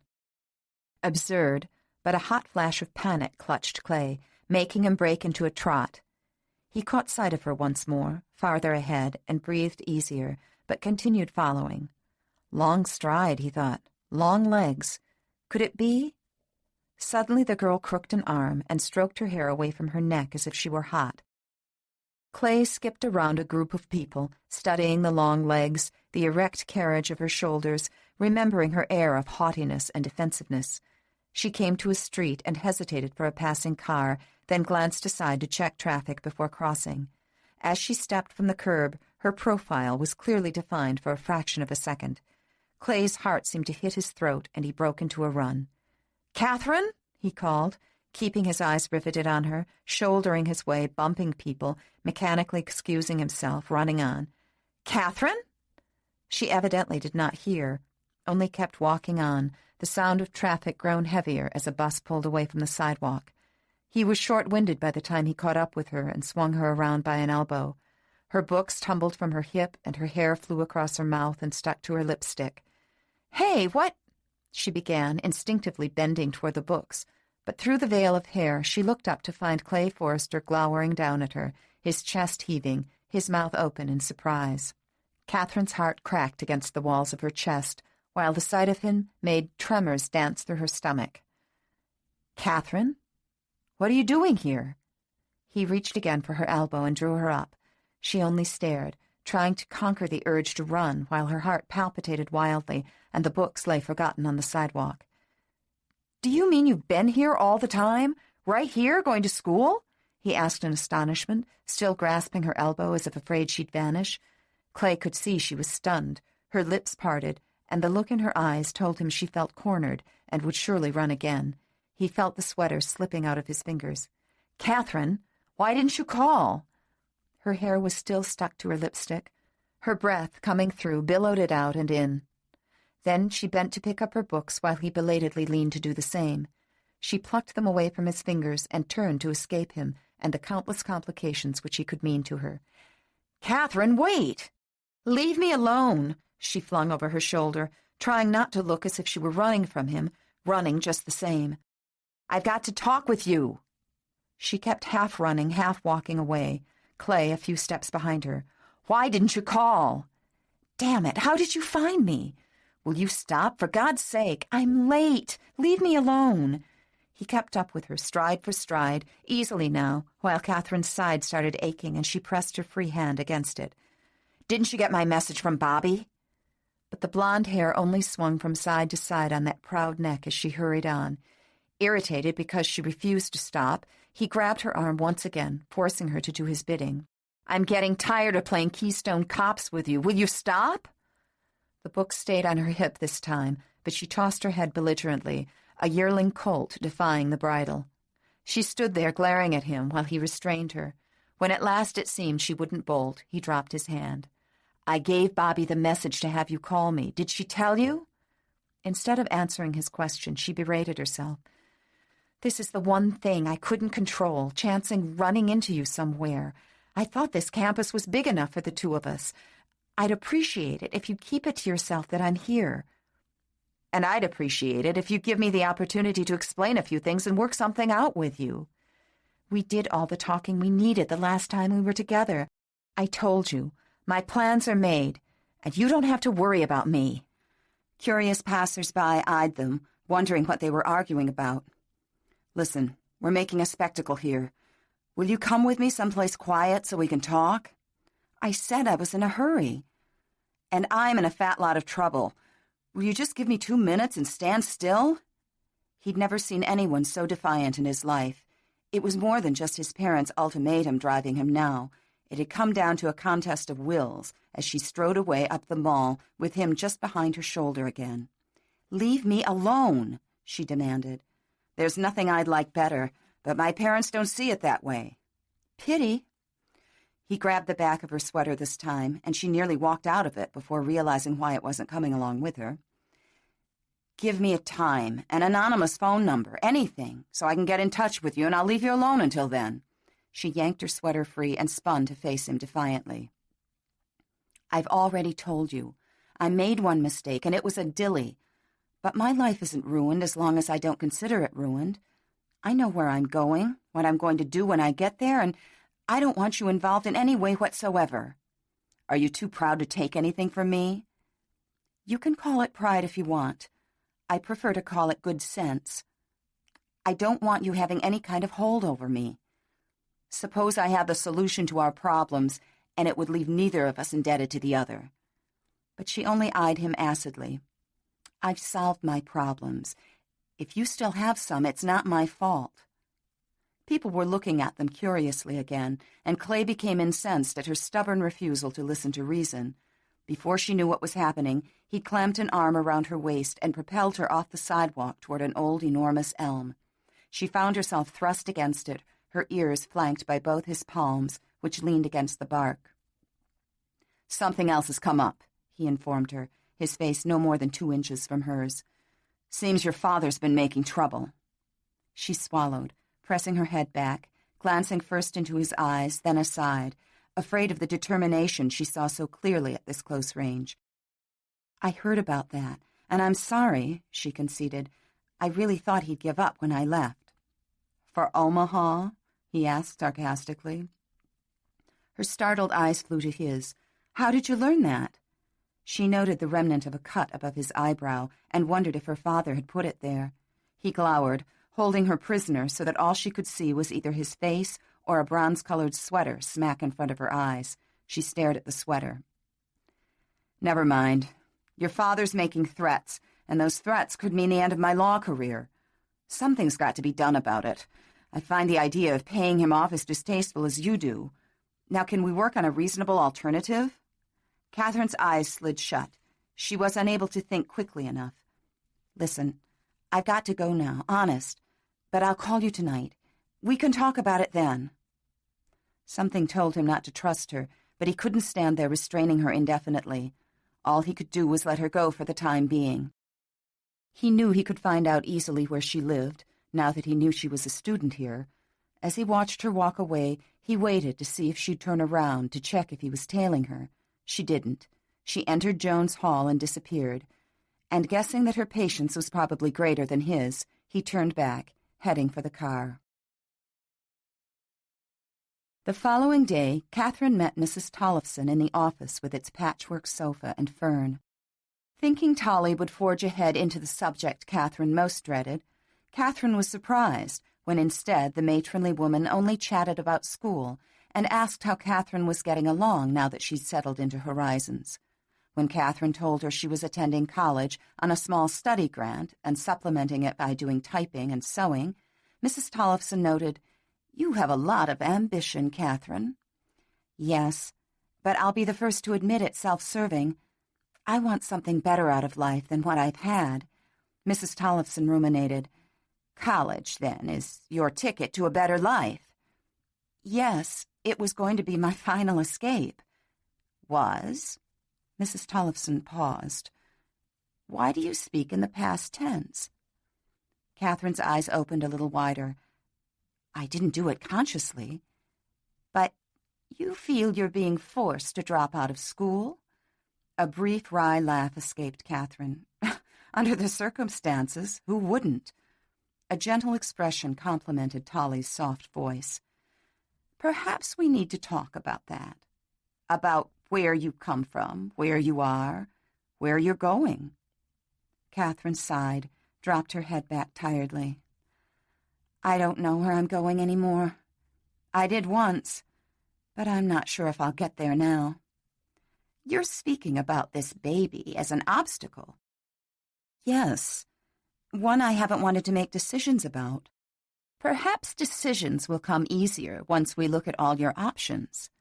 Mrs. Tollefson's voice would be suited well to the reading of poetry. "I think we need to explore where your baby fits into your plans." "Oh, God, here it comes." Catherine sank deeper into the cushions of the sofa, wishing it would take her down, down into its depth forever. "How far along are you, Catherine?" 3 months. "So you've had some time to think about it already." The kind woman watched the cords stand out in Catherine's neck as the girl swallowed, and her eyes remained closed. "Not enough. I have trouble thinking about it at all. I keep pushing it to the back of my mind, thinking someone will come along and make the decision for me." "But you know that won't happen." You knew that when you came to Horizons. From the moment you chose not to abort, you knew a further decision was in the offing. Childlike now, Catherine sat forward, arguing. But I want them both, college and the baby. I don't want to give up either one. Then let's discuss that angle. Do you think you're strong enough to be a full-time mother and a full-time student? For the first time, Catherine bridled. Well, how should I know? She flung her hands out, then subsided with a sheepish look. I'm sorry. Mrs. Tollefson only smiled. It's okay. It's fine and healthy to be angry. Why shouldn't you be? You just started putting your life on track when along came this major complication. Who wouldn't be angry? Okay, I admit it. I'm mad. At whom? A puzzled expression curled Catherine's blonde eyebrows. At whom? But Mrs. Tollefson only sat patiently, waiting for Catherine to come up with the answer. At me? Catherine asked skeptically in a tiny voice. And, Catherine swallowed. It was extremely hard to say. And the baby's father. Anybody else? Who else is there? It grew quiet for a long moment. Then the older woman suggested, The baby? The baby? Catherine looked aghast. It's not his fault. Of course it's not. But I thought you might be angry with him just the same, maybe for making you think about giving up school, or at the very least for slowing you down. I'm not that kind of person. Maybe not now, but if your child prevents you from completing your college education, what then? You're assuming I can't do both? Catherine was growing frustrated, while Mrs. Tollefson remained calm, unflappable. Not at all. I'm being realistic, though. I'm saying it will be tough. 80% of the women who become pregnant before age 17 never complete high school. That statistic goes up with college-age women who must handle heavy tuition costs. There are daycare centers, Catherine noted defensively, which don't accept a child until he is toilet-trained. Did you know that? You're really laying it on heavy, aren't you? Catherine accused. These are facts, continued the counselor, and since you're not the kind to go manhunting as a solution to your problem, shall we explore another option? Say it, Catherine challenged tightly. Adoption. To Catherine, the word was as depressing as a funeral dirge, yet Mrs. Tollefson went on. We should explore it as a very reasonable, very available answer to your dilemma. As hard as it may be for you to consider adoption, and I can see how it upsets you by the expression on your face, it may be the best route for you and the child in the long run. Mrs. Tollefson's voice droned on, relating the success of adopted children until Catherine jumped to her feet and turned her back. I don't want to hear it. She clutched one hand with the other. It's so cold-blooded. Childless couples, adoptive parents, those terms are... She swung again to face Mrs. Tollefson. Don't you understand? It would be like feeding my baby to the vultures. Even as she said it, Catherine knew her exclamation was unjust, but guilt and fear were strong within her. At last she turned away and said in a small voice, I'm sorry. You're reacting naturally. I expected it all. The understanding woman allowed Catherine to regain composure, but it was her responsibility to delineate all choices clearly. Thus, she went on. Catherine again listened to the facts. Adopted children tend to develop to their fullest potential. Adopted children are as well or better adjusted as many children who live with their birth parents. Child abuse is almost non-existent in adopted families. Parents who adopt are generally in an above-average income bracket. The adopted child runs a better chance of graduating from college than if parented by an unwed mother. A great vice seemed to tighten, thread by thread, at Catherine's temples. She dropped to the sofa, her head falling back as an overwhelming weariness pervaded her. "You're telling me to give it up," she said to a shimmering reflection on the ceiling. Mrs. Tollefson let the old guilt-laden term pass for the moment. "No, I'm not. I'm here to help you decide what is best for your welfare and ultimately for the child's. If I fail to make you aware of all eventualities, of all avenues open to you, and of all that may close, I'm not doing my job thoroughly." "How much time do I have to decide?" The question was a near whisper. "Catherine, we try not to work with time limits here, which sounds ironic when each young woman is here for a limited time. But no decision should be made till the baby's born, and you've regained your equilibrium." Catherine considered this. Then her concerns came tumbling out in an emotional potpourri. Would that really happen? Would I resent the baby because he slowed me down? I only want to make a decent life for him, so he won't have to live in the kind of home I had to live in. I set out to get a college education to make sure of that, only to find out if I pursue it, I may defeat my purpose. I know what you say is true, and it would be hard, but a baby should have love. And I don't think anybody could love it as much as a real mother. Even if money is a problem, it seems like copping out to give the baby away because of the expense. "Catherine," Mrs. Tollefson leaned forward, caring deeply, her face showing it. "You continue to use the term 'give away' as if you own the child and are rejecting him. Instead, think of adoption as perhaps a better alternative to parenting the child yourself." Catherine's large blue eyes seemed to stare right through the woman before her. Finally, she blinked and asked, "Have you ever seen anyone make it? With a baby, I mean. All the way through college? Single parent?" "No, not that I can remember, but that's not to say you can't be the first." "I could get—" She thought of Clay Forrester's offer of money. "No, I couldn't." Then she sighed. "It almost makes me look stupid for passing up an abortion, doesn't it?" "No, not at all," the kind voice reassured.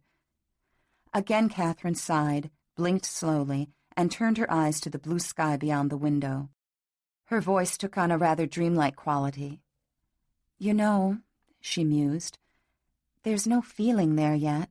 I mean, the baby hasn't moved or anything. Sometimes I find it hard to believe it's in there, like maybe somebody's just pulling this big joke on me." She paused and then almost whispered, "Freshman hazing." But when she looked at Tolly again, there was true sadness in her face and the realization that this was no hazing at all. "If I'm already feeling so protective when there's not even any evidence of life yet, what will I feel when he moves and kicks and rolls around?" Mrs. Tollefson had no answers. "Do you know, they say a baby has hiccups before it's born." The room remained still again, flooded with late sunshine and emotion, while Catherine dealt with possible eventualities. At last she asked, "If I decided to give him up—" A raised index finger stopped her. "Okay, if I decide on adoption as the best route, could I see him first?" "We encourage it, Catherine. We've found that mothers who do not see their children suffer a tremendous guilt complex, which affects them the rest of their lives." Then, studying Catherine's face carefully, Mrs. Tollefson posed a question it was necessary to ask. "Catherine, since he has not been mentioned so far, and since I do not see his name on the card, I must ask if the child's father should be a consideration in all of this." The blonde young woman rose abruptly and snapped, "Absolutely not." And had her attitude not changed so quickly, Mrs. Tollefson might have believed Catherine. The records office of the U of M refused to give out Catherine's home address. Thus, it took Clay 3 days to spot her again, crossing the sprawling granite plaza before Northrop Auditorium. He followed at a discreet distance as she cut between buildings, following the maze of sidewalks until finally at 15th Street she turned northward. He kept sight of her blue sweater with the blonde hair swaying upon it until she turned into an old street of homes that had been stately in their younger day, but hovered now behind massive boulevard trees in a somewhat seedy reflection of the grandeur they once knew. She entered a gargantuan yellow brick 3-story with an enormous wraparound porch. The house had no marking other than a number, but while Clay stood wondering, a very pregnant woman came out and stood on a chair to water a hanging fern. He might not have thought anything of it if he hadn't suddenly realized, as she turned, that she was not a woman, but was, instead, a young girl of perhaps 14. As she raised up on tiptoe to fetch down the plant, the sight of her swollen stomach triggered Clay's suspicion. He looked again for a sign, but there was none, nothing to indicate it was one of those homes where girls went to wait out their pregnancies. But when the girl returned inside, Clay wrote down the house number and headed back toward the campus to make some phone calls. By the time Catherine had been at Horizons a week and a half, she found herself accepted without question and knew her first taste of sorority. Because so many of the girls were in their young teens, they looked up to Catherine, who, as a college student, seemed to them much more worldly. They saw her leaving each day to pursue an outside life, while they themselves had forfeited theirs for the duration of the stay, and their admiration grew. Because Catherine owned a sewing machine, which was often in demand, her room came to be the gathering place. Here she heard their stories. Little Bit was 13, and not sure who was the father of her baby. Plain-faced Vicky was 16, and didn't talk about the father of hers. Marie, age 17, spoke amiably about her Joe, and said they still planned to get married as soon as he graduated from high school. The unkempt Grover said the father of her baby was the captain of her high school football team and had taken her out on a bet with a bunch of his team members. There were some residents of Horizons who cautiously avoided getting too close to anyone, others who brazenly swore they'd get even with the boy responsible. But the majority of the girls seemed not only resigned to living here, but enjoyed it. Especially nights like this, when, all together, a group was working on a pair of nightgowns for Little Bit to wear during her hospital stay, which wasn't far off. By now, Catherine was accustomed to the banter at times like these. It was a combination of teasing and gaunt truths.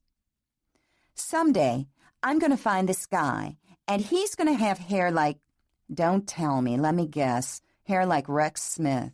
"What's the matter with Rex Smith?" "Nothing. We've just heard the story before, and how's he just going to know you're the woman he was made for?" "Listen, kiddo, don't forget to tell him somebody else thought the same thing before him." Laughter followed. "I want to be married like Ally McGraw in Love Story, you know. Make up my own words and stuff. Fat chance."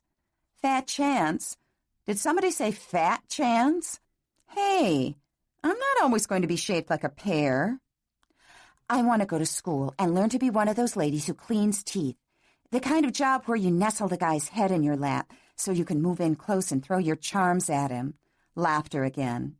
"I'm never going to get married. Men aren't worth it." "Hey, they're not all bad." "Nah, only 99% of them." "Yeah, but it's that other 1% that's worth looking for." "When I was little and my folks were still together, I used to look at this picture of them on their wedding day. It used to sit in their bedroom on the cedar chest. Her dress was silk, and there were little pearls on top of her veil, and it trailed away around the floor in front. If I ever get married, I'd like to wear that dress." Except I think she threw it away. "Want to know something funny?" "What?" "When Ma got married, she was pregnant. With me." "Yeah?" "Yeah. But she didn't seem to remember it when I told her I wanted to get married." And so the talk went, and somebody always suggested going down to the kitchen for fruit. Tonight it was Marie who won the honors. She waddled downstairs and was passing the hall phone when it rang. "Phone call, Anderson." When Catherine came to pick it up, Marie was leaning a shoulder against the wall, a curious half-smile on her face. "Hi, Bobby," she answered, glancing at Marie. "Guess again," came the deep voice over the line. The blood dropped from Catherine's face. She sucked in a quick breath of surprise and remained motionless for a moment, gripping the phone, before the color seeped back up her neck again. Don't tell me. You followed me.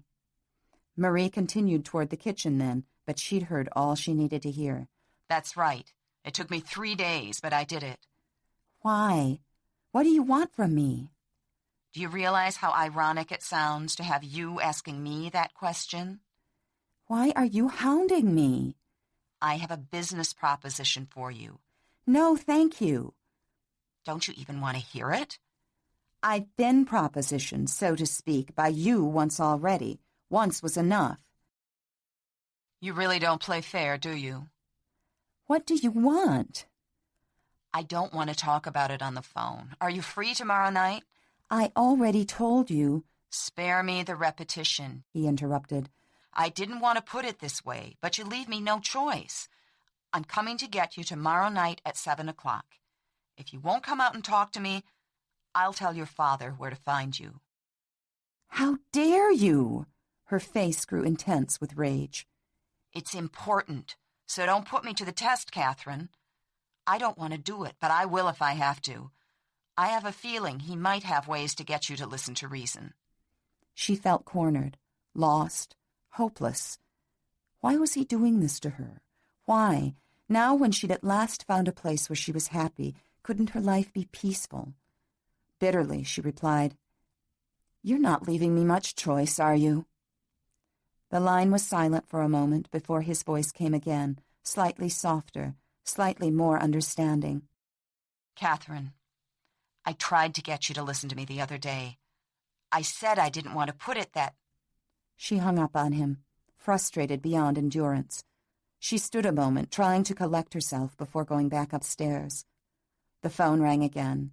She clamped her jaw so hard that her teeth hurt, put a hand on the receiver, felt it vibrate again, picked it up, and snapped. What do you want this time? 7 o'clock, he ordered authoritatively. Be ready, or your father finds out. Then he hung up on her. Something wrong? Marie asked from the kitchen doorway. Catherine jumped, placing a hand on her throat. I didn't know you were still there. I wasn't. Not for very long, anyway. I just heard the last little bit. Was it anybody important?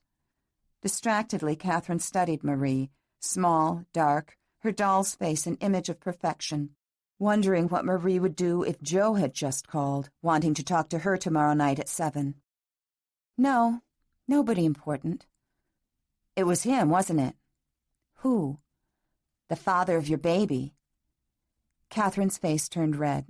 No use denying it, Marie went on. I can tell. Catherine only glared at her and turned away. Well, you didn't see the color of your face or the look in your eyes when you picked up that phone and heard his voice. Catherine spun around, exclaiming, I have no look in my eyes for Clay Forrester. Marie crossed her arms, grinned, and raised one eyebrow. Is that his name? Clay Forrester? Infuriated with herself, Catherine spluttered, It doesn't matter what his name is. I have no look in my eyes for him. But you can't help it. Marie shrugged as if it were a foregone conclusion. Oh, come on, Catherine said in exasperation. Once you've been in this place, you realize that no girl who comes here is immune to the man who's the other half of the reason she's here. How could she be? Although Catherine wanted to deny it, she could not. It was true that when she'd heard Clay Forrester's voice, something had gone all barmy in the pit of her stomach. She'd grown shivery and hot all at once, light-headed and flustered. How could I, she berated herself silently. How could I react so to the mere voice of a man who, 2 months after the fact, forgot that he'd ever had sexual intercourse with me? Chapter 7. The minute she came home from classes the following afternoon, Catherine knew something was up. The atmosphere was charged, the girls giddy, giggly. Everyone turned suddenly helpful, advising her to go upstairs and get her studying done right away, not to worry about setting the table. Vicky would do it for her. Someone suggested she do her nails, and Marie suggested, Hey, Catherine, how about if I blow-dry your hair? I'm pretty good at it, you know. I did it this morning, thanks. Behind her back, Marie made an exasperated gesture, followed by a rash of questions about whether or not Catherine had ever worn purple eyeshadow. apricot blush, white lip liner. By the time she went down to supper, Catherine accosted the crew with a sly look on her face. "All right, you guys, I know what you're up to. Marie's been talking, hasn't she? But this is not a date, so don't misconstrue it as one. Yes, someone's coming for me, but I'm going exactly as I am." There stood Catherine, confronting the whole dining room full of critical faces, dressed in faded blue jeans and an outsized flannel shirt, looking like she should be slopping hogs. "In that?" Marie fairly choked. "There's nothing wrong with this." "Maybe not for a game of touch football." "Why should I primp? I told you it's not a date." "The word is out, Catherine," Grover proclaimed. "We all know it's him." Marie, without question the group leader, put a hand on her hip and sing-songed, "Not a date, huh? What's the matter, Catherine? Is he old and feeble or something? Hasn't he got any hair on his legs?" They all started laughing, Catherine included. Someone else picked up the teasing and carried it forward. "Maybe he's got body odor. Or halitosis. No, I know, ringworm. Who'd want to dress up for a guy with ringworm?" By now, they were circling Catherine as if she were a maypole. "I know, I bet he's married." But what had started out to be funny suddenly angered Catherine, who saw the girls as a pack of feral animals, nipping at her, closing in for the final attack. "Nope, I know he's not married," Marie informed the group. "It's got to be something else." "A priest, then. A man of the cloth. Oh, shame, shame, Catherine." "I thought you were my friends," she exclaimed, confused and hurt. "We are. All we want is to see you dolled up for your fella." "He's not my fella." "You bet he's not. He won't be either, if you don't get out of those everyday rags and paint your nails." "I am not painting my nails for Clay Forrester. He can go to hell, and so can all of you." Catherine broke from the circle and ran upstairs. But she was not allowed to sulk, for momentarily Marie appeared, leaning against the doorframe. "Tolly doesn't allow anybody to skip meals around here, so you'd better get back down there. The girls are just having a little fun. They're all quite a bit younger than you know, but you're the one who's acting childish by coming up here and sulking." Catherine threw a derisive glance at her roommate. "I'll be back down," she said coldly, "but tell the girls to lay off. It's nobody's business how I dress." Supper was an uncomfortable affair for Catherine, but the rest carried on as if nothing had happened. She sat stonily, her nerves as taut as fiddle strings. "Pass the strawberry jam," Marie requested, eyeballing a silent message to Vicky on Catherine's left, then to Grover, who was refilling milk glasses.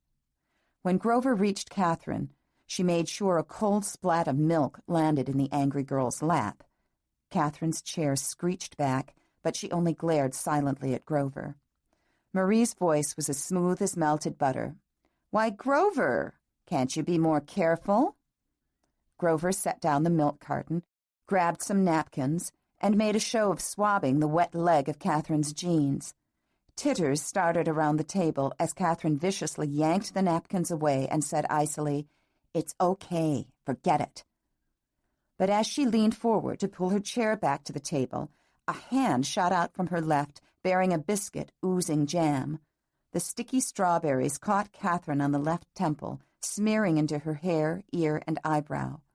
"Oh, my, look what I've done," Vicky said innocently. Catherine leaped up, anger bubbling uncontrollably. "What kind of conspiracy is this? What have I done to make you all so hateful?" Just then Marie, their ringleader, arose, wearing her piquant smile, and came to put her arms around Catherine. "We only want to help." Catherine stood in the circle of Marie's unwanted hug, holding herself stiff. "Well, you have a strange way of showing it." But just then Marie drew back with a false gasp, and Catherine felt something warm and cloying plastering her shirt against her back where Marie's arm had been. "Now I've really done it. I got gravy on your shirt, Catherine." Then, with a sly glance at all her co-conspirators, Marie suggested, "We'll just have to see what we can do about it, won't we, girls?" And standing back, hands on hips, the shorter girl surveyed Catherine critically. Have you ever seen such a mess in your life?" Catherine, dumbfounded, only now began to suspect the method behind their madness as smiles bloomed all around the table. One by one they passed her on their way upstairs, each offering something. "You really should wash your hair. I have a bottle of strawberry shampoo. And I have some yummy Village bath oil you can borrow. I haven't done my laundry yet. If you'll leave your jeans and shirt in the hall, I'll throw them in with my stuff. Institution soap is the pits. I'll leave mine in the bathroom." Marie swiped a finger across Catherine's temple, then sucked the jam from it. "Yuck! I guess we'll have to give you a fresh hairdo after all. For heaven's sakes, get her upstairs and do something with that jam, Marie." Marie winked at Catherine, reached out a small hand, waiting. In the moment before she placed her own in it to be led upstairs, Catherine felt a lump lodge in her throat, a curious, new, growing thing, a learning thing, a trusting thing. But before she quite decided how to deal with it, she was in their hands. Many times during the next hour, Catherine raised her eyes to Marie's in the mirror, understanding now, feeling warmed and grateful because they cared. They all cared so very much. "You're crazy, you know," she laughed. "You're all a little bit crazy. It's not even a date." "By the time we get done, it will be," Marie deemed. The pile of makeup that appeared would have put Cleopatra to shame. With gratitude but reservation, Catherine accepted pedicure, manicure, coiffure, jewelry, even lacy underwear, all offered with the best and most optimistic intentions. After holding her dress while she slipped it on, the stubby Marie stood on top of one of the beds to fasten a gold chain around Catherine's neck. "Hey, when you going to grow up, Marie?" someone quipped. "Hadn't you noticed?" She rubbed her belly. "I'm growing daily, only in the wrong direction." Laughter followed, but subdued now, almost reverent, while Catherine stood in their midst, looking unbelievably lovely. "Go on, have a look," Marie prompted, nudging Catherine's shoulder. Catherine walked to the mirror, fully expecting to see a Cupid doll looking back at her. But she was stunned at the surprisingly lovely woman reflected there. Her hair was glowing, flowing back from her face as if its golden streaks were blowing in the wind. The makeup had been done tastefully, giving her cheeks a delicate, hollow look, her blue eyes a new luminous size and glitter. The gloss on her lips reflected a bead of light, as if she'd just passed her tongue along them and left them provocatively wet. Small gold hoops on her ears complemented the shadowed length of her neck and emphasized her delicate jawline, while the loop of gold around her neck drew her eyes downward to the open collar of the soft blue wool shirtwaist with its long sleeves and front closure. The collar stood up in back, flared open in front, leaving a bit of exposed skin above the highest button. Without conscious thought, Catherine lifted a manicured fingertip and touched the hollow of her right cheek, the hollow she'd never been aware of before. Her own sober eyes stared back at her approvingly, but with a new worry in them. My God, she thought, what will Clay Forrester think? Behind her, the girls observed the telling movement of her fingers upon her own cheek, the hand that rested briefly upon her pulsing heart, as if to say, "Can it be?" And while the silent group stared, a frowsy, brown-haired 15-year-old with tortoise-shell glasses came forward. In the mirror, Catherine saw her coming and fought to control emotions that bubbled up and threatened. She did not want to be their hope. She did not want Clay Forrester to think she'd done all this for him. But while the hopelessly plain Francie came forward, Catherine knew that for this one evening she was doomed to play the role these girls so desperately needed her to play. Francie, who had never spoken a word to Catherine before, came forward, bearing a bottle of Charlie perfume. "Here," she said, "I stole this from you." Catherine turned to take the bottle, smiling into Francie's eyes, which held no more sparkle than cold dishwater. "I have a couple of different kinds. Why don't you keep it?" But as Francie extended the bottle, Catherine could see the girl's hand tremble. "But this one must be your favorite. It's the most used up." Francie's eyes impaled her, wavering neither right nor left. Then Catherine smiled and took the bottle and sprayed herself lightly behind the ears and upon her wrists. When she finished, she said, "You're right, Francie. It is my favorite. But why don't you put it on your dresser, and when I want it, I'll just come in and take a squirt." Really? Had Catherine been a movie star who suddenly stepped off the screen to materialize before Francie in flesh and blood, the girl could not have been more awed. "This is ridiculous," thought Catherine. "I'm not Cinderella. I'm not what they want me to be." But something stung her eyelids as she pushed the bottle of perfume more firmly into Francie's hands, undone by the look in the younger girl's eyes. Marie, still standing by the bed, broke the tension by quipping, "I think this is what's called a pregnant silence." So Catherine was saved from tears, and Francie was saved from shame, and everyone laughed and began drifting from the room until Catherine was left alone with Marie. Impulsively, she gave the shorter girl a hug. "Mutt and Jeff, aren't we?" Marie joked. "I don't know what to say. I misjudged all of you earlier. I'm sorry. Hey!" Marie reached to fix a certain curl on the side of Catherine's cheek. "We laid it on a little heavy. We understand." "So do I, now." "You're going for all of us, Kath." I know. Just hear him out, okay?" "But he's not coming to ask me to marry him. We already—" "Just hear him out, that's all. Give the girls a little something to hope for. Pretend for them that it's real. Promise, just for one night." "Okay, Marie," Catherine agreed, "for all of you. But what happens to their hopes when it doesn't come to anything? You don't seem to realize that this is a first for them. Just give them something to talk about when he comes to the door. Be nice. Make them dream a little bit tonight." Marie wondered how any man could resist a woman as beautiful as Catherine. Being short herself, she naturally admired Catherine's height. Being dark, she admired her blondness. Being bubbly, she admired her reserve. Being round-faced, she admired the long elegance of Catherine's face. Catherine was everything that Marie was not. Perhaps that's why they felt so strangely drawn to each other. "Hey, Kath," Marie said, "you're a knockout." "No, I'm not. You just want me to be." "This guy must be something to have a girl like you." But just then someone hollered from downstairs, "Hey, what kind of a car has he got?"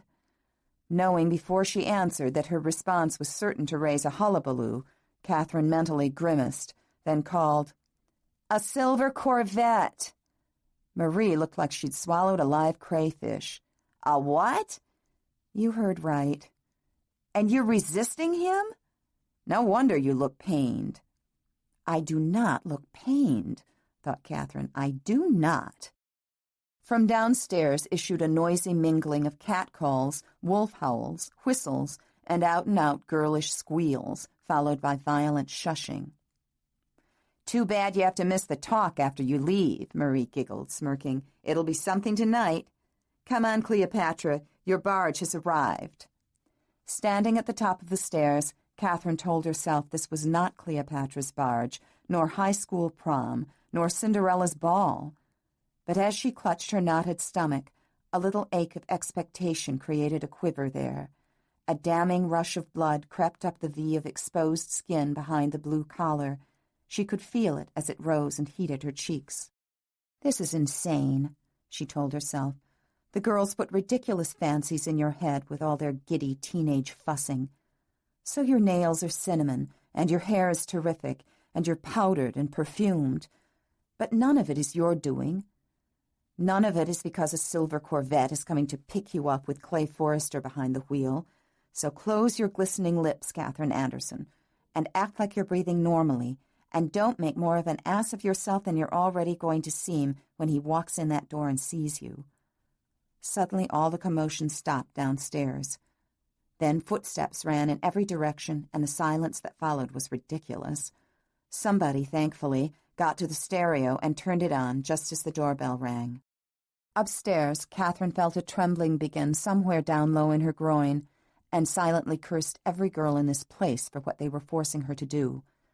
Down below, she heard his voice, and she closed her eyes, steadying herself. "Is Catherine Anderson here?"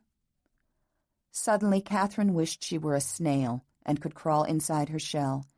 Vicky's voice, utterly innocent, utterly fakey, came clearly. "Just a minute, I'll see." "I'll see?" thought Catherine, rolling her eyes behind closed lids. Oh, Lord. "Catherine," Vicky called up the stairs. Behind her, Marie whispered, "A silver Corvette, huh? Get going," and gave her a nudge. The stairs came up to meet her high heels, and the clicks sounded like gunshots in her ears. In a last panic, she thought, "I should have washed off the perfume and blotted that glossy lipstick. Damn you, damn you, damn you. What am I doing?" The town idiot would not have been fooled by the obvious lack of activity downstairs, the staged poses, the casually lounging bodies, strategically placed so that each girl could see into the hall from their vantage points in the living room, the Scrabble board on the dining room table with not a wooden letter on it, and every eye in the place trained on Clay Forrester, who stood by the colonnade as if framed for display and purchase. It might not have been so bad if he hadn't dressed up too, but he had. He was wearing a gray continental-cut suit that made him look like an ad for some high-priced Canadian whiskey. Catherine set her eyes on the top of his wine-colored tie. It was knotted so perfectly that it stood away from his neck like a crisp new hangman's noose. She let her gaze move up to the pale blue collar that cinched him just below the Adam's apple, where the bronze tan began. "Hello," he said as casually as possible, considering that the change in her that made him feel like her old man's goon had only now smashed him in the stomach. "Oh, Christ," thought Clay Forrester. "Oh, sweet Christ." "Hello," she returned, trying to make the word as cool as a cucumber sandwich, but it came out wilted by the scorching heat of her face. Her eyes were different, he thought, and her hair, and she was wearing an understated dress worthy of a travel ad in the New Yorker. Looking at her face again, he saw that she was blushing. Blushing? Catherine saw Clay's Adam's apple move like it was trying to dislodge a fishbone stuck in his throat. She bravely looked him in the face, knowing full well that her own was scarlet, silently warning him not to give away any hint of either surprise or approval. Please. But one glance told her it was too late. He, too, was red to the collar. To his credit, he acted as refined as his grooming, all except for one quick glance down at her stomach, followed by a quicker one at the crowd of gawking faces in the living room and dining room. "D'you have a coat?" Oh, God, she thought. October, and I leave my coat upstairs. "I left it up." But of all the girls, Marie finally did the right thing. She came down at an ungainly half-gallop, bringing the coat. "Here it is," and without any sign of ill ease, thrust out a hand toward Clay. "Hi, I'm Marie. Don't keep her out too late, okay?" "Hi, I'm Clay, and I won't." He smiled for the first time, shaking her hand firmly. "Jumping Jehoshaphat," thought Marie. "He looks good enough to eat. And that smile. Look at that smile." So when Catherine reached for her coat, Marie handed it instead to Clay. Correctly trained young swain that he was, he did the proper thing, and Catherine gratefully faced the door as he slipped the coat over her shoulders. "Have a good time," Marie said. "Good night," Catherine wished them all. Like a kindergarten class, they all said in unison, "Good night." Wanting to disappear into thin air, she reached for the doorknob, but Clay's hand shot around her, forcing her to allow him to open it for her or contest his gallantry before the girls. Catherine dropped her hand and moved out into the blessedly cool October night that touched her scorching skin in sweet relief. But still, from behind them, Clay and Catherine could feel the eyes that peered out of every front window of the house. Following her to the car, Clay caught the smell of a pleasant scent threading from her, heard the tap of high heels on the sidewalk, saw in the beam from the porch light the back of her artfully arranged hair. And although he hadn't intended to, he walked first to her side of the car and opened her door, conscious yet of all those curious eyes, his mind half on them, Half on the long legs Catherine pulled into the car. Indoors, a chorus of giddy sighs went swooning. Within the car, the atmosphere was so tense and silent, even the low rumble of the engine was welcome as Clay turned the key. Carefully, Catherine kept her eyes off him. Something about a man and his car and the things he does when he gets into it, moving to start it, touching things on the dash, folding himself into the seat, the way the shoulder of a suit coat ridges high as he reaches for the mirror, disarming things that are too peculiarly masculine for comfort. She kept her eyes straight ahead. "Where do you want to go?" She looked at him at last. "Listen, I'm sorry about that, and they... It's all right. Where do you want to go?" "It's not all right. I don't want you to get the wrong impression." "I think the windows still have eyes." There was a touch of amusement in his tone as he waited, seemingly at ease now with his hands on the familiar wheel. "Anywhere. I don't care. I thought we'd just go for a ride and sit somewhere in the car and talk like we did the other time." The car moved away from the curb, and she felt his quick assessing glance and knew he was adding up the dress, the hair, the makeup, the high heels. She wanted to die all over again. Go for a ride indeed, she could hear him thinking. "Do you drink?" he asked, taking his eyes back to the street. She shot him a look, remembering last summer and that wine. "I can take it or leave it. Most of the time I leave it." He thought of her father and thought he knew why. "I know of a quiet place where the music doesn't start up until 9. It should be uncrowded this early. We can have a drink there while we talk, okay?" "Fine," she agreed. He pulled out onto Washington Avenue, heading toward downtown, across the Mississippi River. The silence grew uncomfortable, so he reached, found a tape, engaged it in the deck, all without taking his eyes from the road. It was the same kind of music as before, too pulsing for her taste, too lacking in subtlety and musicality. Just a bunch of noise, she thought disparagingly. Once again, she reached over and turned the volume down. "You don't like disco?"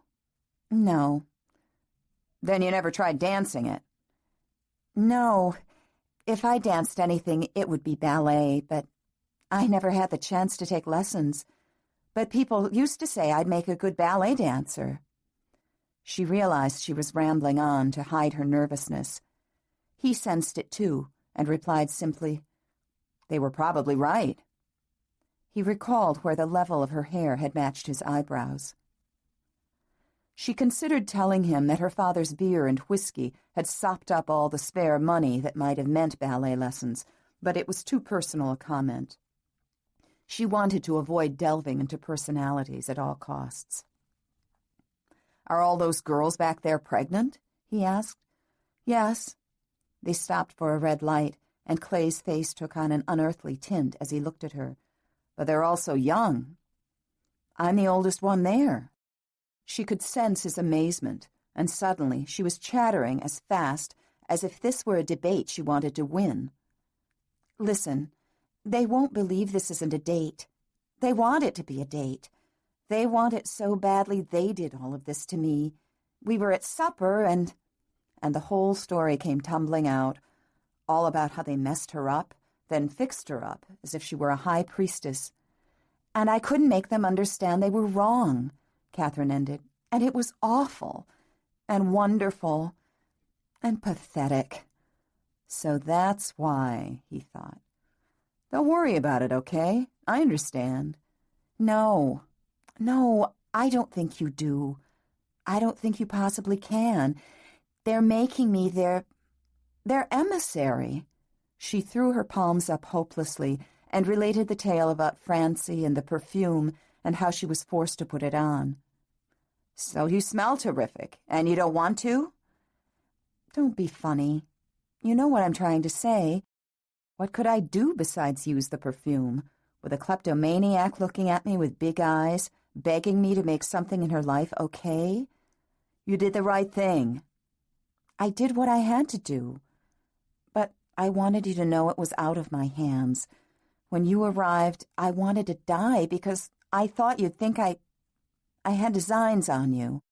By now, they'd pulled into a parking lot where a neon sign identified the place as the Mullion. Clay killed the motor, turned to her, and said, "All right, I admit it was pretty uncomfortable there for a minute. But just so their efforts won't have been for nothing, you can tell them I said you looked fantastic." "That's not what I was fishing for. Don't you understand?"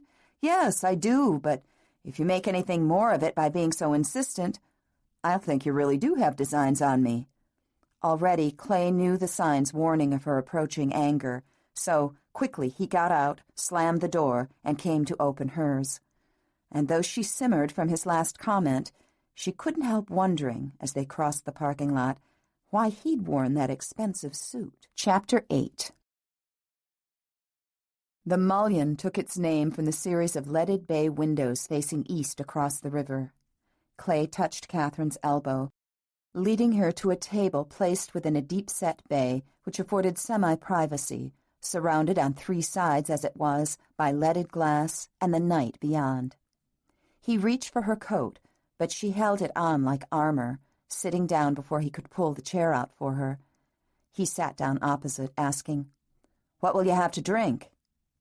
He noticed how she now removed her coat by herself and let it fall back over the chair. "Something soft." "Wine?"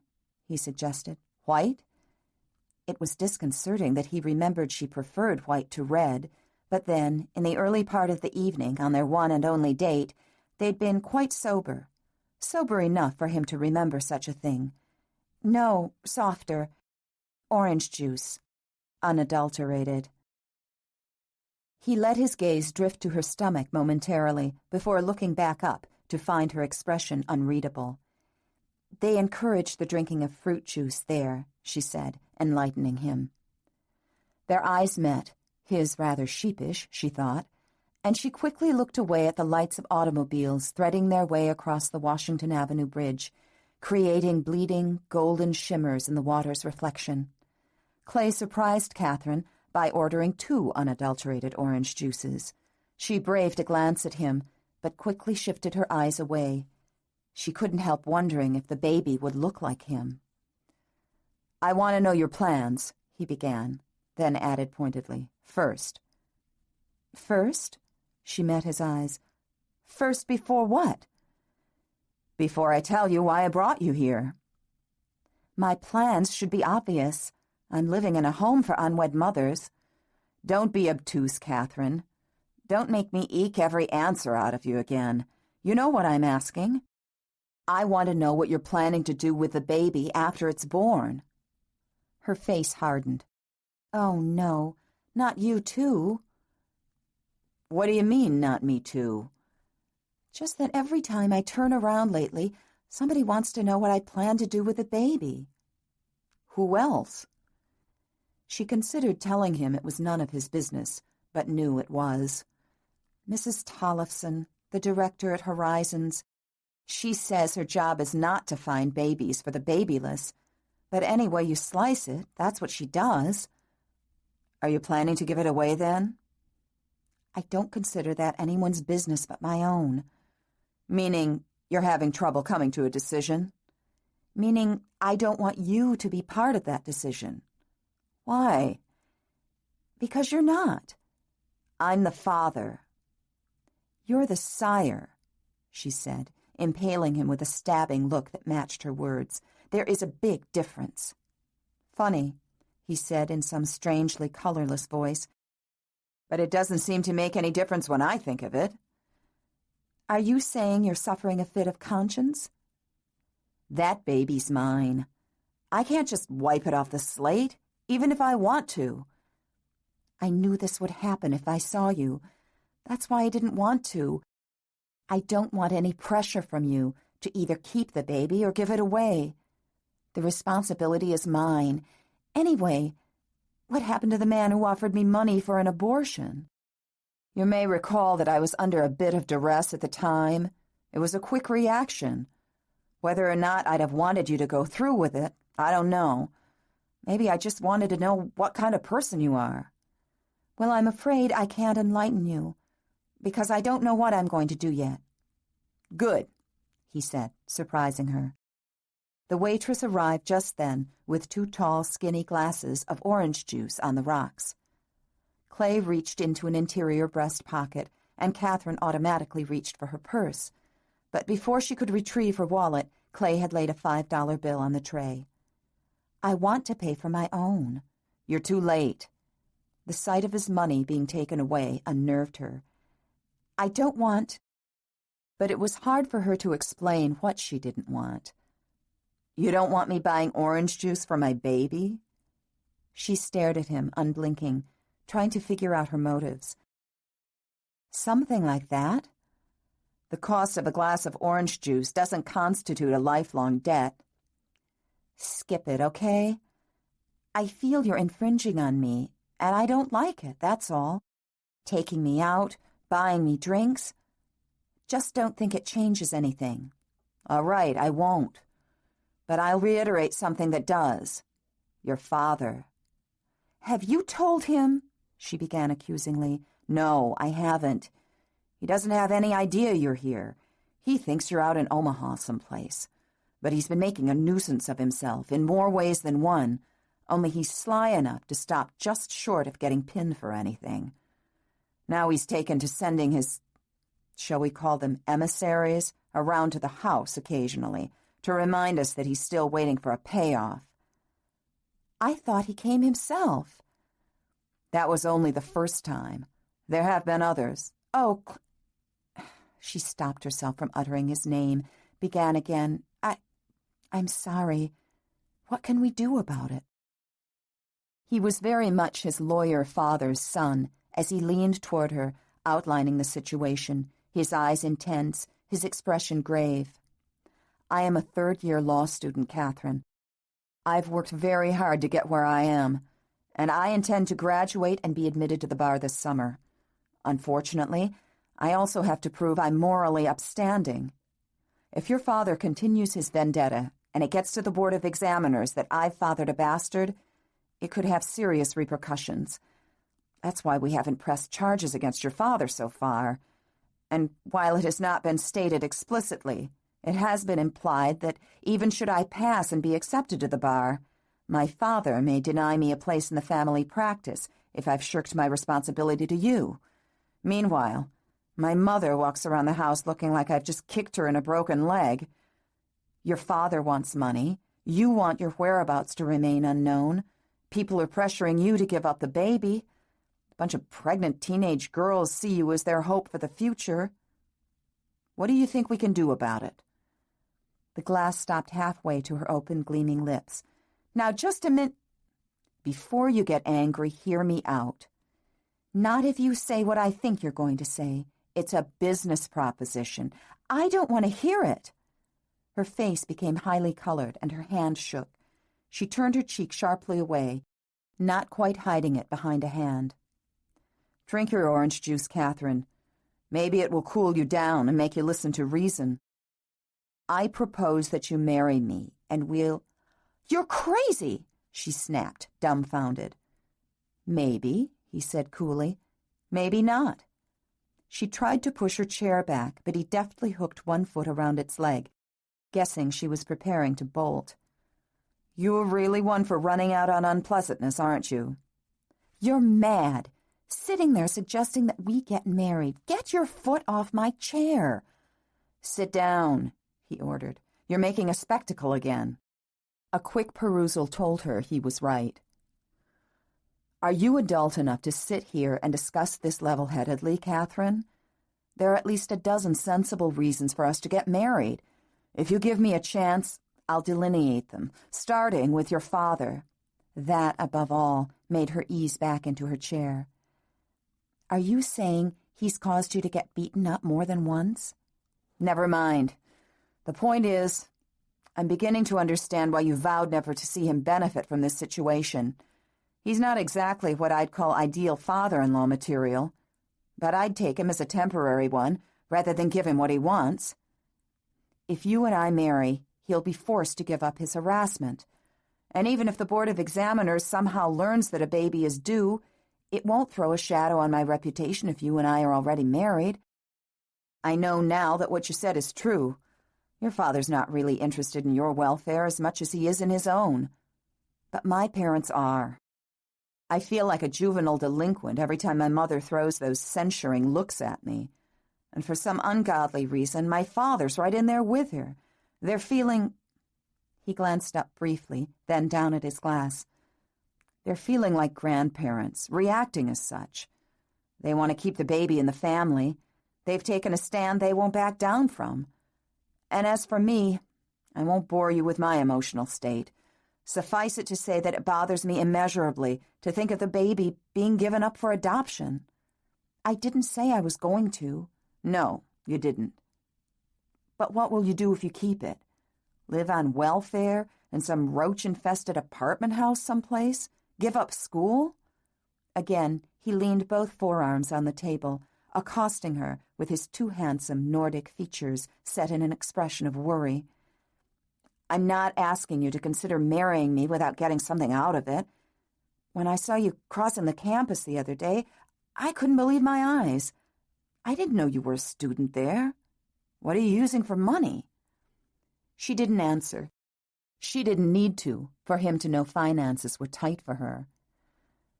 "It's going to take you some time to get through, isn't it? Even without the baby." Again, no answer. Just suppose we marry, agreeing in advance that it will be only until I finish school, take my bar exams. Your father will leave both of us alone. You'll be able to keep the baby. I'll be able to get my Juris Doctor. I'll be taken into my father's practice.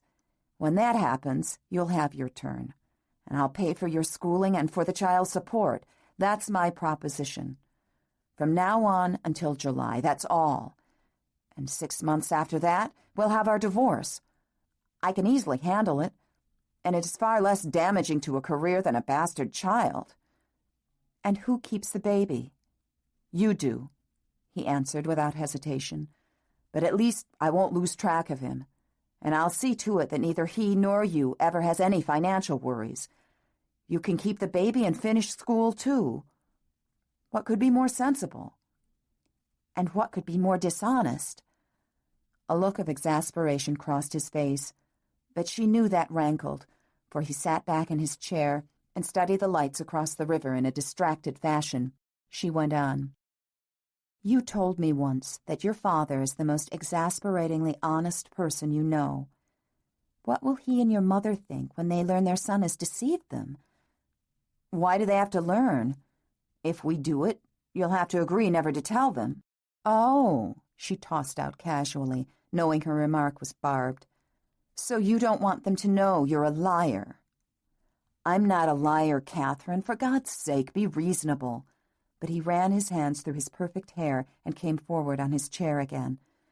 "I'd like to finish law school and become part of my father's business. Is that so awful? That's the way we've always planned it to be, only now he seems to have lost reason." She mused a little, then toyed with her glass. "You never had to worry about your ship coming in, did you?"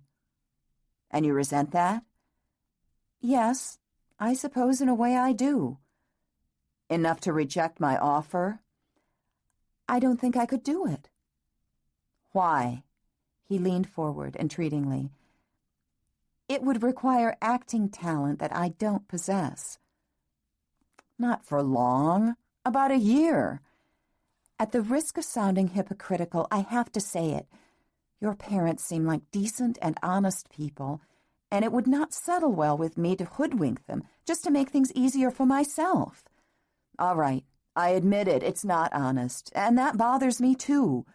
I'm not in the habit of lying to them, no matter what you might think. But I don't think they're being totally honest either by taking the stand they've taken. They're forcing me to own up to my responsibilities, and I am. But like you, I have a certain kind of life mapped out for myself, and I don't want to give it up because of this. There is simply no way I would marry someone I don't love. I've had a bellyful of living in a house where two people hated each other. I'm not asking you to love me. All I want is for you to think sensibly about the benefits we'd both derive from this arrangement. Let's backtrack a minute. and consider one question which still needs answering. Do you want to give the baby up for adoption?" He was leaning toward her now, quite beseechingly. She studied the glass within his long, lean fingers, unwilling to look into his eyes, for fear he might convince her of something she did not want. "That's not fair, and you know it," she spoke in a strained voice. "Not after what I told you about the girls and my conversation with Mrs. Tollefson." He sensed her weakening and pressed on. "None of this is it? I'm no different than you, Catherine, no matter what you might think. I don't want that baby living with strangers, wondering for the rest of my life where he is, what he is, who he is. I'd like to at least know that he's with you, and he's got everything he needs. Is that such a bad bargain?" Like a recording, she repeated what Mrs. Tollefson had said, hoping to shore up her defenses. "It's a well-known fact that adopted children are exceptionally bright, happy, and successful." "Who told you that? Your social worker?" Her eyes flashed to his. How easily he can read me, she thought. The waitress approached, and without asking Catherine, Clay signaled to order 2 more orange juices, more to get rid of the interference than because he was thirsty. He watched the top of Catherine's hair as she toyed with her glass. "Could you really give it up?" he asked softly. "I don't know," she admitted raggedly. "My mother was decimated when she found out you were gone. I never saw her cry in my life, but then I did. She didn't have to mention the word abortion more than once for me to know it was on her mind night and day. I guess I learned some things about my parents and myself since this thing happened." "It's so dishonest," she said lamely. Then, after long silence, she asked, "When are the bar exams?" She could not quite believe what she was asking. "I don't know the exact date yet, but sometime in July." She rested her forehead against her hand, as if unutterably tired of everything. Suddenly, he felt obliged to reassure her, so he reached for her arm, which lay disconsolately on the tabletop. She didn't even try to resist the small squeeze he gave it. "Think it over," he said quietly. "I don't want to marry you, Clay," she said, raising her sad, beautiful eyes to him, a pinched expression about their corners. "I know. I'm not expecting it to be a regular marriage with all the obligations, only as a means to what we both want." "And you'll start divorce proceedings immediately after the exams? And you wouldn't use some clever tricks to get the baby away from me?" "I would treat you fairly, Catherine. I give you my word." "Would we live together?" Her eyelids flickered. She looked aside. "In the same place, but not together. It would be necessary for my family to think we were married in more than name only." "I feel utterly exhausted," she admitted. Some musicians filed in, turned on some dim stage lights, and began tuning up their guitars. "There's not much more to be said tonight," Clay fiddled with the table edge a moment. "Only that I'd keep out of your way if you marry me. I know you don't like me, so I won't push anything like that." "I don't dislike you, Clay. I hardly know you." "I've given you plenty of good reason, though, haven't I? I've gotten you pregnant, offered you abortion money, and now I'm suggesting a scheme to get us out of it." "And am I so lily-white?" she asked. "I'm actually thinking it over." "You'll consider it, then?" "You don't have to ask. Against my better judgment, I already am." They drove back to Horizons in silence. As he pulled the car to a stop at the curb, Clay said, "I could come and pick you up at the same time tomorrow night." "Why don't you just call?" "There are too many inquisitive ears around here." She knew he was right, and though it was difficult for her to be with Clay, neither did she want to give him her answer with an audience around the corner. "Okay, I'll be ready." He let the engine run, got out, and came around to open her door, but by the time he got there, she was already stepping out of the car. He politely closed the door for her. "You don't have to do all these things, you know, like opening doors and pulling out chairs. I don't expect it." If I didn't, would it make you feel better? They walked toward the porch steps. I mean, you don't have to pretend it's that real. Force of habit, he said. Under the garish light of the porch, she at last dared to look directly into his face. Clay, she tested the word fully upon her tongue. I know you've gone with a girl named Jill Magnuson for a long time. Catherine struggled to find a way to say what was on her mind, but found she couldn't say it. He stood still as a statue, his expression void, unreadable. Then he reached for the screen door, opened it, and said, You'd better go in now. He turned on his heel, took the steps in one leap, and ran to the car. As she watched the taillights disappear up the street, she felt, for the first time in her pregnancy, like throwing up. Chapter 9. The following day was one of those flawless Indian summer days in Minnesota, which are like an assault on the senses. The warmth returned, dormant flies reawakened, the sky was deep azure, and the campus crimson and gold was vivid as autumn color peaked. It was October, new matchups had been made, and to Catherine it seemed the entire population of the university moved in pairs. She found herself captivated by the sight of a male and a female hand, with their fingers entwined, swinging between two pairs of hips. Without her consent, her mind formed a picture of Clay Forrester's clean, lean hands on the wheel, and she wiped her damp palm on her thigh. She passed a couple kissing in the entrance to Tate Lab. The boy had his hand inside the girl's jacket, just above her back waistline. Unable to tear her eyes away, Catherine watched his hand emerge from under the garment, then pass along the girl's ribs as the two parted, went their separate ways. She remembered Clay's words, not a regular marriage with all the obligations. And though that's what she, too, insisted it must be, there were goosebumps on her flesh. In the late afternoon, on her way home, she spotted a couple sitting on the grass Indian style, face to face, studying. Without taking his eyes from his book, the boy absently ran his hand up inside the girl's pant leg to her knee, and something female prickled down low inside of Catherine. But I'm pregnant, she thought, and Clay Forrester doesn't love me. Still, that didn't make the prickly longing disappear. Back at Horizon, Catherine carefully changed clothes, but casually enough so as not to appear seductive. But when her makeup was complete, she looked closely in the mirror. Why had she reconstructed last night's careful shadings and highlights? Subtle mauve shadow above her eyes, a faint hint of peach below them, sandy brown mascara, apricot cheeks, glistening cinnamon lips to match her nails. She told herself it had nothing to do with Clay Forrester's proposal. Turning from the dresser, Catherine found Francie waiting hesitantly in the doorway, wearing the first suggestion of a smile Catherine had seen upon her face. In silence, Francie extended the bottle of Charlie. Catherine forced a bright smile of her own. Why, thank you. I was just coming to get it. The perfume followed the makeup, and a moment later, Marie came in to say Clay had arrived. When Catherine came downstairs, there was a first awkward moment while they each scanned the other's clothes and faces, that too meaningful assessment making her heart thud heavily.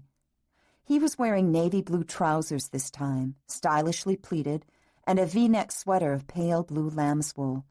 Beneath was an open collar, short tips clearly stating it was this season's style. He wore a simple gold chain around his neck, and it seemed to accent the golden hue of his skin.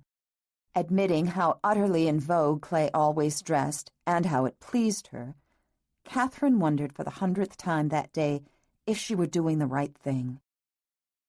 There was a feeling of unreality about walking out before him, passing through the door he held open, feeling him behind her shoulder as they took the porch steps and walked toward the car. She battled to submerge the feelings of familiarity that were already cropping up. The way he leaned sideways from the hip when he opened her car door, the hug of the bucket seat as she slid in, the sound of his footsteps coming around the car, his own peculiar movements as he settled into his seat. Then once again, the smell of his shaving lotion in the confined space, and all those thrice-noticed motions of a man and his car. Already she knew just in which order he would do them, wrist over wheel as he started the engine, the unnecessary touch on the rearview mirror, the single shrug and forward jut of his head as he made himself comfortable, the way he left his hand on the stick of the floor shift as the Corvette pulled away from the curb. He was driving sensibly tonight. Instead of the tape deck, the radio was on this time, softly, voices proclaiming musically that they were tuned to KS 95. Then, without warning, the letterman began singing, "Well, I think I'm going out of my head." And Clay just drove. And Catherine just sat. Each of them wanting to reach over and turn the song off, neither of them daring. Lights coming, going, flashing, waning, while the car moved through the mellow Indian summer night, its engine cooing along on a note as rich as any coming from the letterman, whose song finally reached its medley stage and wove its way into words that were even worse. "You're just too good to be true. Can't take my eyes off of you." Catherine thought she would do anything for some wildly pulsating disco. But she found she could not give credence to the meaningful words coming from the radio, so she braved it out until the song ended. When it had, Clay asked her a single question. "Did the girls do all that to you tonight?" But with the suggestive song ended, she'd regained control of her senses. There was no reason to lie. "No." He gave her a sidelong look, then tended to his driving again. She somehow guessed where they would go. She needn't know the exact route to be sure of the destination. He drove as if it were predetermined, out onto the interstate, under the tunnel, and west on Wayzata Boulevard to Highway 100, then south toward Edina. Again, the unwanted feeling of familiarity crept over her. She had a sudden desperate hope that she might be wrong, that he'd choose to drive to some other place, thus avoiding the establishment of further familiarities. But he did not. The wooded trail wound up into the park, taking them to the same secluded spot as that first night. He stopped at the top of the gravel road and switched off the engine, but left the radio playing softly. Outside it was full dark, but the vague light from the dash illuminated his profile as he entwined his fingers behind the steering wheel and distractedly tapped a thumb upon it in time to the music. Panic clawed its way up her throat. At last he turned, propping his left elbow on top of the wheel. Have you thought about it any more or decided anything?" "Yes." The lone syllable sounded strained. "Yes, you've thought about it, or yes, you'll marry me?" "Yes, I'll marry you," she clarified, with no hint of joy in her voice. She answered instead with a throb of regret tumbling her stomach. She wished he would not study her so, and wondered if he was feeling as hollow as she was at that moment. She wanted to get out of the car and run down the gravel hill again, but where would she run? To what? "Then we might as well work out a few details as soon as possible." His businesslike tone thrust her back to reality. "I suppose you don't want to waste any time." "Considering you're 3 months pregnant already, no, I don't. I don't suppose you do either?" "No," she lied, dropping her eyes to her lap. A short, nervous laugh escaped him. "What do you know about weddings?" "Nothing." She gazed at him helplessly. "Neither do I." "Are you willing to go and talk to my parents?" "Now?" She hadn't expected it so soon.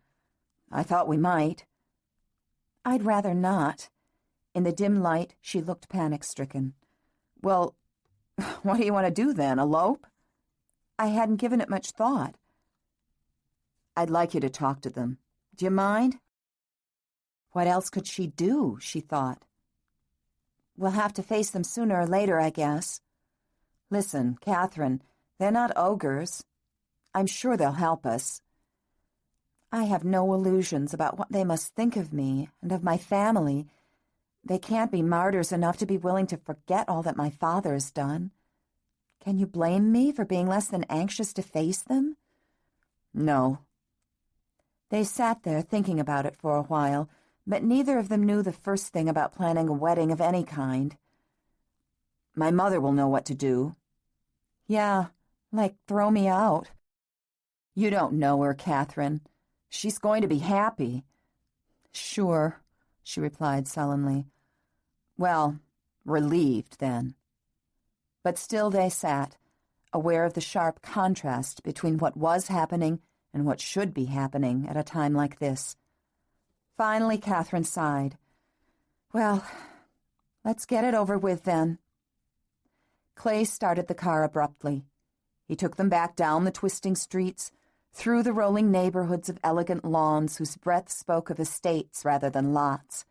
She heard the unfamiliar sound of tires on cobblestone as they swept up the curve and stopped before that massive pair of front doors she had once studied so critically from inside.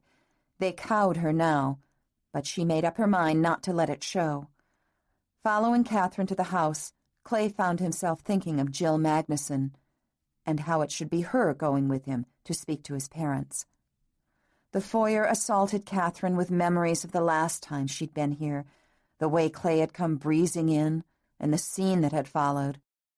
She found herself before the mirror, glanced quickly away from his regarding eyes, and stopped her hand from touching a wisp of hair that was out of place. Disarmingly, he read her thoughts. "You look fine. Come on." And he took her elbow. Angela looked up as they approached the study door. The sight of them stirred her warmest blood, making it race crazily at their unexpected arrival. They were like a pair of sun children, both of them blonde, tall, and strikingly beautiful. Nobody had to tell Angela Forrester how beautiful a child of theirs would be. "Are we interrupting anything?" Clay asked. His father glanced up from something he'd been working on at his desk. Everything in the room marked time for that interminable moment, while they all allowed the surprise to run its course. Then Angela unwound her ankles in slow motion and removed a pair of reading glasses.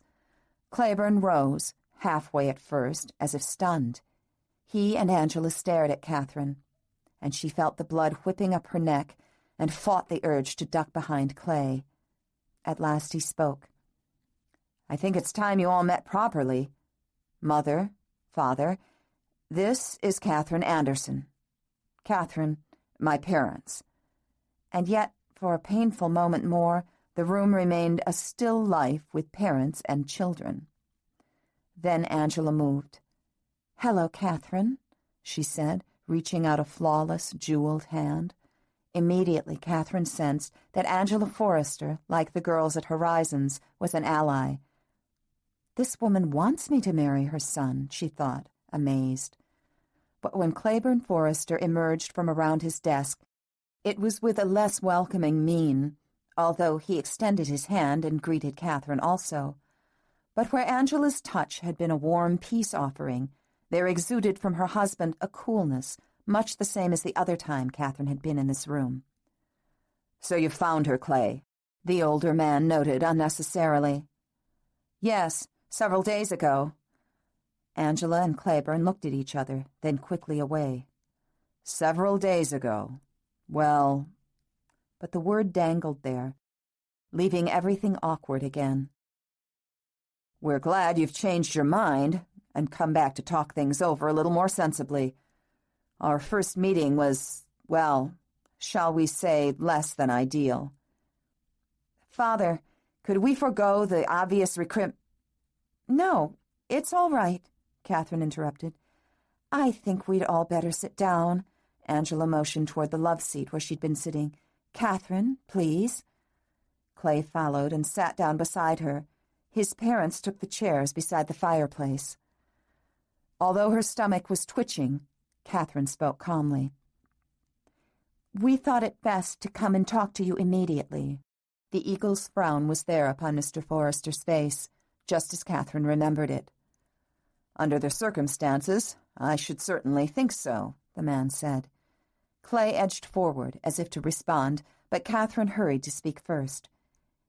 "Mr. Forrester, I understand that my father has been here more than once.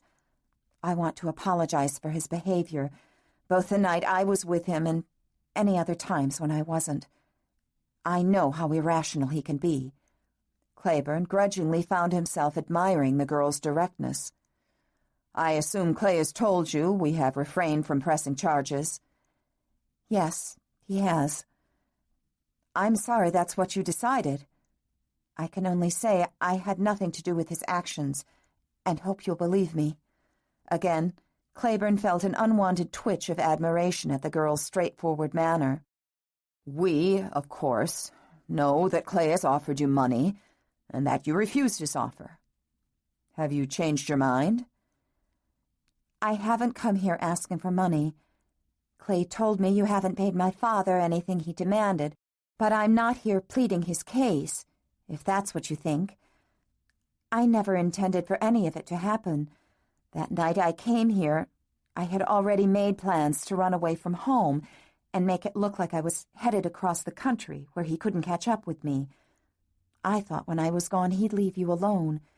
If any of it could have been avoided by my staying, I'm sorry." "I make no pretense of liking your father or of excusing him, but I must admit I'm relieved Clay found you so this mess can be straightened out once and for all.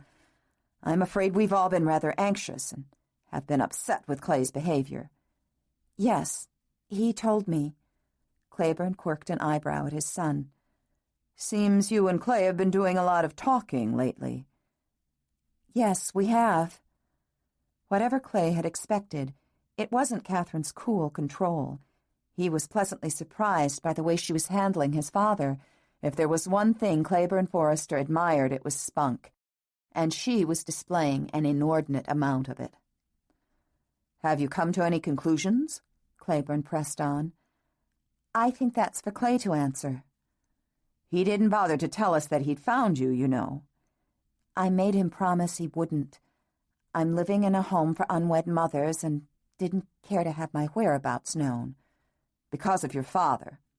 "Yes, among other reasons." "Such as?" "Such as your son's money, Mr. Forrester, and the pressure it could exert on me." "Pressure? He offered you money which you refused to accept. Is that what you call pressure?" "Yes, isn't it?" "Are you upbraiding me, Miss Anderson?" "Are you upbraiding me, Mr. Forrester?" The room crackled almost electrically for a moment before Clayburn admitted in a less accusing voice, "You surprise me. I hadn't expected your detachment." "I'm not at all detached. I've been through 2 very hellish weeks. I've been making decisions that haven't been easy." "So have my wife and I, and, I dare say, Clay." "Yes. He told me about your, I dare say, ultimatum." "Call it what you will. I don't doubt that Clay represented it to you in anything but its true light. We were grossly disappointed in the lack of good judgment he showed, and took steps to see that he not only own up to his responsibilities, but that he not ruin his chances for the future." Angela Forrester sat forward then on the edge of her chair, legs crossed, leaning a delicate elbow on one knee. "Catherine," she said, her voice the first emotional one in the room, "please understand that we have all been utterly distraught about your welfare and that of the child. I was so afraid you'd gone off to have an abortion anyway, in spite of what you told Clay." Catherine could not help angling a quick glance at Clay, surprised that he told them he'd suggested abortion. "They know everything that we talked about that night," he confirmed. "You're surprised, Catherine?" Angela asked. "That Clay told us the truth? Or that we, rather, forced the issue?" "At both, I guess." "Catherine, we knew you were here against your wishes the first time. Believe me, Clay's father and I have asked ourselves countless times what is the right thing to do. We coerced Clay into bringing you back here. So are we any less guilty of force than your father?" "My father is a man who doesn't know how to reason, or rather, who won't. Please don't think that I'm anything like him. Catherine looked down at her lap, her first outward show of her inner turmoil. "I intensely dislike my father." Then she confronted Claiborne's eyes again, continuing, "You may as well know that part of the reason I'm here now is to see that he doesn't bleed you for a single red cent, and that my reasons have little to do with altruism." Claiborne rose, crossed back to his desk, and seated himself behind it. He picked up a letter opener and began toying with it. "You are a very direct young woman." Angela could see this pleased her husband. While the girl's directness put her off somewhat, she was moved to sympathy by a daughter harboring such strong negative emotions for a father. The girl, it was obvious, was defensive about it too, which meant she was hurt by it. All of this touched the mother in Angela. "Does it bother you?" Catherine was asking. No, not at all," Claiborne blustered, ruffled that someone else controlled the conversational reins, which he was accustomed to controlling. Again, Catherine dropped her eyes to her lap. "Well, anyway, I don't have to live in the same house with him anymore." Again, Angela experienced a twinge of pity. Her eyes met her husband's and went to Clay, who was studying Catherine's profile. Clay dropped his hand from the back of the love seat onto the back of Catherine's neck, to the spot where he'd once detected the evidence of her father's abuse. Startled, she met his eyes, burned by the heat of his hand through her hair. Then the heat disappeared, and Clay looked toward his father. "Catherine left home and arranged for her father to think she was running across the country so that she could continue school without being hassled by him." Surprised, Claiborne asked, "You're a student?" "Yes, at the university." Again, Clay spoke. "It goes without saying that she'd have a tough time of it with a baby. I managed to convince her that it was sensible to let me help with finances." He allowed a moment to pass silently before capturing Catherine's hand, pressing it onto his knee in a way she found embarrassingly familiar. "Catherine and I have talked everything over. Tonight, I asked her to marry me, and she accepted." Angela carefully kept the pain from showing in her face, but her throat worked convulsively. The letter opener slipped from Claiborne's fingers and clattered onto the desktop. He then rested one elbow on each side of it and covered his face with both hands. "We've agreed that it's best this way," Clay said quietly, and his father's eyes emerged from behind his fingertips just in time to see Catherine slip her hand cautiously off Clay's knee. "What have I done?" thought Claiborne. Angela murmured, "I'm so relieved," and wondered if she really was. Claiborne could not help asking, "Are you sure?" Catherine felt Clay's eyes pulling her own to his face. He gave her a secretive look, which could easily be misinterpreted by his parents. Then he rested an elbow on the back of the sofa and laid a hand on her shoulder nearest his chest. "Catherine's friends and I have managed to convince her," he said, with just enough implied intimacy to give them the fully wrong impression. Catherine felt her face redden. Angela and Claiborne witnessed their son's eyes caressing the young woman's face, and their own startled eyes met. How could this possibly have happened so quickly? Yet they each remembered that the two had been intimate once. Apparently there was some basis for attraction. Everything about Clay's attitude suggested it, and the girl's blush confirmed it. But sensing that Catherine was displeased with the way Clay allowed his appetites to show, Angela moved toward them, offering congratulations. Claiborne rose and came to clasp their hands. When he held his son's hand firmly within both of his, he said honestly, "We're proud of your decision, Clay." But there was an undeniably painful mixture of eagerness and disappointment permeating the room. Feeling it, Catherine thought this must be how a thief felt while casing victims who were also friends. It was some time later that the issue of the wedding came up, as Angela asked unassumingly, "Do you want your father and I in on the arrangements?" "Of course," Clay answered without hesitation. "Catherine and I don't know the first thing about planning a wedding." "Why not have the wedding here?" Angela asked most unexpectedly. It was immediately apparent Catherine had not thought that far ahead. Angela placed a hand on her arm apologetically. "Oh, forgive me. Have I been too assuming? From the things you said about your father, I thought perhaps, but her words trailed away, leaving an uncomfortable void. She realized she'd put her foot in her mouth, something Angela Forrester rarely did. Catherine attempted to ease the tension by affecting a wan laugh. No, it's all right. You're probably right. My father wouldn't be inclined to lay out money when it was his intention all along to realize a profit from this situation. But I've embarrassed you, Catherine. That was not my intention. I don't mean to usurp your parents' place, but I want you to understand that Clay's father and I would be more than happy to give both of you whatever you want in the way of a wedding. I simply don't want you to think we would stint you on anything. Clay is our only son. Please understand, Catherine, this will happen only once. As his parents, we'd love to indulge in our dreams of a perfect wedding celebration. If you'd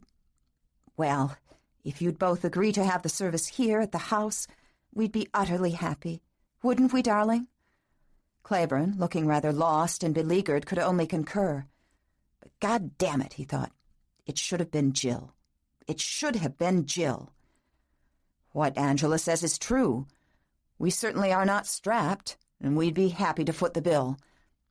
I don't know yet, Catherine said, floundering in this new possibility that she hadn't considered. Mother, we haven't had a chance to talk about it yet, Clay explained. Angela chose her words carefully, hoping that Clay would understand there were social obligations that people of their position must fulfill. I see no reason for either of you to feel you must sneak off like two chastised children. A marriage should be treated as a celebration. Catherine, I can see that I have embarrassed you, but please take our offer in the light it is intended. We can very easily afford to pay for a small affair here. Call it selfish if you want to. Clay is our only son. You must understand. Mother, Catherine and I will talk it over and let you know. To Clay, she said, there are so many people who would be disappointed if you eloped, not the least of whom are your father and me. I'd like the family and a few close friends anyway. You know how your grandparents would be hurt if they were eliminated, and I'm sure Catherine will want her family. But neither Clay nor Catherine knew what the others' feelings were on the subject. Well, Angela straightened her shoulders. Enough said. I've been rather premature, I realize, but whatever you decide, I know we can implement your plans. Thank you, Mrs. Forrester. We'll have to talk it over. Again, an awkward silence fell, and, as if suddenly inspired, Claiborne clapped his hands with mock joviality, suggesting a glass of wine to honor the occasion. Clay immediately seconded the notion, going to find an untapped bottle, while Claiborne fetched 4 crystal goblets. A glass of white wine of excellent vintage was placed in Catherine's hands. Momentarily the goblet blotted out Clay's face before its rim touched her lips, and above it she telegraphed Clay a message which he, thankfully, understood. The toast done, he took Catherine's glass from her hand and set it, along with his own, on the table. Catherine and I will see you— When, Catherine? He looked to her. Tomorrow night? So fast, she thought. Things are moving so fast. But she found herself agreeing to tomorrow night. Preparing to leave, Catherine tried to thank Angela, but Angela's eyes were unmistakably dewy as she said, Things will work out. The diamonds upon her hands flashed as she made a gesture of command with the wineglass. Go now, she finished, and we'll see you tomorrow. As she left the room where Claiborne and Angela stood with their arms around each other's waists, Catherine found herself comparing them to her own parents, and admitted that the Forresters did not deserve to be deceived. They were the rich sons of bitches her father had despised, whom she nearly caught herself despising. But she saw them now only as a mother and father who wanted nothing but the best for their son. Leaving their house, Catherine thought, I'm no better than my father. Chapter 10. Outside, it had turned colder, and a spiritless rain had begun. The heater, not yet warmed up, breathed clammy air onto Catherine's legs as she girded her knees with both hands to keep from shivering. Headed back to Horizons, Clay asked peremptorily, Well, what do you think? I have a feeling this thing is going to get out of hand right before our very eyes. I never thought your mother would come up with such a suggestion. I didn't either, but I guess I didn't have time to think. Still, it's better than the whole church thing with 1,000 guests, isn't it? I don't know what I expected, that it wasn't Grandpa's and Grandma's. Somehow, Clay Forrester seemed too chic to have grandparents hidden somewhere in the woodwork. I didn't evolve from a splitting cell, you know, he said, attempting to inject a little humor into the otherwise humorless situation. Right now, I almost wish you had. Me too. Don't you have any grandparents? No, they're all dead. But if I did, I think I'd burn an effigy on their front lawn to protest their having an offspring like my dad. Clay, I will not have that man at our wedding, no matter what. Well, it wouldn't hurt my feelings not to invite him. But how can we leave him out and still have your mother? Is that what you're suggesting? I don't know what I'm suggesting. This whole idea of a real ceremony is, well, it's preposterous. My old man would get pickled and become obnoxious as usual, and the whole scene would be worse than any so far. Either that, or he'd go around telling all the guests how his ship just came in. Well, I don't see how we can avoid him. Clay, she said in an I don't believe this tone of voice. What? What does that mean, Clay? He repeated her exact tone of disbelief. You really want to go along with this whole shindig, don't you? I mean, you think we should let your mother go through with all the preparations and the expense of a real wedding and let them believe it's for keeps? If she wants to do it, let her do it. She's in her glory when she's organizing what she calls her little social events, so let her organize this one. Who's it going to hurt? Me. I feel like a felon already, planning what we're planning. I don't want to haze your parents any more than necessary. Catherine, I think you have to put things into perspective. The whole occasion will probably cost less than one of the rings on my mother's hands. So why not let her have her fun? Because it's dishonest, she said stubbornly. He grew a little irritated. That fact is already established, so what's the difference how we go about it, as long as we're going to go about it anyway? Can't we just go off to some justice of the peace or something? We can, if that's what you really want, but I think it would only hurt my parents more. I don't know about yours, your mother, anyway, but I doubt that she'd be too disappointed to see you getting married with a show of my parents' support. That's really what it boils down to. You know, my parents have chosen to accept our marriage and want it known that they do. Isn't that what weddings are all about? No. Most weddings are about a lifelong commitment between a man and a woman. But Clay sensed something more behind Catherine's refusal. You wouldn't like any vile ostentation on your account, is that it? Especially if the bill was picked up by the despicable rich you've been cultured to hate so much? At the beginning, that had been part of it, but no longer, she thought. Okay, I'll admit it. I've been prejudiced by my father's prejudices against the rich. And yes, I've had preformed notions about what your family would be like, but your parents are not bearing them out. Clay worked the edges of his teeth together, noting that she did not include him in her summary of findings. You mean, you like them? But Catherine had decided that liking them was a pitfall she would do well to guard against. I respect them, she answered truthfully, and that in itself is something new for me. Well, then, couldn't you respect their wishes and go along with my mother? Catherine sighed heavily. Lord, I don't know. I'm not very good at any of this. I don't think I ever should have agreed to it. Catherine, whatever you might think, my mother is not a manipulator. She does try to do things in the accepted fashion. And I haven't mentioned it before, but I know that part of the reason for a reception of some kind is political. It may not have been mentioned, but business etiquette requires invitations to occasions such as these for certain long-established associates who have become more than just business connections down through the years. Some of them are close personal friends of my parents by now. I'm sorry if that lays an extra burden on you, but that's the way it is. Why didn't you tell me this when you first suggested the scheme? Frankly, I didn't think of it then. She groaned softly. Oh, this gets worse all the time. If you ask Mother to scale it down, I'm sure she will. But I guarantee that whatever she has a hand in will be handled with taste and efficiency. Would that be so hard to accept?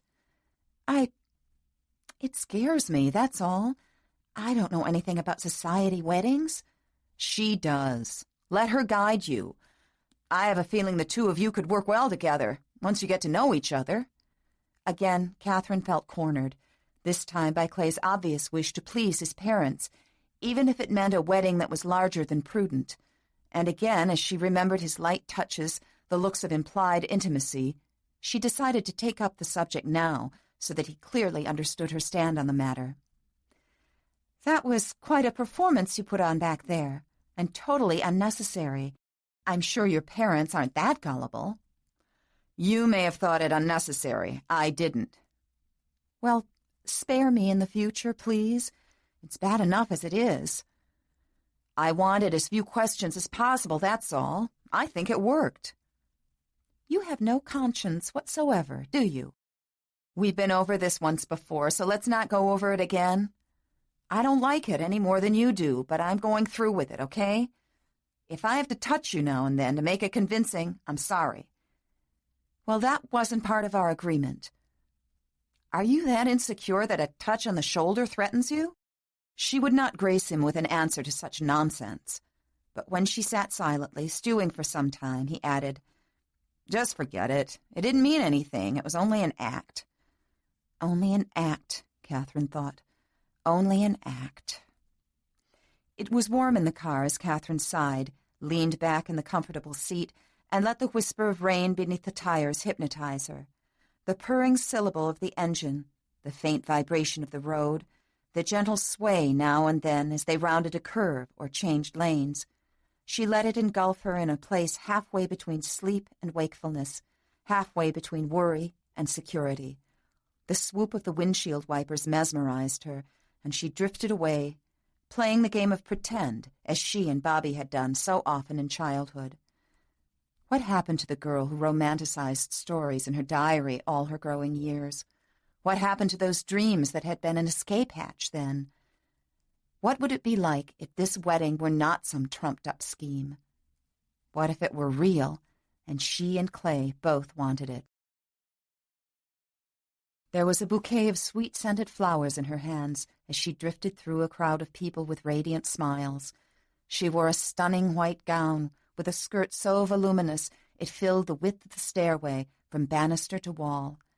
The diaphanous veil on her head tumbled around her, following like an aureole as she passed a table spread with lace and laid with silver, and another that bore an eruption of gifts which scarcely took her notice as she searched the throng for the eyes she knew so well. Bobby was there, kissing her cheek, crying a little bit from happiness. But again, the search for gray eyes, and she found them, and they smiled. He waited for her to reach him, and when she had, she knew peace and fulfillment. Rice flew, and the bouquet flew, straight into Bobby's upraised hands, and Bobby tossed her a kiss that said, "See? It happened just like we pretended. You first, then me." And Mother's face was in the crowd, eased of worry, because Kathy had picked the right man. Then she and the very right, very gray-eyed man were sailing through the door toward a honeymoon, a honey life, and it was real, real, real. Catherine's head leaned at a fallen angle upon the seat of the car. Clay leaned near her, shaking her elbow gently. "Hey, Catherine, wake up!" The dash lights picked out a series of golden needle points from the tips of her eyelashes, which formed a dim fan of shadows across her cheek and nose. Her hair was messed up on one side, caught against the car seat, and billowed out in disarray around her ear. He noticed for the first time that the ear was pierced. She wore a tiny silver stud in it. Her lips had fallen relaxed, all of their earlier gloss now gone. The very tip of her tongue showed between her teeth. The tendons of her neck were highlighted, creating intimate shadows behind them. The faint, inviting scent of her perfume still clung there. How defenseless she looks, thought Clay, all wilted sideways, with her usual air of aloofness erased. She was a beautiful girl this way, but when she awoke, he knew her stern facade would quickly return, and with it the cold overtones that Clay already disliked so intensely. He wondered if he might not learn to love her if her personality were as warm and sweet as the look of her right now. His eyes moved down to her lap. One hand was still lightly closed around a clutch purse. The other lay against her low abdomen. Behind that hand, his child thrived. He let the thought carry him. He considered what he wanted out of life, and wondered what she wanted out of hers. The hand in her lap twitched, and he studied it, thinking how easily she could have had an abortion. Momentarily he wished she had, then again was relieved she hadn't. He wondered what the baby would look like. He wondered if it would be a boy or a girl. He wondered if it were a mistake, this wedding idea. He felt a momentary tenderness toward her because of the life she carried, and decided, no, it was no mistake. His child deserved a better start in life than he, Clay, had given it so far. He wished, oh, how he wished that things were different, that this girl were different, so he could love her. He realized he still held her arm, just above the elbow. He could feel her pliant flesh, her body heat through her coat sleeve. "Catherine, wake up," he repeated softly. Her eyelashes lifted, and her tongue glanced across her lips. Her head rolled upright, and her eyelids shut once more. "You fell asleep," he said, close to her, that hand still resting on her forearm. Catherine murmured, resisting wakefulness a little longer. She stretched without stretching, using only her shoulders. She was aware of his touch, and she pretended for a minute longer, knowing now that he was very near, even though her eyes were still closed. "You were supposed to be thinking things over instead of sleeping." But his voice was devoid of criticism, holding instead a note of warmth. She opened her eyes to find him a hovering shadow before her, his features eclipsed, for he'd slung one elbow over the wheel and half-turned her way. "Sorry. I seem to do that so easily lately. The doctor said it was natural, though." Her words created an intimacy that lightly lifted Clay's stomach, coming as they did upon the heels of his thoughts about the baby. He had never considered the personal changes going on inside her body before, nor the way they affected her day-to-day routine. It struck him that he was responsible for many changes she was undergoing, of which he was totally unaware. "It's okay. I really don't mind." It was the first time they ever had spoken unguardedly to each other. Her defenses were down, drowsy as she was. "I was pretending," she confided. "Pretending what?" "Not really pretending, but remembering how Bobby and I used to sit for hours and plan our weddings and make gowns out of dish towels and safety pins and veils from old curtains. Then we'd write it all in our diaries, all our glorious fantasies." "And what did you write?" "Oh, all the usual things. Girlish dreams." "Lohengrin and trailing veils?" She laughed softly in her throat and shrugged. "You never said that before. If you wanted all those things, why did you argue earlier?" "Because the traditional things will only be empty and depressing if all they do is create a front for what's missing." "Hearts and flowers?" She had never seen him this mellow before. Again, she wondered what it would be like with him if this were real. "Don't mistake my meaning if I say yes." He moved away slightly, squaring himself in the seat. "I won't. Do you assume that men don't want the same things?" "I never thought about what men want." "Would it surprise you to learn that I've recently done some wishing of my own?" Yes, she thought. Yes, it would. "Have I robbed you of your dreams?" She stole a glance at his profile. It was a very appealing profile, one she had looked at directly very few times. It wore an amenable expression now. "Did you?" she asked at last, unable to stop the question. "A little, yes. Mostly hindsight, you know." She tried for an understanding note as she observed, "You really don't like being a disappointment to your parents in any way, do you?" "No." She didn't want to seem prying, yet she had to know. It had been bothering her for so long. She took a careful breath, held it, and finally asked softly, looking down at her lap, "This other girl you've been going with, Jill, She's the one they hoped you'd marry, isn't she? He turned, saw the way she idled her fingers back and forth across her purse, staring down.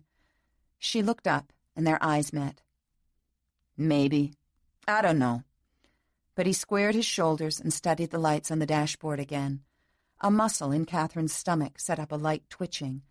A little trail of guilt went weaseling its way upward. Maybe they'll get their wish when this is all over, she said. No, it'll never happen now. They'd talked about it then, Clay and Jill.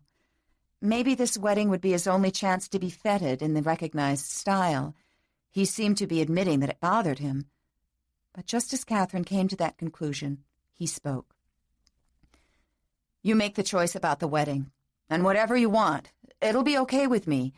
Mother will just have to accept it, that's all.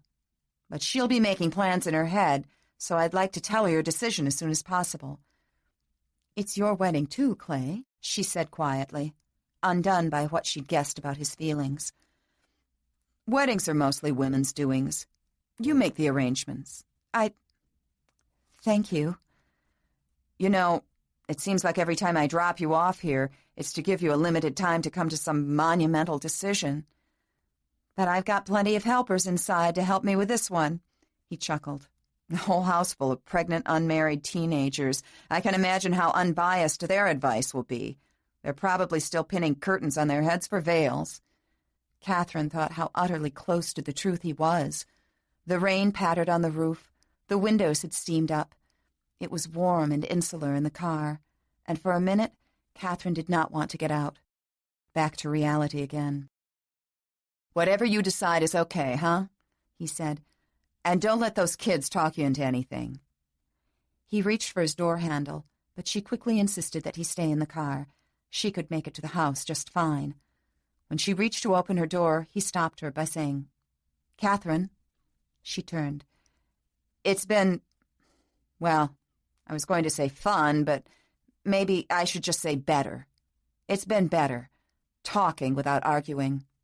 I think we needed this. I think we did too. But getting out of his car, running to the house, Catherine knew she lied. She didn't need this at all. Not at all. Oh, God.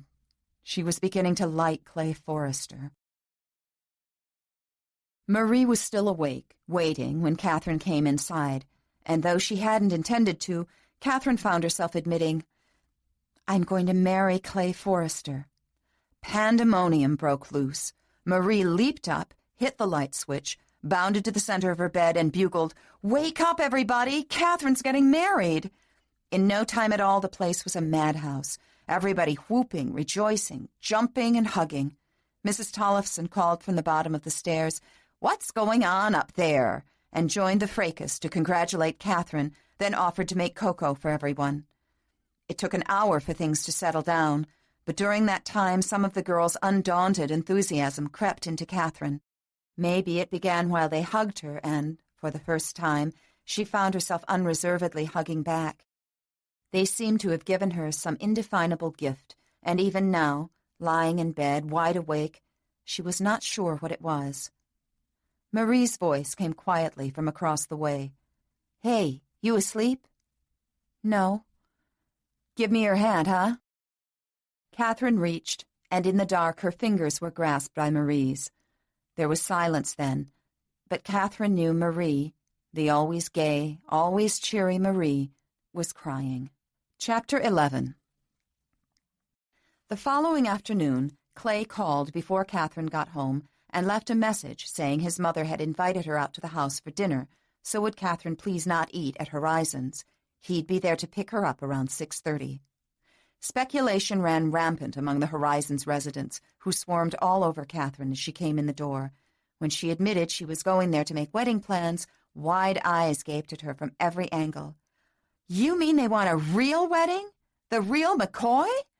The real McCoy, it seemed, was exactly what Angela Forrester had in mind.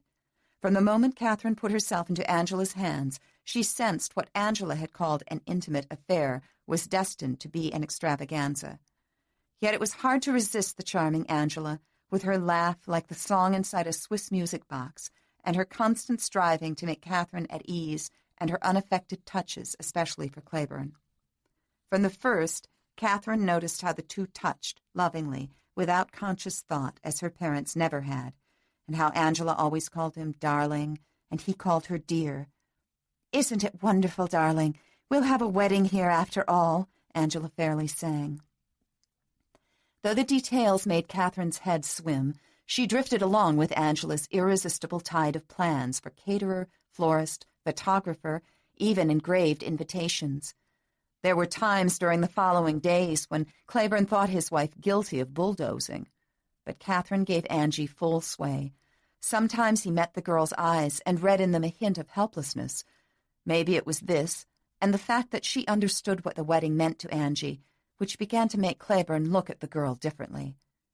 The subject of the guest list was the first at which Catherine assertively gainsaid Angela by refusing to have Herb Anderson included. "But, Catherine, he's your father." "I won't have him here," Catherine stated vehemently, and stuck to it. The Forresters were surprised when Catherine said she wanted her brother Steve to give her away. They hadn't known she had a brother stationed at Nellis Air Force Base in Las Vegas. In her turn, Catherine was surprised at Angela's lack of compunction in inviting the residents of Horizons. Catherine stammered, But they're all pregnant." Angela only laughed and inquired charmingly, "Are they too big to fit in my house?" That issue settled, Angela suggested Catherine call her brother immediately, using the phone in the study. Catherine sat in the deep leather desk chair. Dialing, waiting for the phone to ring, she felt the empty longing which always overtook her at thoughts of Steve. She thought of the photographs he'd sent over the last 6 years, of how, during that time, he'd grown from a lean boy into a full-grown man, and she'd missed it all. A crisp voice answered her ring. "Staff Sergeant Stephen Anderson here." "Steve?" she asked a little breathlessly. "Yes?" A brief hesitation, then, "Who's... Kathy? Babe, is that you?"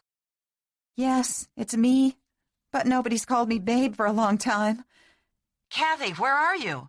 he inquired with undisguised eagerness. She glanced around the shadowed private study, knowing Steve wouldn't believe it if she described her whereabouts fully. "I'm in Minnesota." "Is anything wrong?" "No, nothing. I just wanted to call instead of writing." Phone calls were costly and rare. Catherine reminded herself to thank Mr. and Mrs. Forrester. "It's so good to hear your voice. How are you?" "Me?" She was close to tears. "Oh, I'm in Clover." "Hey, you sound a little shaky. Are you sure nothing's wrong?" No. I just have some news that couldn't wait." "Yeah? Well, out with it." "I'm getting married." As she said the words, Catherine smiled. "What? A skinny, flat-chested sack of bones like you?" She laughed shakily. "I'm not anymore. You haven't seen me for a long time." "I got your graduation picture, so I know you're telling the truth. Hey, congratulations. And you're in college now, too. Lots of changes, huh?" "Yeah, lots." Her eyes dropped to the rich leather of the desktop. "So, when's the big day?" "Soon. November 15th, in fact." "That's only a couple of weeks away." 3. "Can you make it home?" Catherine held her breath, waiting. The line hummed momentarily before he repeated skeptically. "Home?" She said pleadingly, "You wouldn't have to stay at the house, Steve." When he didn't reply, she asked, "Is there any chance of you getting here?" "What about the old man?" A coldness had crept into Steve's voice. "He won't be there, I promise you. Only Mom and Aunt Ella and Uncle Frank and Bobby, of course." "Listen, I'll try like hell. How are they all? How's Mom?" "The same. Nothing much has changed." "She's still living with him, huh?" "Yes, still." She rested her forehead on her knuckles a moment, then picked up the letter opener from Claiborne's desk and began toying with it. "I gave up trying to convince her to leave him, Steve. He's the same as he ever was, but she's too scared of him to make a move. You know how he is." Kathy, maybe if I come back there, the two of us together can get her to see some sense. Maybe. I don't know. Nothing's any different, Steve. You might as well know that. I don't think she'll ever admit how she hates him. Steve injected a false brightness into his voice. Listen, Kathy, don't worry about it, okay? I mean, this is your time to be happy, okay? Now, tell me about your husband-to-be. What's his name? What's he like? The question disconcerted Catherine, who had never tried to put Clay into a nutshell. Her first instinct was to answer, "He's rich." But she was startled to learn there was much which mattered more. Well, she leaned back in the tilting desk chair and considered. His name is Clay Forrester. He's 25, and in his last year of law school at the U of M. Then he plans to go into practice with his father.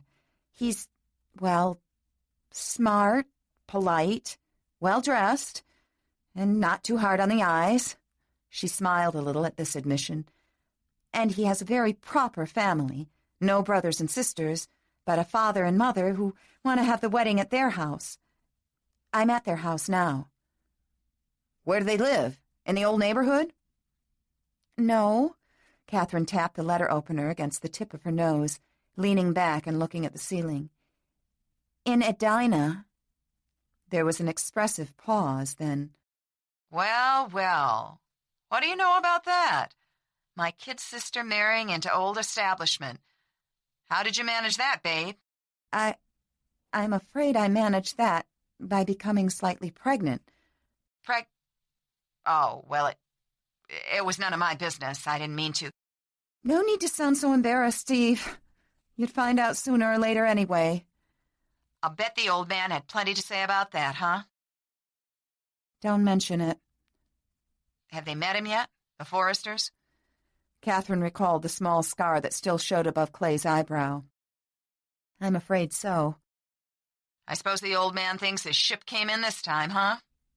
Your memory is right on target. It's been hell around here. I moved out of the house just to get away from him. I can just imagine what he was like. Hey, listen, he's not coming to the wedding, understand? I won't have him there. I don't owe him a thing. This is one time in my life when the choice is mine, and I intend to exercise it. What about Mom? I haven't told her yet, but she's next.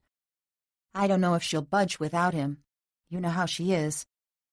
Tell her I'll do my best to be there and take her. Maybe that way she'll go. When will you know for sure if you can get leave? In a few days. I'll put in for it right away. Steve? Yeah? Catherine came forward in her chair, blinking dangerously fast, her lips compressed with emotion until at last she stammered, I want you here so bad. She dropped the letter opener, spanned her forehead with her hands, fighting tears. Hey, babe, are you crying? What's the matter? Kathy? No, I'm not crying. I never cry. We agreed to give that up long ago, remember? It's just so damn good to hear your voice, and I miss you. After 6 years, I still miss you. You were the only good thing around that place. After a long, intense silence, Steve said shakily, Listen, babe, I'll make it. One way or another, I'll make it. That's a promise. Hey, listen, I've got to go. I mean, I don't want to run up the phone bill here any more than I have to. She gave him the number at Horizons. Just before they hung up, he said, God, I'm happy for you. And tell Mom hi. And tell Clay Forrester thanks, huh? Catherine wilted back against the high leather chair. Her eyes slipped closed, and she rode the swells of memory. She and Steve, childhood allies, sharing promises of never-ending support. Steve, a freckle-nosed boy of 13, standing up to Herb for her, regardless of his fear of the man. Steve and Kathy, children, huddling together, waiting to see who the old man's wrath would be turned on this time. Kathy's tears when it was Steve's turn to take a licking. Steve's tears when it was Kathy's. Their trembling, tearless terror when it was their mother's turn. Their mute agony of helplessness. But as long as they had each other, they could bear it. But then came the day Steve left, the day he was old enough. She relived again her dread sense of desertion when he was so quickly gone for good. She felt again the desolation of being the one left behind in that house, where there was only hatred and fear. "Catherine?" Her eyes flew open at Clay's soft question. She sprang forward as if he'd caught her rifling the desk drawers. He stood in the doorway, one hand in the pocket of his trousers, as if he'd been studying her for some time. He came into the dim room, and she spun to face the shuttered window as 2 tears scraped down to her lashes, and she covertly wiped them away. "Couldn't you reach him?" "Yes, I reached him." "Then what's wrong?" "Nothing. He's going to put in for leave immediately." "Then why are you upset?" "I'm not." But she could barely get the 2 words out. She was uneasy knowing Clay studied her silently. His tone, when at last he spoke, was concerned and gentle. "Do you want to talk about it, Catherine?"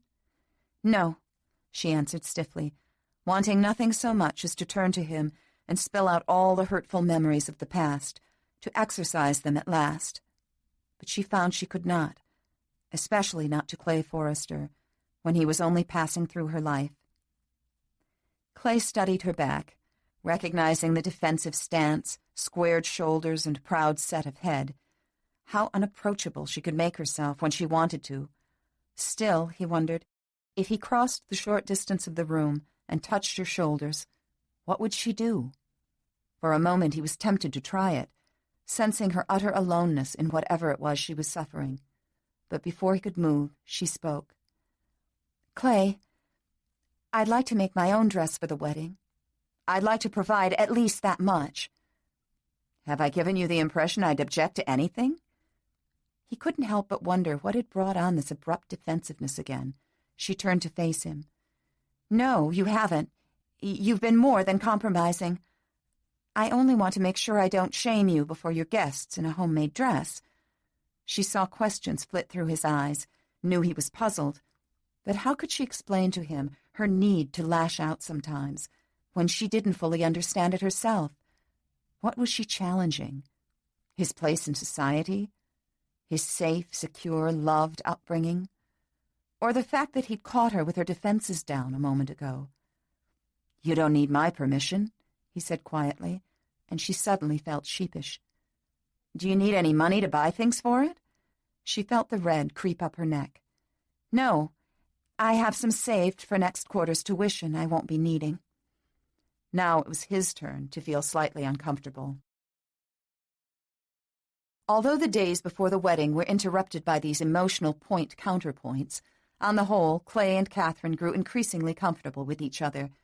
There were even times when their moods were undeniably gay, like the following night when they called Bobby and Stu to ask them to be attendants at the wedding. Clay had settled comfortably into the love seat in the Forrester study to eavesdrop, he admitted. Dialing the phone, Catherine grinned, glanced up, and couldn't resist revealing, "Bobby considers you quite a catch, you know." He only smirked, stretched out comfortably with both hands locked behind his head, and settled down to listen to one side of the conversation. "Hi, this is Catherine." "No, everything's fine." "No, I'm not. As a matter of fact, I'm out at Clay's house." "Yes, Clay Forrester." The corners of Clay's mouth tipped up amusedly. "Well, he brought me out here to have dinner with his parents." Catherine's eyes met his. "What do you think I'm doing?" "Yes, a few times. He ran into me on campus and followed me there." "You might call it that." "No, he's been very polite. Nothing like that."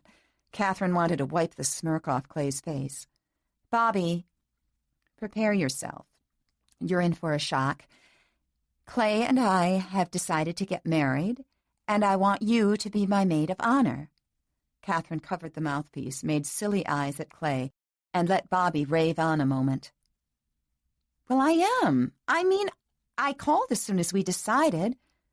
"Stu?" "Yes, he just talked to him. Steve is trying to make it home, too. In 3 weeks, on the 15th. I know. We'll have to find a dress for you. Listen, I'll talk to you tomorrow. I just wanted to let you know right away." When Catherine hung up, her eyes met Clay's, and they both burst out laughing. "That must have been quite a jolt to old Bobby, huh?" He sat as before, amusement painted all over his face. "Well, you heard her, didn't you?" Catherine's expression was perhaps a little bedeviling. "And after all her efforts to keep your whereabouts a secret," he mocked. "Did you have to sit there smirking all through my conversation?" "Well, you sat there smirking through mine." He noted she was still doing so. "Yes, but guys react differently than girls." He arose lazily, sauntered toward Catherine, and pressed his palms to the desktop, leaning forward as he teased. "Just getting to know my bride is all. See how she works under pressure." His gray eyes sparkled into hers. He had never called her his bride before. It conjured up intimacy and made secret shivers tiptoe down Catherine's spine. She turned the chair aside, slid to her feet, and pressed her blouse against her still flat stomach, looking down at it. "Give me 6 months or so, and you'll see precisely how I work under pressure." Then she gave him one of her first genuine smiles. He thought, if she'd be this way more often, the coming months could be enjoyable for both of them. Catherine's adamant refusal to have her father at the wedding left Angela in a quandary. There was only one way she could think of to see that Herb Anderson was tidily out of the way the day of the wedding. When she tactfully brought it up to Claiborne, he reluctantly admitted the idea had been on his mind, too. There was no guarantee it would work. 3 weeks was a very short time. There was no assurance the case could be fitted on the docket that soon. There was no guarantee Anderson would be found guilty or be given a sentence. But, just to tip the scales, Claiborne hired the finest criminal lawyer in the Twin Cities. If Leon Harkness couldn't do the trick, Chapter 12. Ada Anderson worked the day shift at the Munsingware plant on Lyndale Avenue, on the north side of Minneapolis. She had worked there so long the place and its surrounding area no longer affected her. Its utilitarian setting in a dismal commercial zone, its clattery workrooms, and changelessness were what she'd come to expect. But Catherine, getting off the city bus, looking up at the building, was hit by a wave of desolation at the thought of how long her mother had labored there, sewing pockets onto T-shirts and waistbands onto briefs. The factory had always depressed Catherine, but it was the only place she could talk to her mother and be sure she wouldn't run the risk of bumping into the old man. Ada came scuffing out of the noisy, lint-strewn room with a look of fear on her simple face, put there by the fact that her supervisor had called her away from her machine to see a visitor, something highly unusual in this place. The moment Ada saw Catherine, the fear disappeared, to be replaced by a smile with more seams than Ada Anderson had stitched in her 16 years in this place. "Why, Catherine," Ada said in that tired, surprised way. "Hello, Mom." "Why, I thought you was gone someplace out west." "No, Mom, I've been in the city all the time. I just didn't want Daddy to know I was here." "He's awful mad about you running off." Catherine would have welcomed a hug, but there was none, only her mother's tired acceptance of the way things were. Has he taken it out on you, Mom?" "No, just on the bottle. Hasn't been sober a day since you left." "Mom, is there somewhere we can sit down?" "I don't know, honey. I don't get a break yet for another 30 minutes or so." "How about the lunchroom?" "Well, there's always girls in there, and they got big ears, if you know what I mean." "Could we at least get away from the noise? Out on the stairway, maybe?" "Just a minute. I'll ask." Something cracked in Catherine, some fissure of irritation at her mother's spinelessness. Not even here, after 16 years, not even given the situation, which should mean so much to her, could she simply take command and step away for a while. "For heaven's sake, Mother, you mean you have to ask for 5 minutes away from your machine?" Ada touched her chin in a feeble, troubled way, making Catherine instantly sorry for attacking her for something Ada was perhaps helpless to change in herself. Quickly, Catherine touched her mother's arm. "Ask then. Go ahead, I'll wait." When they were out on the steps, and the noise became a muffled clatter behind them, it somehow seemed an appropriate background for this worn woman who looked 15 years older than she was. Catherine suddenly thought of it as a song of lament for the defeated. A surge of tenderness overtook her. "Come on, Mom. Let's just sit down here, okay? What'd you do to your finger?" There was a bandage on Ada's right index finger. "Wasn't nothing much. I ran it under the machine last week. You'd think I'd have had more sense after all this time. They said I had to have a tetanus shot, though, and that was worse than this." Catherine wondered if her running away then had distracted her mother that much. "I didn't mean to make you worry, Mom. I just didn't know how to keep Daddy off my back. I thought he'd track me down at college and start making trouble for me again and for the Forresters. I thought that if he thought I was gone where he couldn't find me, he'd let it go. But he didn't. I tried to tell him he'd best let up, Catherine. I tried to tell him. 'Herb,' I says, 'you can't go badgering people like them Forresters. They ain't going to put up with it.' But he went there, and he beat up that young man and spent the night in jail. He started drinking worse than ever after that. Now he walks around whispering to himself about how he's going to get them to pay up. It scares me. You know how he is. I says to him, 'Herb, you're going to make yourself sick if you keep this up.'" "Mom, he is sick. Don't you understand that by now?" "Don't say that, honey. Don't say things like that." The fear was back in Ada's eyes. She glanced skittishly away. "He's bound to slack off pretty soon." "Pretty soon? Mom, you've been saying that for as long as I can remember. Why do you put up with it?" "There's nothing else I can do." "You could leave," Catherine said softly. Again, Ada's eyes did what Catherine expected. They grew fearful and twitchy. "Why, where would I go, honey? He wouldn't let me go nowheres." "I'll help you any way I can. I told you I'd find out what needs to be done to get help for him. There are places, Mom, right here in the city that could help him." "No, no," Ada insisted in her pathetically fierce way. "That wouldn't do any good.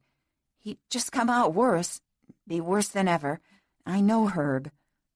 Catherine thought of the Johnson Institute right at their fingertips, where help could be had for a phone call, but she gave up the argument, which was, by now, as shop-worn as Ada herself, defeated once again by her mother's self-inflicted blindness.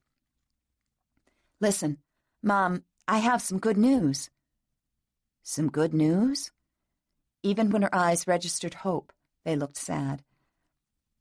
"I'm not exactly sure how it happened, but I'm going to marry Clay Forrester." Catherine held both of her mother's hands, rubbing her thumbs across the shiny surfaces where the skin seemed so thin the veins looked exposed. The expression on Ada's face visibly brightened. "You're going to marry him, honey?" Catherine nodded her head.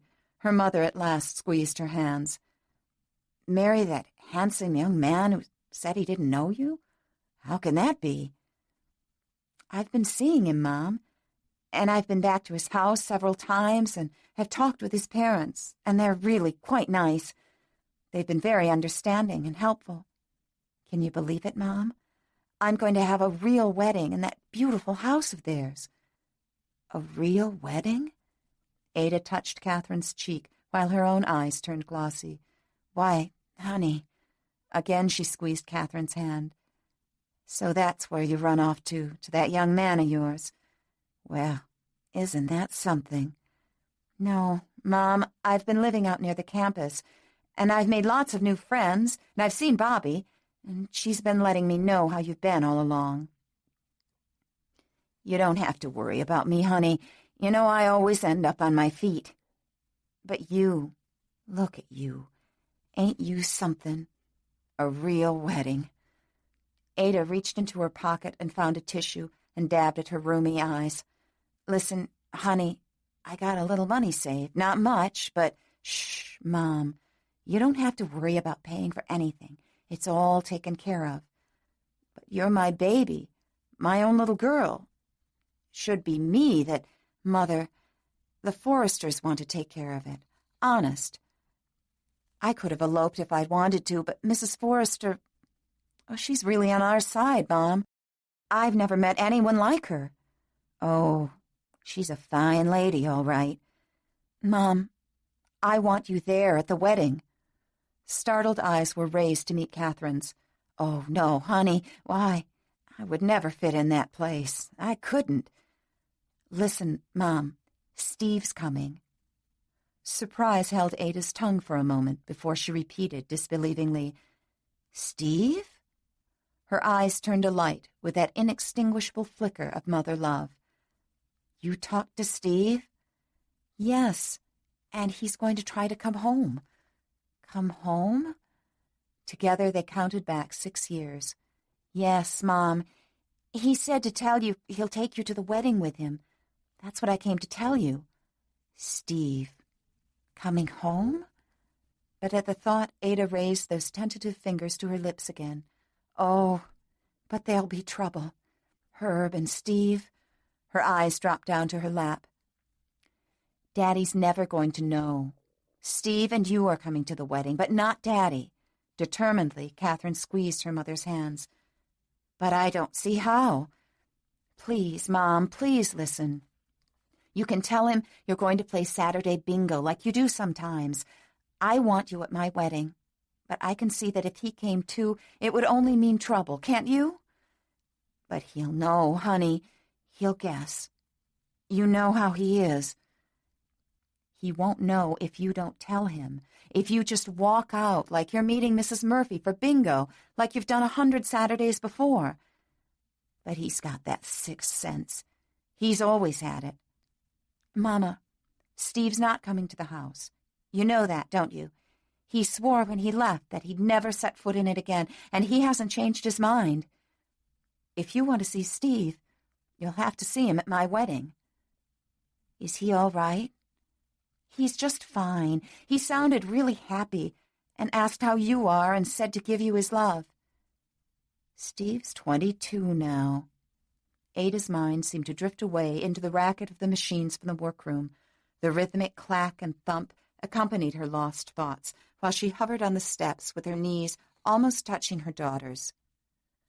The lines of fatigue on her face could not be smoothed, but as she reached back in time, thoughts of her son placed some new determination in the network of wrinkles about her lips. When she raised her eyes to Catherine again, she said, "Twyla's got a bolt of blue knit in the remnant room and make me a pretty nice dress. I get it at employees' discount, you know." "Oh, do you mean it, Mom?" Catherine smiled. "I want to see Steve, and I want to see my little girl's wedding.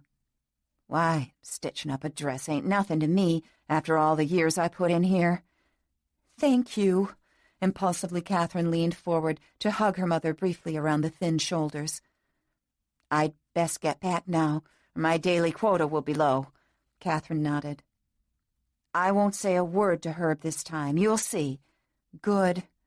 And I'll let you know if Steve calls again." Ada braced hands to knees as she creaked to her feet. "I'm glad you come, honey. I didn't like to think of you off across to the country someplace like Steve." She climbed 2 stairs, then turned around, looking down at Catherine. "Is it going to be the kind with flowers and cake and a white dress for you?" "Yes, Mom, it is." "Well, feature that," Ada said thoughtfully. Then she stopped to do so, with the expression of wonder growing grander by the minute upon her time-worn features. "Just feature that," she repeated, as if to herself.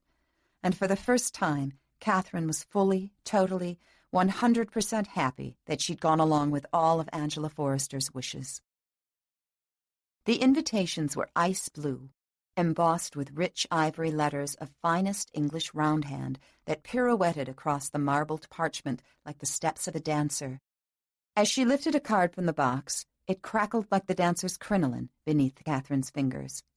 She touched a raised character, ran her fingertips lightly along a line as the blind read Braille. The ascenders and descenders formed graceful swirls that rose up to meet her searching touch. You can feel these words, Catherine thought. You can feel them.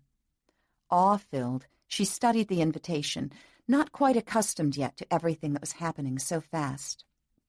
The words read in that familiar lexicon, peculiar to occasions that mark the stepping stones of life. Catherine Marie Anderson and Clay Elgin Forrester invite you to share their joy as they celebrate the solemnization of their marriage vows at 7 p.m. on November 15th at the home of Claiborne and Angela Forrester, number 79, Highview Place, Edina, Minnesota. Again, Catherine grazed the words with her fingertips, but with a woeful sense of yearning she thought, yes, the words can be felt, but it is not enough to feel only with the fingertips. Chapter 13.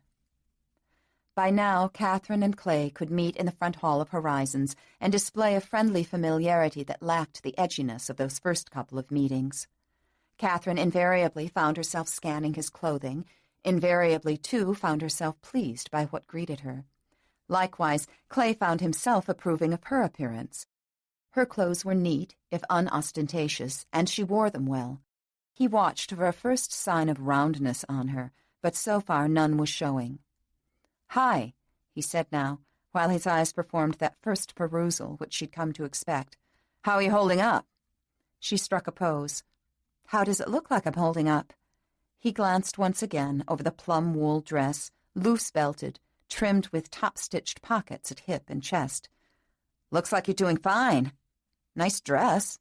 She dropped her pose, wondering if she'd done that on purpose to wrest a compliment from him.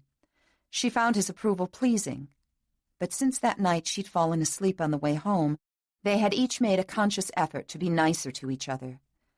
"Thank you." "You're going to meet my grandparents tonight." By now she could manage to be less alarmed at such announcements. Still, this one made her slightly apprehensive. "Do I have to?" "They come with a package, I'm afraid." Her eyes moved down his length. "The package, as usual, is wrapped to perfection."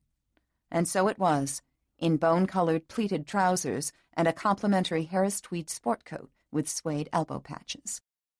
It was the first compliment she'd ever paid him. He smiled, suddenly warm inside. "Thanks. Glad you approve. Now let's hope my grandparents do." "The way you put that sounds forbidding." "No, not really. But then, I've known them all my life. My grandmother Forrester is a crusty old gal, though. You'll see what I mean." Just then, Little Bit came downstairs, stopped, and hung over the banister halfway down. "Hi, Clay." "Hi, Little Bit. Is it okay if I take her for a while?" he asked teasingly. "Why don't you take me instead tonight?" Little Bit swooned farther over the railing. The girls had given up trying to hide their fascination with Clay, but at that minute Marie came down the steps. "Who's taking you where?" "Oh, hi, Clay." "Do something with that child, will you, before she drops on her head and gives birth to a dimwit?" Marie laughed and slapped Little Bit lightly on the rump as she passed behind her. They both came the rest of the way downstairs. "Where are you off to tonight?" Marie asked, eyeing them appreciatively. "To my house." "Yeah? What's the occasion this time?" "Another of the 7 tortures. Grandparents, I'm afraid." Marie raised an eyebrow, took Little Bit's hand to tug her off toward the kitchen, while giving Catherine one last conspiratorial glance over the shoulder. "Lucky thing you decided to wear your newest creation, huh, Kath?" Clay looked the dress over a second time with greater interest.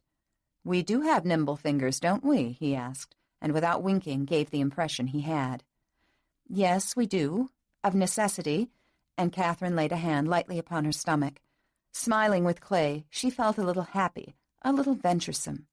Something had changed between them. The lurking sense of anger and entrapment had begun to wane. They treated each other civilly, and occasional spurts of repartee such as this were becoming more frequent. By the time Clay turned into his parents' driveway, full dark had fallen. The headlights picked out the herringbone design of red bricks, while upon them the tires hummed the note that by now Catherine unconsciously listened for. The yard was dressed for winter. Leaves were but memories, while tree trunks were swathed in white leggings. The shrubs had hunched their shoulders and pulled mulch quilts up beneath their chins. An occasional pyramidal bush was laced into winter bindings like an Indian papoose. The house was lit from within and without. Catherine glanced at the twin carriage lanterns on either side of the front door, then down at the tips of her high heels as she approached the house. Her pocketed hands hugged her coat close as she tried to keep her growing apprehension from getting the best of her. Without warning, from behind, Clay's fingers circled her neck, closing lightly in a warm grip. "Hey, wait. I have to talk to you before we go in." At his touch, she instantly turned, surprised. He left both hands on her shoulders, with his thumbs pressing her coat collar against each side of her windpipe. Catherine needn't say it for him to be reminded that she'd rather not be touched this way. "Sorry," he said, immediately raising his palms.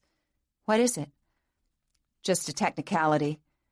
Gingerly, he inserted a single index finger into her coat sleeve, tugging until the hand came out of her coat pocket.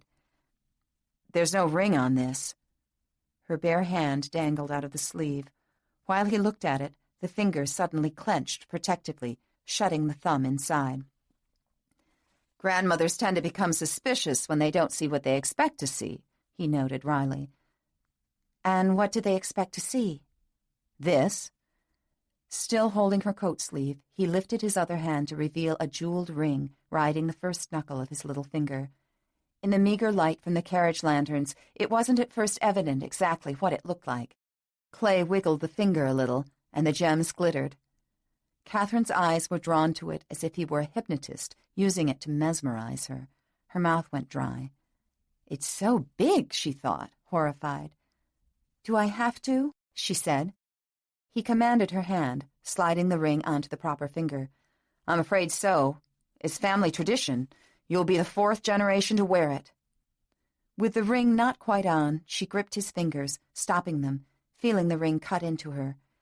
"This game is going too far," she whispered. "The significance of a ring is in the mind of its wearer, Catherine, not in the fact that it's on a hand." "But how can I wear this with 3 generations behind it?"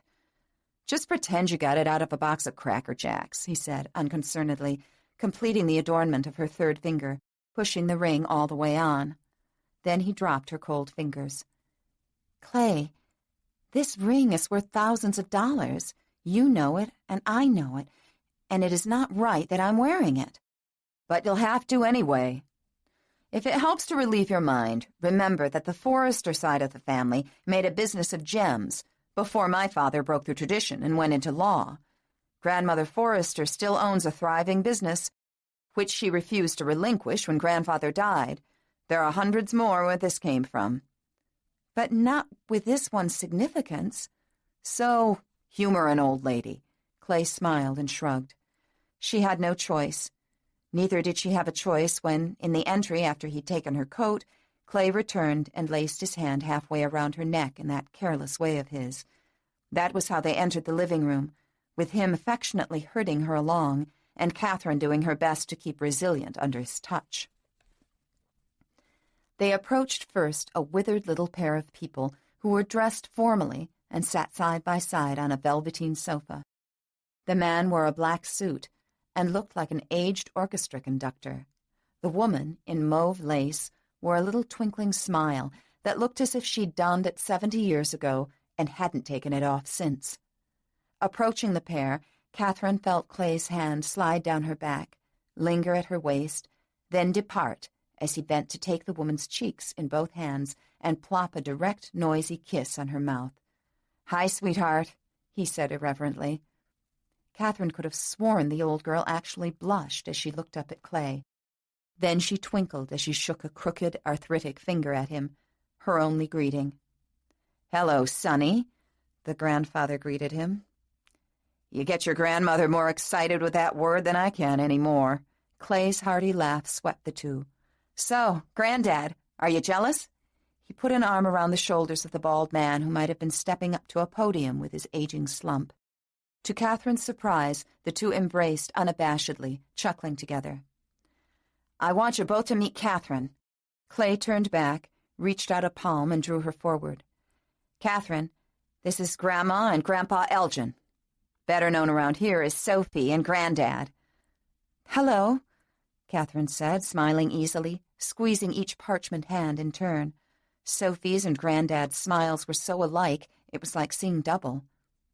Then Clay captured her elbow, turning her toward a woman who sat with a matriarchal air in a high-backed chair that need not be a throne to bespeak the woman's regal mien. The feeling was there. It permeated the very air around her. It was evident in her bearing, her facial expression, the faultless blue-white waves that crested her head, the shrewd eyes, the glitter flashing from her fingers, and the glacial assessment she gave Catherine. Before Clay could speak, the woman pierced him with an arch, amused look.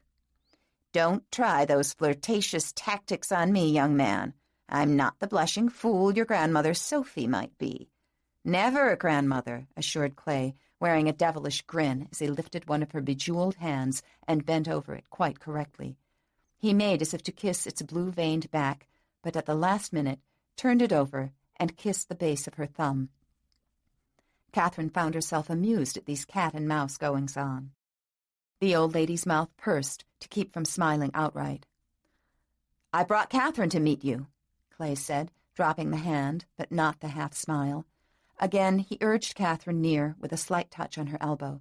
"Catherine, this is my grandmother Forrester." "I never call her by her first name, for some reason." "Mrs. Forrester," Catherine repeated, while her hand disappeared within all those flashing gems. "My grandson is a precocious young upstart. You'll do well to watch your P's and Q's around him, young lady." "I intend to, ma'am," Catherine rejoined, wondering what the old lady would think if she knew the extent to which P's and Q's would need to be watched in the months ahead.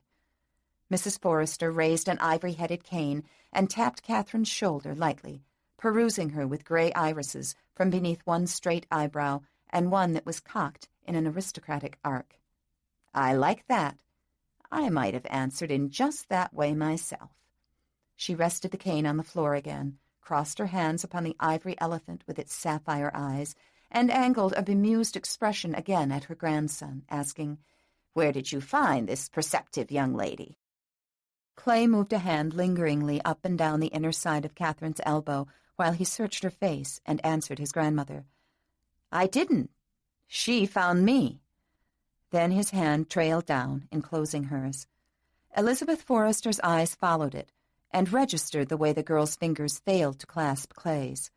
The pair turned toward Claiborne and Angela, who were pouring port and making room on a marble-topped table for the silver tray of canapes which Inella carried in at that moment. Clay had a greeting for Inella, too. He dropped a hand on her shoulder as she leaned to set down the tray. "And what kind of Epicurean delights have you dreamed up tonight, Inella? Don't you know Father's been concerned about his waistline?" Everybody laughed. "Epicurean delights," scoffed the pleased maid. "Where do you dream up such stuff?" She left, smiling.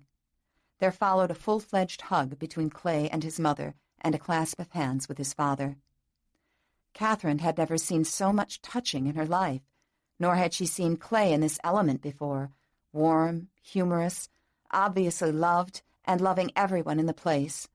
The scene gripped her with something akin to envy, yet deep in some part of her, Catherine was slightly intimidated, but she could not pull away as the next warm touch fell her way and Angela's cheek pressed against her own, while Claiborne, thankfully, only smiled on and gave her a friendly verbal greeting. "Young woman, sit here," ordered Elizabeth Forrester imperiously. Catherine could do nothing but perch on a love seat at a right angle to Elizabeth Forrester's chair. She was actually grateful when Clay sat down beside her. His presence somehow made her feel fortified. Elizabeth Forrester's shrewd eagle eyes assessed Catherine, probing like a laser while she made what appeared on the surface to be inconsequential conversation. "Catherine," she mused, "what a quaint and lovely name. Not clever and will-o'-the-wisp like so many of today's insubstantial titles. I dare say there are many I'd be thoroughly ashamed to be plagued with. You and I, however, have each been preceded in name by an English queen, you know. My given name is Elizabeth." Catherine wondered if she were being given permission to use the name or being tested to see if she were so presumptuous. Assuming the latter, Catherine consciously used the more formal mode of address. "I believe, Mrs. Forrester, that the name Elizabeth means consecrated to God." The regal eyebrows raised a notch. "The girl is astute," thought Elizabeth Forrester. "Ah, so it does, so it does. Catherine. Is that with a C or a K?" "With a C." "From the Greek, then, meaning pure." Catherine's stomach did somersaults. Does she know, or does she want to know? Catherine wondered, making a great effort to appear unruffled. The matriarch observed, "So, you are the one who will carry the Forrester name forward." Catherine's stomach tightened further, but Clay, whom she didn't know whether to damn or to thank, nestled closely beside her with his thigh against the length of her own, meeting his grandmother's probe directly. "Yes, she is, but not without some persuasion. I think Catherine was a little put off by me at first. Something to do with our having different stations in life, which I had trouble convincing her didn't matter one damn bit. My God, thought Catherine, he's actually challenging the old girl." Understanding that challenge very clearly, Elizabeth Forrester only chided. "In my day, your grandfather didn't pronounce vulgarities in my ear." Clay only grinned, sparring expertly. "Oh, grandmother, you're sterling, pure sterling. But this is not your day, and a man can get by with a little more." But then, feeling the muscle of Catherine's leg grow rigid, he dulcified his remark by adding, "Damn is hardly considered a vulgarity anymore, not even a crudity." She merely cocked the eyebrow again. "Father," Clay said, "bring your mother a glass of port. She's being testy tonight, and you know how port always mellows her. Catherine, do you like port?" "I don't know." Elizabeth Forrester missed not a word. "White wine, then?" her grandson suggested. The girl's reaction was curious. She attempted to move her thigh away from his. Unconcerned, he arose without waiting for an answer and went to get the wine.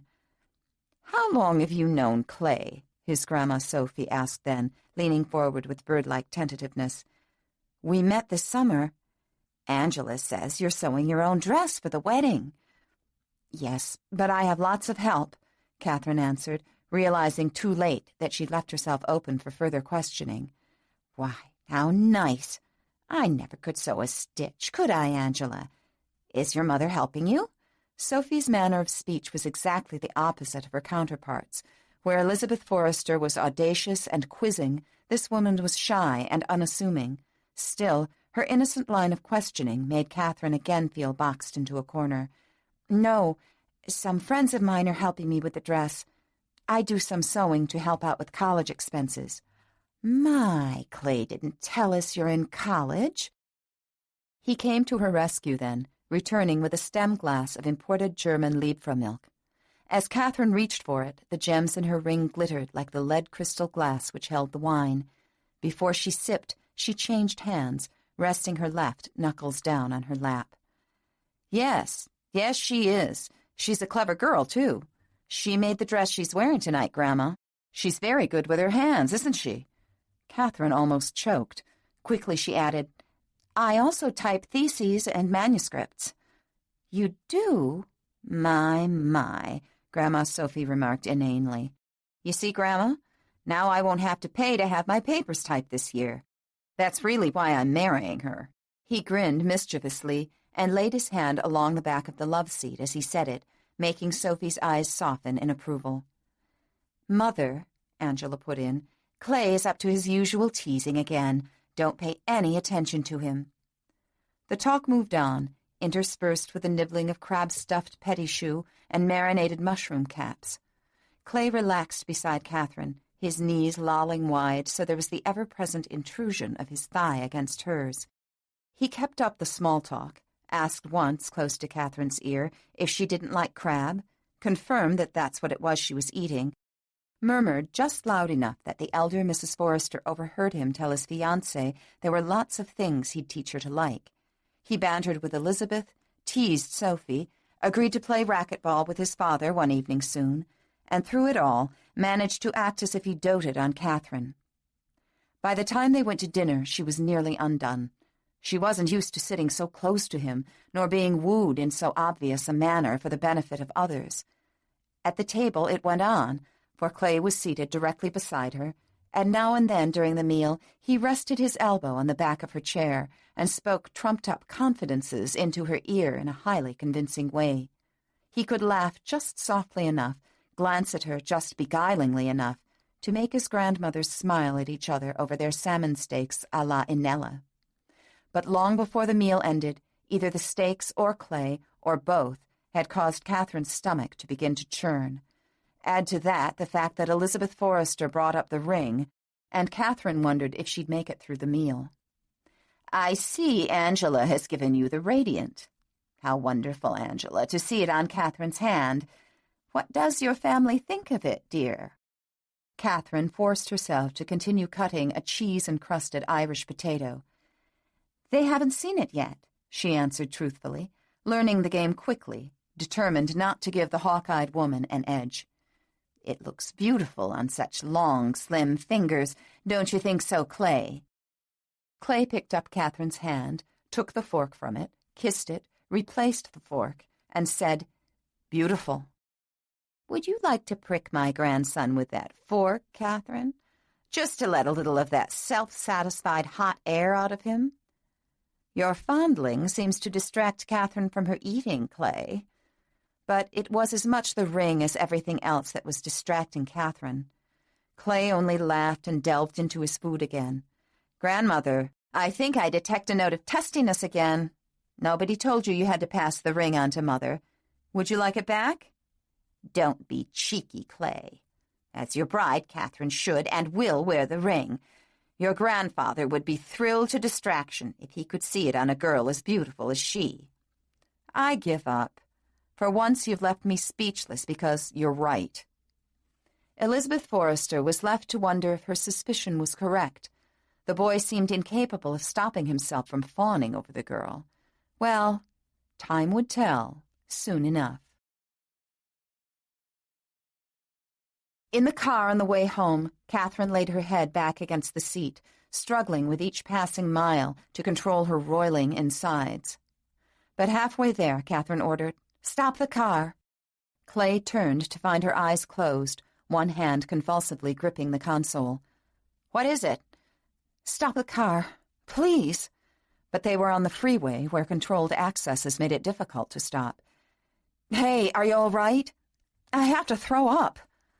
An exit ramp beckoned, and he pulled over, careened halfway up, drove the car completely over the curb and onto the shoulderless area of grass, then slammed on the brakes. Immediately, Catherine rolled out her side of the car. He heard her retching, then she gasped and spit. Sweat broke out under Clay's armpits. Across his chest, the skin grew tight and hot, and saliva pooled beneath his own tongue, as if he were the nauseated one. He got out, unsure of what to do, saw her huddled there, her hair hanging down over her cheeks. "Catherine, are you all right?" "Do you have a tissue?" she asked shakily. He came up behind her, reached in his hip pocket, and extracted his handkerchief. He handed it to her and took her elbow to lead her a few steps aside. "This is your hanky. I can't use your hanky." Her ordeal had left her fighting for breath. "Christ, use it, anything. Are you okay now?" "I don't know." She gulped air like a person coming up for the second time. "Don't you have any tissues?" "Catherine, this is no time to be polite. Use the damn hanky." In spite of her wretchedness, it suddenly dawned on Catherine that Clay Forrester swore when he was scared. She swabbed the inside of her mouth with his clean-tasting handkerchief. "Does this happen often?" His voice was shaky, concerned, and he left a solicitous hand on her arm. She shook her head, waiting yet, unsure if there was more. "I thought it only happened in the mornings." "I think it was the fish and the grandmothers." She tried to laugh a little but didn't quite succeed, so instead sucked in the starlight. "Cat, I'm sorry. I didn't know it would be that hard on you, or I wouldn't have added to it." She heard mostly the word cat. God, no, she thought, don't let him call me that. Not that. "Do you want to go back to the car?" he asked, at a loss, feeling protective toward her, yet utterly useless. "I think I'll stay here in the air a while longer. I still feel funny." She refolded the hanky and wiped her forehead with it. He reached to push aside a strand of hair that had caught on her cheek. "Are you going to keep this up when we're married?" There was a smile in his question, an attempt to make her feel better. "If I do, I'll wash the hankies for you. I don't know. It's never happened before. I'm sorry if I embarrassed you." "You didn't embarrass me. I just got scared, that's all. I don't know much about handling retching girls." "Well, live and learn, huh?" He smiled, waiting for her to gain her equilibrium again. She ran a shaky hand over her forehead and down one temple. Her stomach was calming down, but Clay's continued touch as he held her arm was unsettling. Wisely, she extricated herself from it. "Clay, your grandmother Forrester knows." Catherine's voice shook. "So what?" "How can you say that when she's so... So what? Dictatorial? She's really not, you know. She loved you. Couldn't you tell that?" "Loved me? Me?" "She's a shrewd old devil, and there's not much she misses. I had no notion of trying to deceive her tonight. Yes, she knows, but she's given you her stamp of approval anyway." "She chose an odd way to show it." "People have their ways, Catherine. Hers are, well, different from those of Mother's parents, but believe me, if she hadn't approved, she would never have said what she did about the ring." "So the ring was a test? That's why you made me wear it tonight?" "I guess in a way it was. But it's tradition, too. They all know there's no way I'd be taking a bride without putting it on her finger. That was understood before I was ever born." "Clay, I was, well, scared. It was more than just the ring and the way your grandmother quizzed me. I have to be told when I'm eating crab meat that it's crab, and I don't know port wine from a fishing port, and I don't know that pink diamonds are called radiants, and—" His unconcerned laughter interrupted her. "A radiant is a cut, not a color. But what does it matter? You foiled the old girl, Catherine. Don't you know that? You foiled her by letting her guess the truth and having her approve of you anyway. Why feel scared about it?" "Because around your family I'm out of my league. I'm like a rhinestone among diamonds. Can't you see that? You have a surprising lack of confidence lurking behind that composed exterior you usually display. Why do you insist on putting yourself down?" "I know my place, that's all, and it isn't in the Forrester family." "It is as long as I say it is, and nobody's going to contest it." "Clay, we're making a mistake."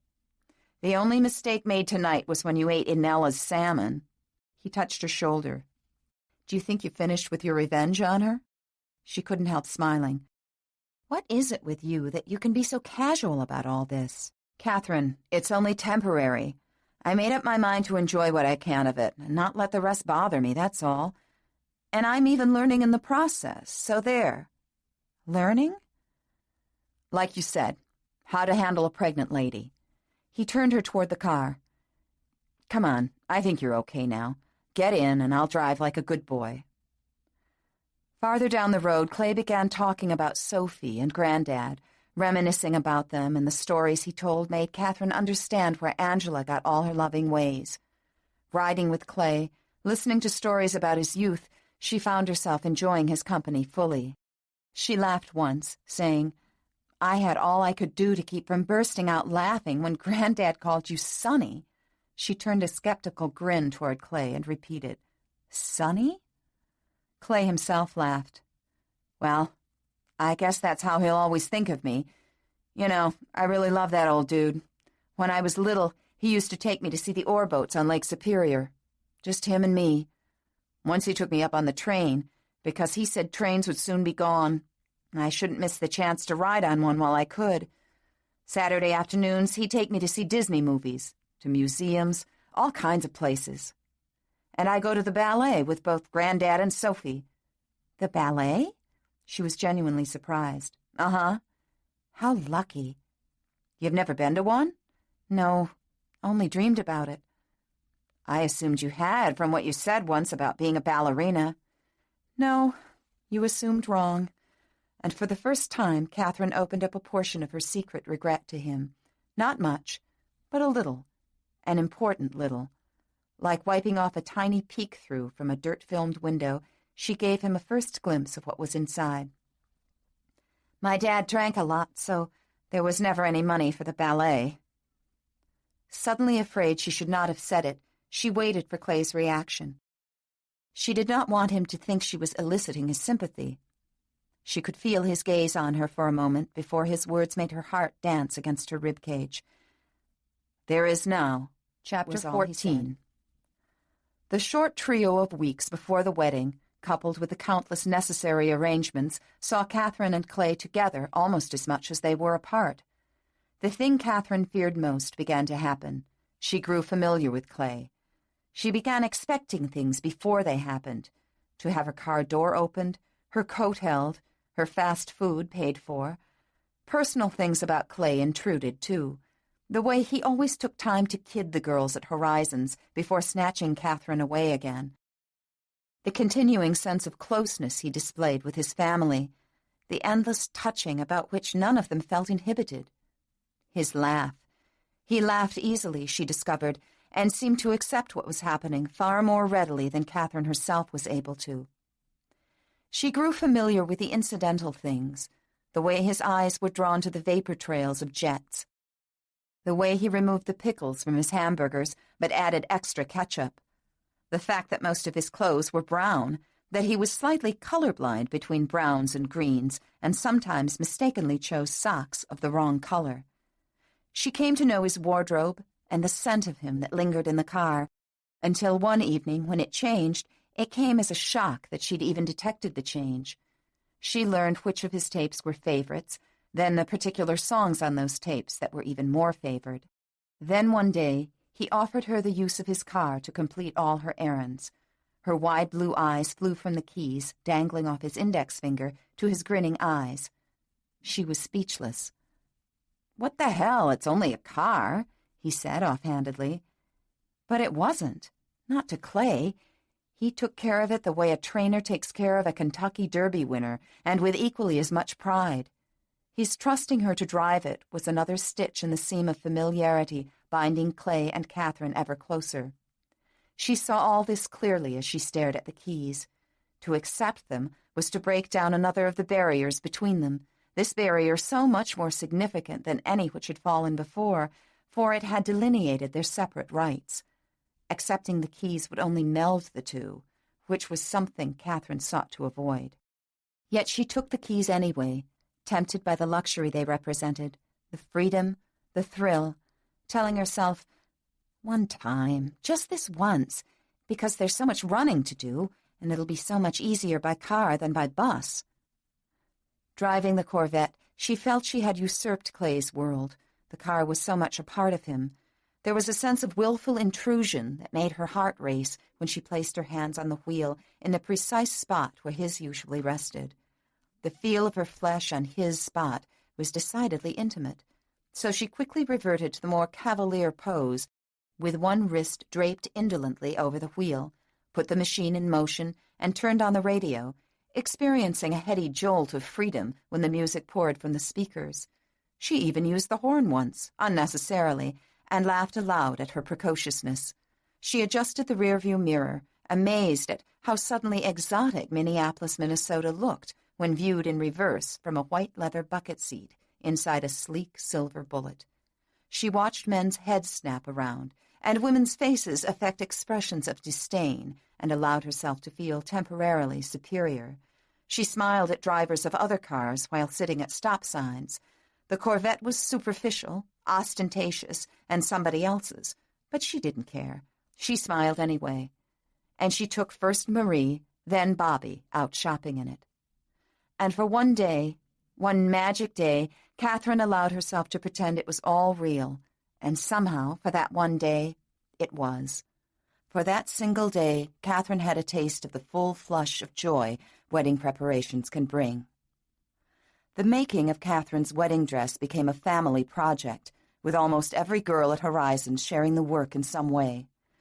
Then, one day before the gown was finished, Little Bit had her baby. It was a girl, but they all knew Little Bit had long ago made the decision for adoption, so nobody spoke much about the baby. When they visited Little Bit in the hospital, they spoke of the wedding, the gown, even the Corvette ride. But on the shelf by her bed, there was only an ice-blue wedding invitation, where there should have been baby cards, too. After that, Catherine sensed a new wistfulness when the girls touched her wedding gown. They vied for the right to zip it up the back when Catherine fit it on, touching it with a reverence she found heartbreaking. It was a lovely creation of ivory velvet with wrist-length sleeves, an empire waist, and a miniature train. The front bodice was gathered at the shoulder and on up the high, tight neck, and draped in soft swags from shoulder to shoulder. Studying her reflection, Catherine could not help wondering what the months ahead would bring. The plans for Catherine and Clay's immediate future came down to more personal things. They had to think about a place to live and furnishings for it. Once again, the fairy tale aura pervaded as Clay announced his father owned several properties around the Twin Cities, and there were at least 3 different ones unoccupied. Would Catherine like to look at them? He took her to a complex of townhouses in the suburb of Golden Valley.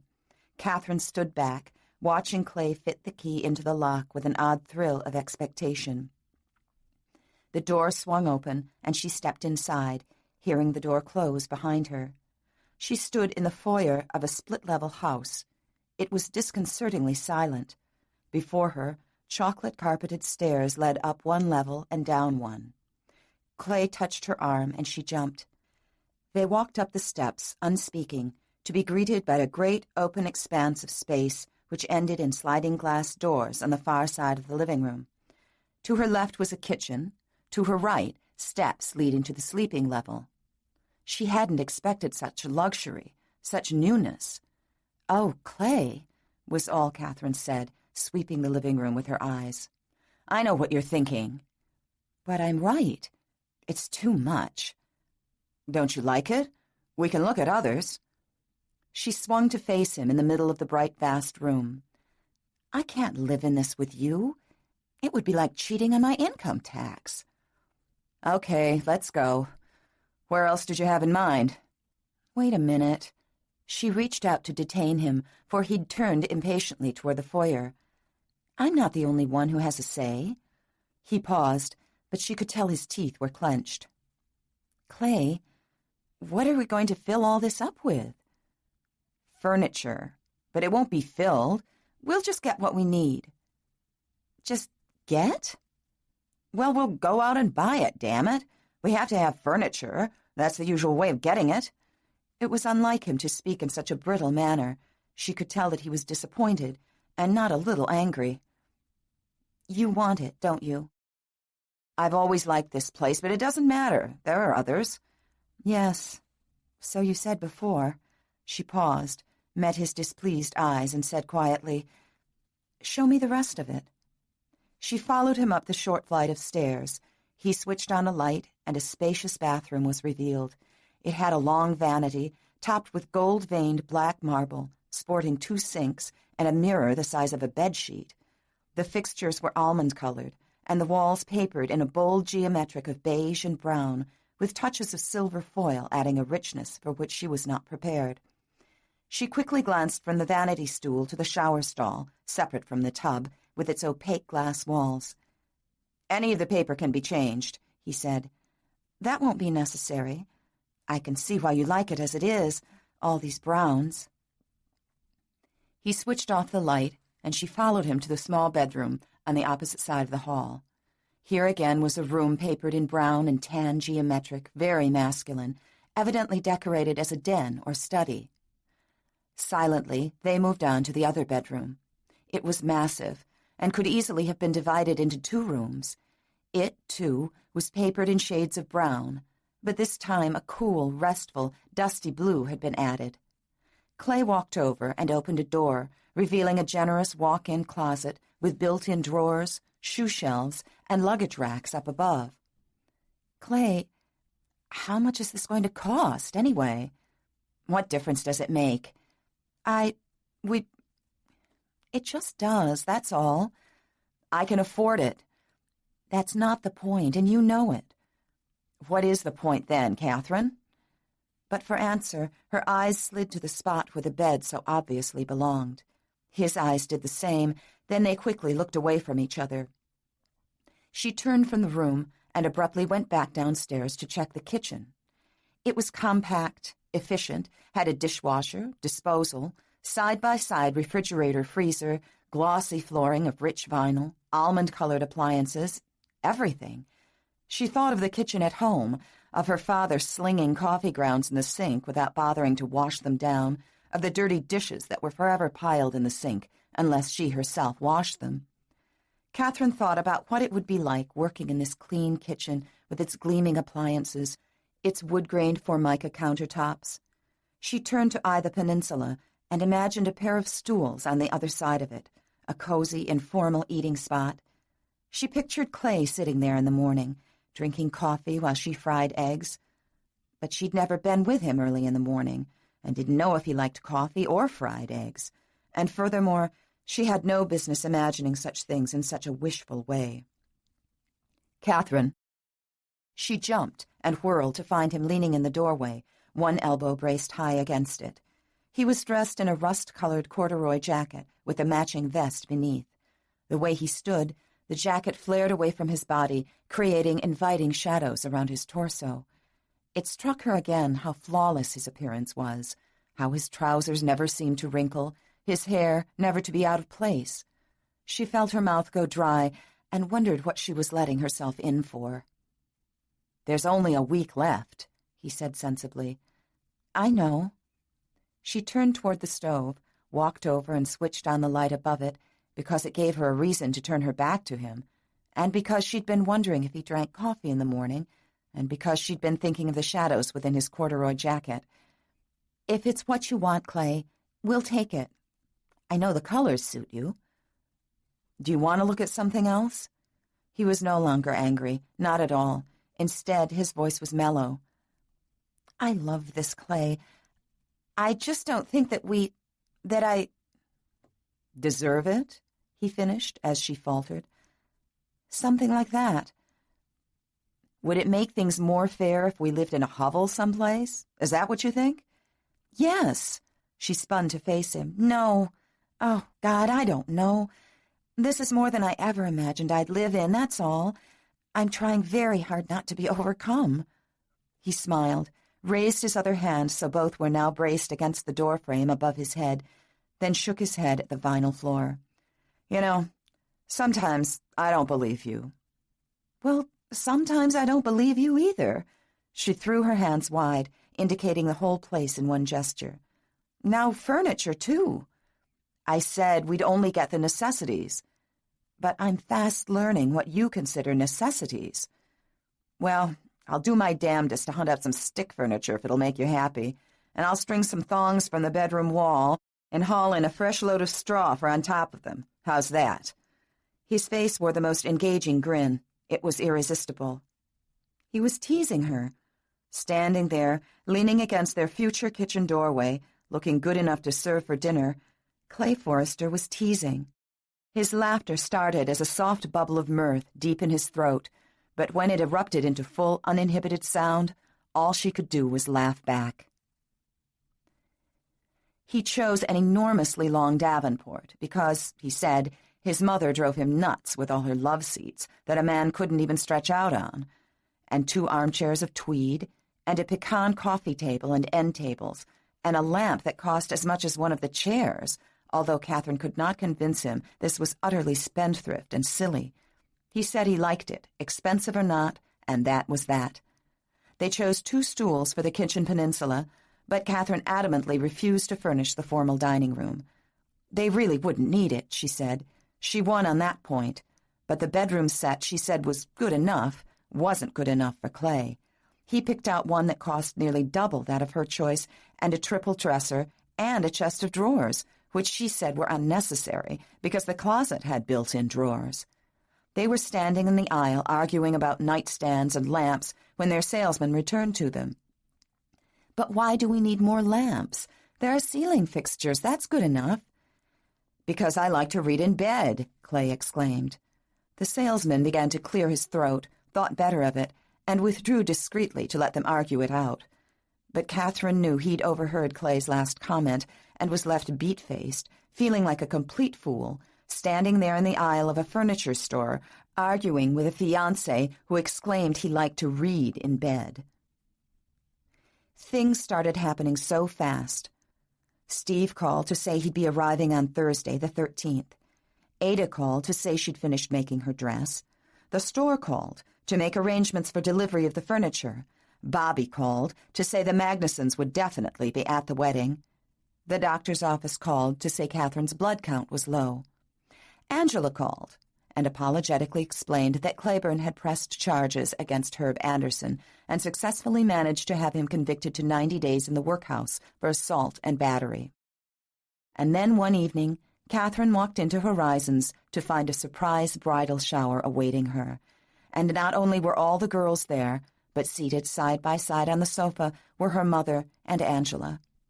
And Catherine, giving into what is each bride's right, covered her face with both hands and burst into tears for the first time since this whole charade 15 began. When Clay came to pick up Catherine and take her to meet Steve's plane, she was totally unprepared for the sight that greeted her. She stopped stupidly, dead in her tracks. Clay was dressed in faded denims and a faded blue flannel shirt beneath a disreputable-looking old leather jacket that would have been shaped like clay even had his body not been inside it. It was the kind of possession taken for granted. The jacket hung open haphazardly, limp from age, its pocket edges worn bare, its zipper long since grown useless. The rough clothes gave Clay a rugged look, flattering in its unexpectedness, disarming because it brought back memories of the first time Catherine had ever seen him. Oh, he was neater that night, but he'd been dressed in faded Levi's jeans and a tennis shirt. Catherine stood transfixed, while Clay, oblivious to her reaction, only greeted her with, "Hi, I brought the Bronco. I thought we'd be more comfortable in it." He'd already turned toward the door before realizing she wasn't following, so turned back to her. "What's the matter?" "Oh, should I have dressed up more? I was waxing the Corvette in the garage and forgot about the time. Sorry." No, it's okay. You look—" But she didn't finish, just gaped at him. "What?" "I don't know. Different." "You've seen me in jeans before." Yes, she certainly had, but she didn't think he remembered. She moved at last out the door with him. At the curb was the vehicle she remembered from last July, some kind of man's toy with high bench seats and plenty of windows all around and room for hunting equipment in the rear. She stopped walking as if she'd run up against a barbed wire fence. "I thought we'd be a little crowded in the Corvette with your brother's gear and the three of us." Clay caught her elbow, propelling her forward. She began shivering. It was bitter for November, easy to blame her shakes on the weather. Clay moved ahead to open the door of the Bronco, but looked back again impatiently to find her eyeing him in a curious manner. Catherine stood there, swallowing, fighting the overwhelming surge of familiarity, those jeans and that old jacket, his hair that, for once, wasn't quite tidy. His collar was turned up, and as he stood waiting, his breath formed a white cloud. His nose was a little bit red, and he shivered, then hunched his shoulders. "Hurry up," he said with a small smile. "Get in, or you'll be scolding me for being late." "Is this your father's?" "Yeah." He took his hand off the icy handle and buried it in his other pocket. Without thinking, she dropped her eyes to the zipper of his jeans, staring at the way the old faded spots undulated between patches of deeper blue. Her eyes darted to his face, discovering that he'd been watching her, and suddenly the color of his cheeks matched his nose. Appalled at herself, she climbed hurriedly into the seat and let him slam the door shut. Neither of them said a word all the way out to the Air Force Reserve Base in Bloomington. Catherine stared out the side window, damning herself for letting memory play upon her this way. Clay drove, seeing over and over again the way her eyes had dropped to his zipper, recalling now the reason why. Women, he realized, placed greater importance on memories than men do. Until that happened back there, he hadn't given a thought to the Bronco or his blue jeans, or the fact that he'd used them both last 4th of July. Clay did not touch her as they walked to the correct building. The stab of self-consciousness was again too concentrated. A tall, strapping blond man, dressed in civvies, turned from his conversation with a uniformed desk clerk at the sound of their approach. He glanced up and hesitated. Then his mouth fell open, he smiled, and he started running toward the tall, blonde girl who also had broken into a run. They met like thwarted lovers, and it came as something of a surprise to Clay, seeing for the first time a genuine display of affection from Catherine. There was a near greediness in the way her fingers dug into the back of her brother's jacket, a hungry desperation as their eyes closed while they clasped each other tightly and swallowed tears. Clay stood back uneasily, not wanting to watch them, unable not to. Steve swung Catherine off her feet, whirled her around, repeating an endearment which struck Clay as ill-suited, yet touched him all the same. "Babe, oh, God, babe, is it really you?" Her lips quivered, and she clung. She could say little more than his name, backing away, spanning his tanned cheeks with her palms, looking into his changed face, then at the breadth of his shoulders, then lunging into his arms again, burying herself, unable to restrain her tears now that she'd seen his. To Clay, it was a revelation. He watched Catherine's face, recalling this same expression on it that night after the long-distance call. Finally, Steve pulled back and said, "If that's Clay over there, I think we're making him uncomfortable." He tucked Catherine securely beneath his armpit, and she circled his torso with both arms while the two men shook hands. Catherine's smile was unreserved. Her hold upon Steve was possessive. For Clay, it created an odd momentary twinge of jealousy, soon lost in the inanities of introductions, the first assessment of man to man. "So, you're the one she told me about." Steve's grip was solid, winning. "So, you're the one she told me about." Clay reached for the duffel bag, and the three walked down the corridor and across the parking lot, Catherine and Steve catching up with bits of news about each other and the family. He squeezed her extra hard once and laughed. "Will you look at my baby sister? What happened to your cowlicks and pimples?" There followed another impulsive hug, then they clambered into the Bronco. "Where to?" "I made reservations downtown." "But, Steve, we won't even get a chance to talk," wailed Catherine. "Listen, you two, why don't I drive out past the house and you can drop me off, and Steve can take the Bronco?" "Oh, Clay, really?" Catherine's blue eyes radiated appreciation. "We've got more cars at home than we need." Steve leaned across Catherine. "That's damn nice of you, man." "Think nothing of it. I can't leave my future brother-in-law stranded in a downtown hotel, can I?" Steve smiled. "Then it's settled." Catherine and Steve talked all the way out to the Forresters. When they arrived, Steve took in the sprawling house, cobbled drive, extensive lawns, and said, "Well, well." Catherine couldn't help the tiny thrill of pride, realizing how the house must appear to Steve for the first time. "This is where the wedding's going to be." "Babe, I'm so happy for you." Clay pulled up, shifted into neutral, but he'd only dropped one leg out when Catherine laid a hand on his arm. "Clay?" He turned back over his shoulder at the touch on his sleeve. "I don't know what to say." Neither did he just then. He only looked at her, at the pleasant, warm expression she had willingly displayed toward him. She was so different today. He'd never seen her like this before. "This," he thought, "is how I've always wondered if she could be." "Thank you," she said sincerely. "It's okay. Like I said, we've got more cars around here than we know what to do with." "Just the same. Thanks." She moved impulsively toward him and brushed her cheek briefly against his, not quite kissing it, not quite missing, while he hung half in the seat, half out. "You two have a good talk, but make sure you get some sleep, huh?" "Promise." "I'll see you tomorrow night, then." She nodded. He lowered his voice and pleased her immeasurably by saying, "I think I like him." Her only answer was the same genuine smile that he was already enjoying. Then Clay swung out, found Steve standing there waiting, and said, "Time enough for you to meet my folks tomorrow. I know you and Catherine are anxious to be alone." "Listen, man." Steve extended a hand. There followed a prolonged grip, then, "Thanks a lot."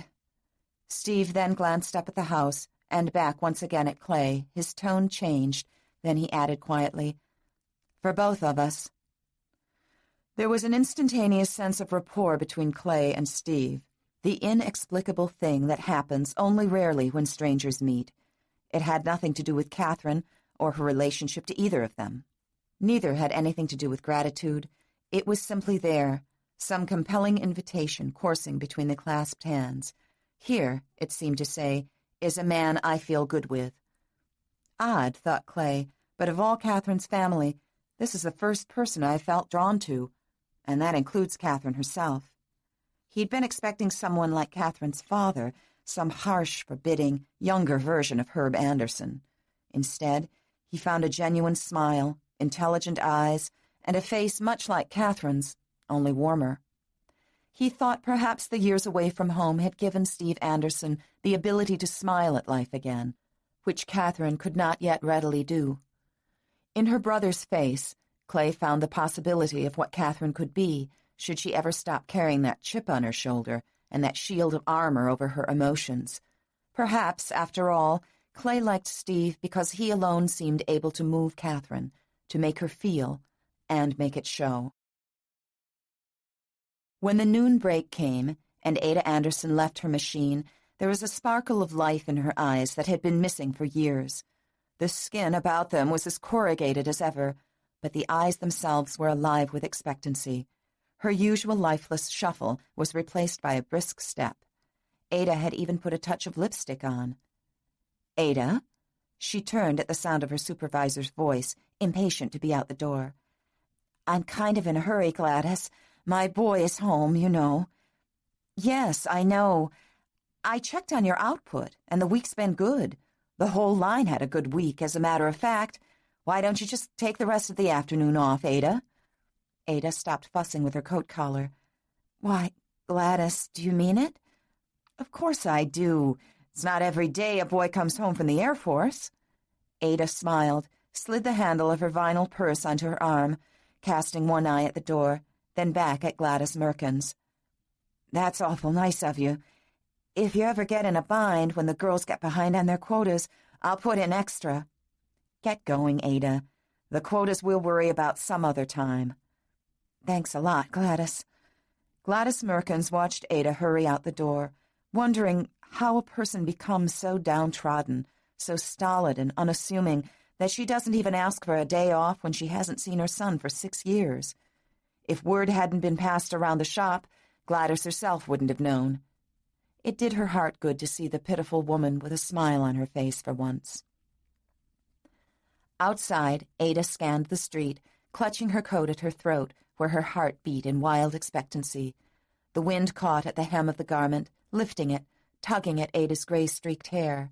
She scanned the ugly street uncertainly. It sported only cold-bricked structures of commerce and noisy truck traffic that never seemed to cease. Chain-link fences were decorated with weathered paper scraps. There was the ever-present smell of exhaust fumes. Huddled against the wind, Ada looked like a deserted scrap of refuse herself. But then a vehicle careened past and swerved to an abrupt halt beside the curb.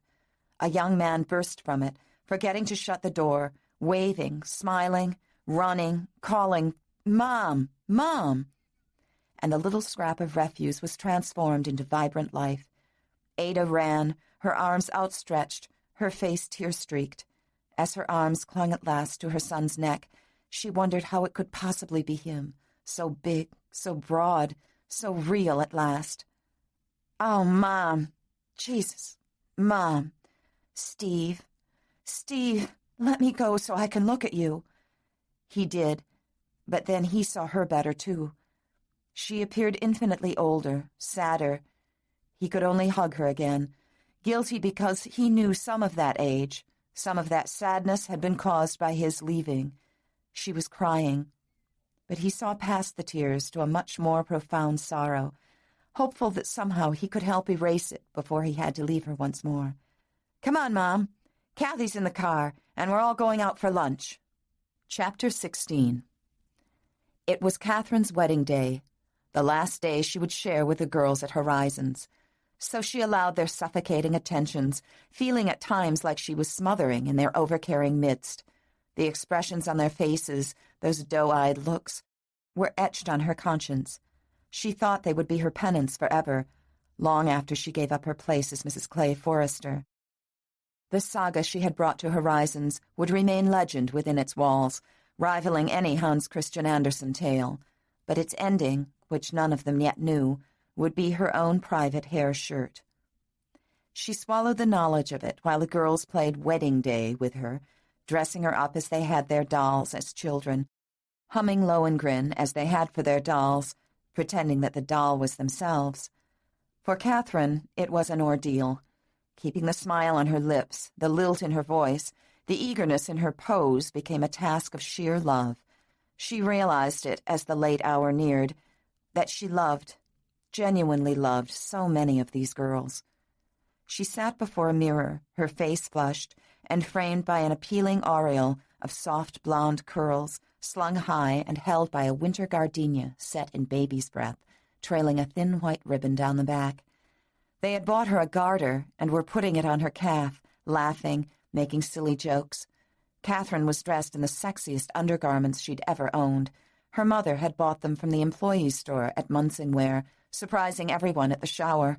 The bra was an incidental thing, plunging low in front, molding Catherine's lower breasts in lotus-shaped satin fingers that curved up to the crests of her nipples, barely covering them. Exquisite satin briefs, trimmed in peekaboo lace, left a strip of skin nearly exposed up each hip. The slip was beautiful enough to be an evening gown.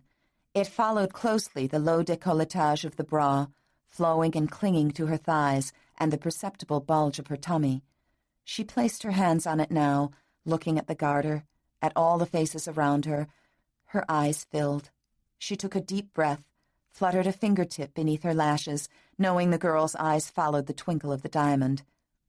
"Come on, you guys, don't," she said, laughing shakily, quite close to breaking down completely. "Don't look so happy for me.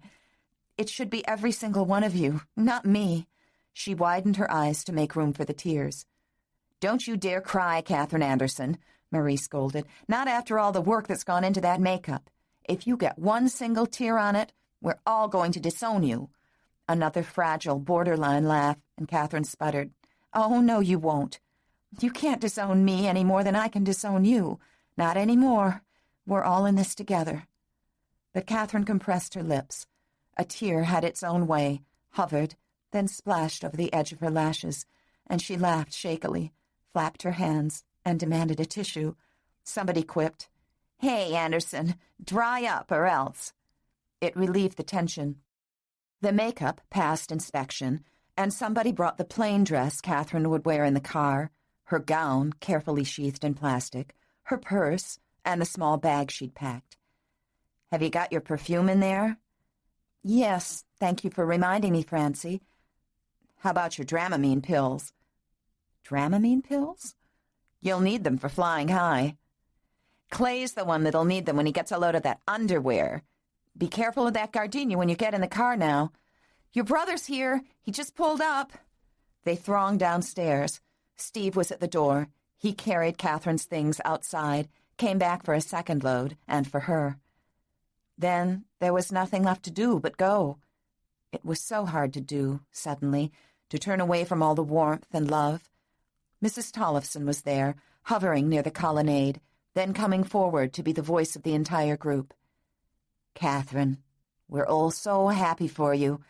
I think you've made every girl here into something more than she used to be. Right, girls?" Catherine was hugged against Mrs. Tollefson, quite roughly. She pinched her eyes shut. "Listen, I love you all." As she said it, she experienced an explosive force of emotion. Those words, so unfamiliar to her tongue, created an expansiveness like she'd never felt before. She knew it 25-fold, for at that moment it was true. She loved each woman crowded around her, and suddenly wanted more than anything to stay among them, to let their hands pull her back into the security of their fold. But that phase of her life was over. She was swept out into the November afternoon where a fine snow was falling, glittering onto her hair like stardust. The skies were pale, with smudges of gray clouds lying low, shedding their enchanting burden into Catherine's wedding day. With eyes now dry, Catherine watched their progress through the city in a sort of enhanced state of clarity. Bare trees stood out in crisp distinction, blacker than black when wet by the snow. The snow had a pristine smell of newness, as each first snow does. It tantalized her, falling like petals strewn before the bride, touching everything with white. She stared out the window, sighed, closed her eyes, told her heart to beat right. But it beat all the more erratically as she envisioned the Forrester house, the guests who would soon be arriving, and Bobby and Stu on their way, and somewhere, waiting, Clay. Clay. Oh, Clay, she thought, what have we done? How can all of this be happening? Me riding toward you with a velvet gown on the seat beside me, and this diamond on my finger, and all those starry-eyed looks burning into my soul from the house I've just left, and your father and mother and grandparents all waiting to welcome me into your family, and guests coming, bringing gifts, and— Stop the car. What? Steve exclaimed, surprised. Stop the car. I can't go through with this. He pulled over, watching his sister drop her face into her hands. He slid across the seat and gathered her into his arms. What is it, babe? Oh, Steve, what should I do? Shh, come on now. Don't start crying, not today. It's just the last-minute jitters. But really, babe, I don't think you should have the slightest qualms. He lifted her chin, making her look at him. Kathy, if I could hand-pick a brother-in-law, I'd probably pick Clay Forrester from what I've seen so far. And if I could hand-pick a family to trust you to, it would probably be his. You're going to be loved and taken care of for the rest of your life, and I couldn't be happier with who's going to be doing it. That's just it. It's not for the rest of my life, but Clay and I are being married under duress. We've agreed to divorce as soon as the baby has a name and he's passed his bar exams and entered his father's business. Steve sat back, absorbing this news. His brows gathered into a scowl. Don't look at me that way. And don't ask me how this mess got started, because right now, I don't think I could even explain it to myself. I only know I feel like the biggest fraud on the face of the earth, and I don't think I can go through with it. I thought I could, but I can't. Steve slid back behind the wheel and stared at the wipers that slapped disconsolately across the windshield. His eyes seemed focused on nothing. You mean none of them know? Oh, Steve, I shouldn't have told you, but I had to get it off my chest. Well, now you have. You're going to listen to what I have to say. You should feel like a swindler. It's a damn rotten trick you're playing on some damn fine people, at least I think they are. And since you obviously do also, you haven't got any choice but to go through with it. If you back out now, you're going to embarrass them even further than our illustrious father already has. They've been more than fair to you, Catherine. They've been supportive and decent, and in case you've forgotten, quite lavish with their money. Frankly, the things I've learned about the Forrester family have boggled my mind. I find myself wondering how I'd have accepted the situation if I were in their position and faced with the bizarre set of circumstances they've been faced with. It takes some pretty big people to be as accepting as they've been. And I think you owe it to them, not only to go through with this marriage, but to make a hell of a stab at making it work afterward. Furthermore, if I were faced with the opportunity, like you are, I think I'd do my damnedest not to let a man like Clay slip out of my fingers as easily as you intend to. But, Steve, you don't understand. We don't love each other. You're carrying something that says you'd better, by God, try to. She'd never seen Steve so upset with her before. She, too, raised her voice. I don't want to have to try to love my husband. I just want to. Listen, you're talking to old Steve here. He tapped his chest. I know how stubborn you can be. And if you set your mind to something, you'll stick with it, come hell or high water. And what you're telling me is that you aren't going to try to make this marriage work, right? You make it sound like it's all my idea. It's not. We agreed to start the divorce in July. Yeah, and you wait and see how far your agreement goes when he gets a load of his own kid in some hospital nursery. Catherine's heart flew to her throat. He promised the baby would be mine. He won't fight for it. Yeah, sure. His hands hung on the wheel. He stared unseeingly. The baby goes with you. You go your way, and he goes his. What the hell kind of agreement is that to make? He looked down at his thumbs. You're angry with me. Yes, I am. I don't blame you, I guess. He felt robbed of all the elation he'd held for her, angry that she'd stolen it from him. Frustrated, he slammed the butts of both hands against the steering wheel. I like him, God damn it, he blustered. I felt so damn happy for you, ending up with a guy like him. Then he stared a long time out his side window. Steve. She slid over and touched his shoulder. Oh, Steve, I'm sorry. I've hurt so many people already, and hardly any of them know yet that they've been hurt. You're the only one, and look how you feel. When Mom finds out, and his folks, well, you can see why I don't think we should go through with it. You back out now and you'll break Mom's heart. She thinks you're set for life, and she'll never have to worry about you living like she's done, with that... I know. Well, Christ. She's waiting at home right now in her homemade dress, probably all nervous about it, and hell, you know how she gets. She's actually honest-to-God happy, or as close to happy as I've ever seen her, with the old man gone and your future set. Don't do it to her, Kathy. But what about me? You started it.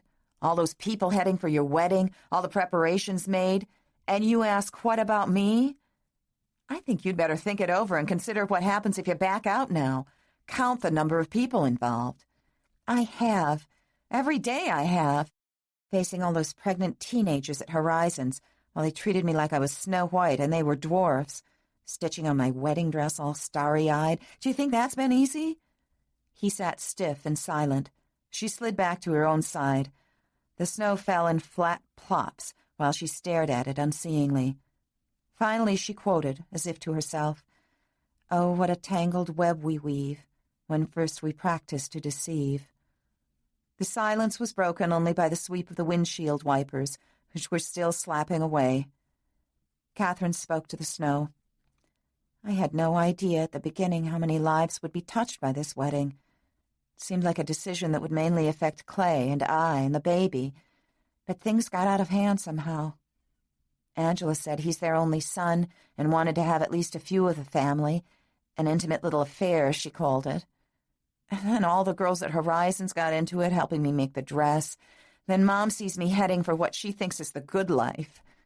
Clay's grandparents even gave me their approval, to say nothing of the family jewels.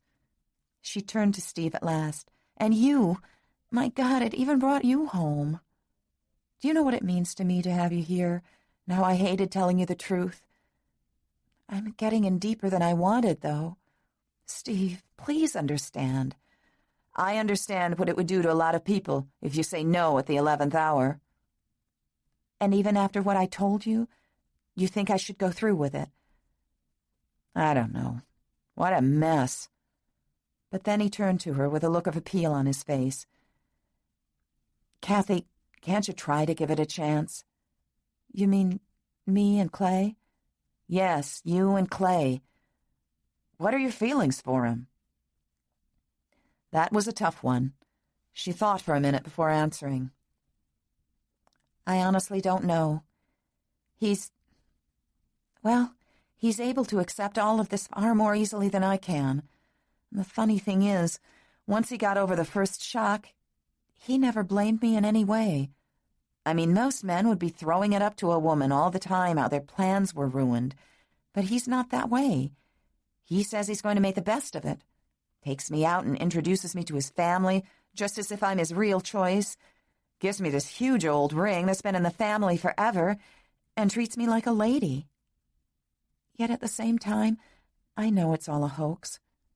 He does very well at keeping his family from suspecting it, though. They've accepted me surprisingly well. The trouble is, Steve, I think I'm accepting them, too.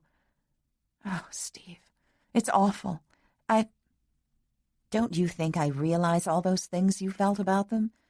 They're genuinely good and loving people, and I'm drawn to them. I like them. But it's dangerous for me, don't you see? I'm to be a part of them, yet I'm not.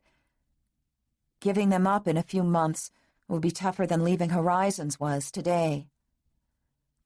All this time you've talked about his family, but you still haven't answered my question about Clay. How can I? The truth is, I don't know him as well as you think I do. Well, it's obvious you were attracted to him once. But it's not... She paused, looked away.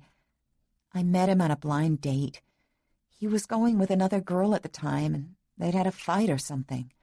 So what? So it was a one-night stand, that's what. Are you saying he loves someone else?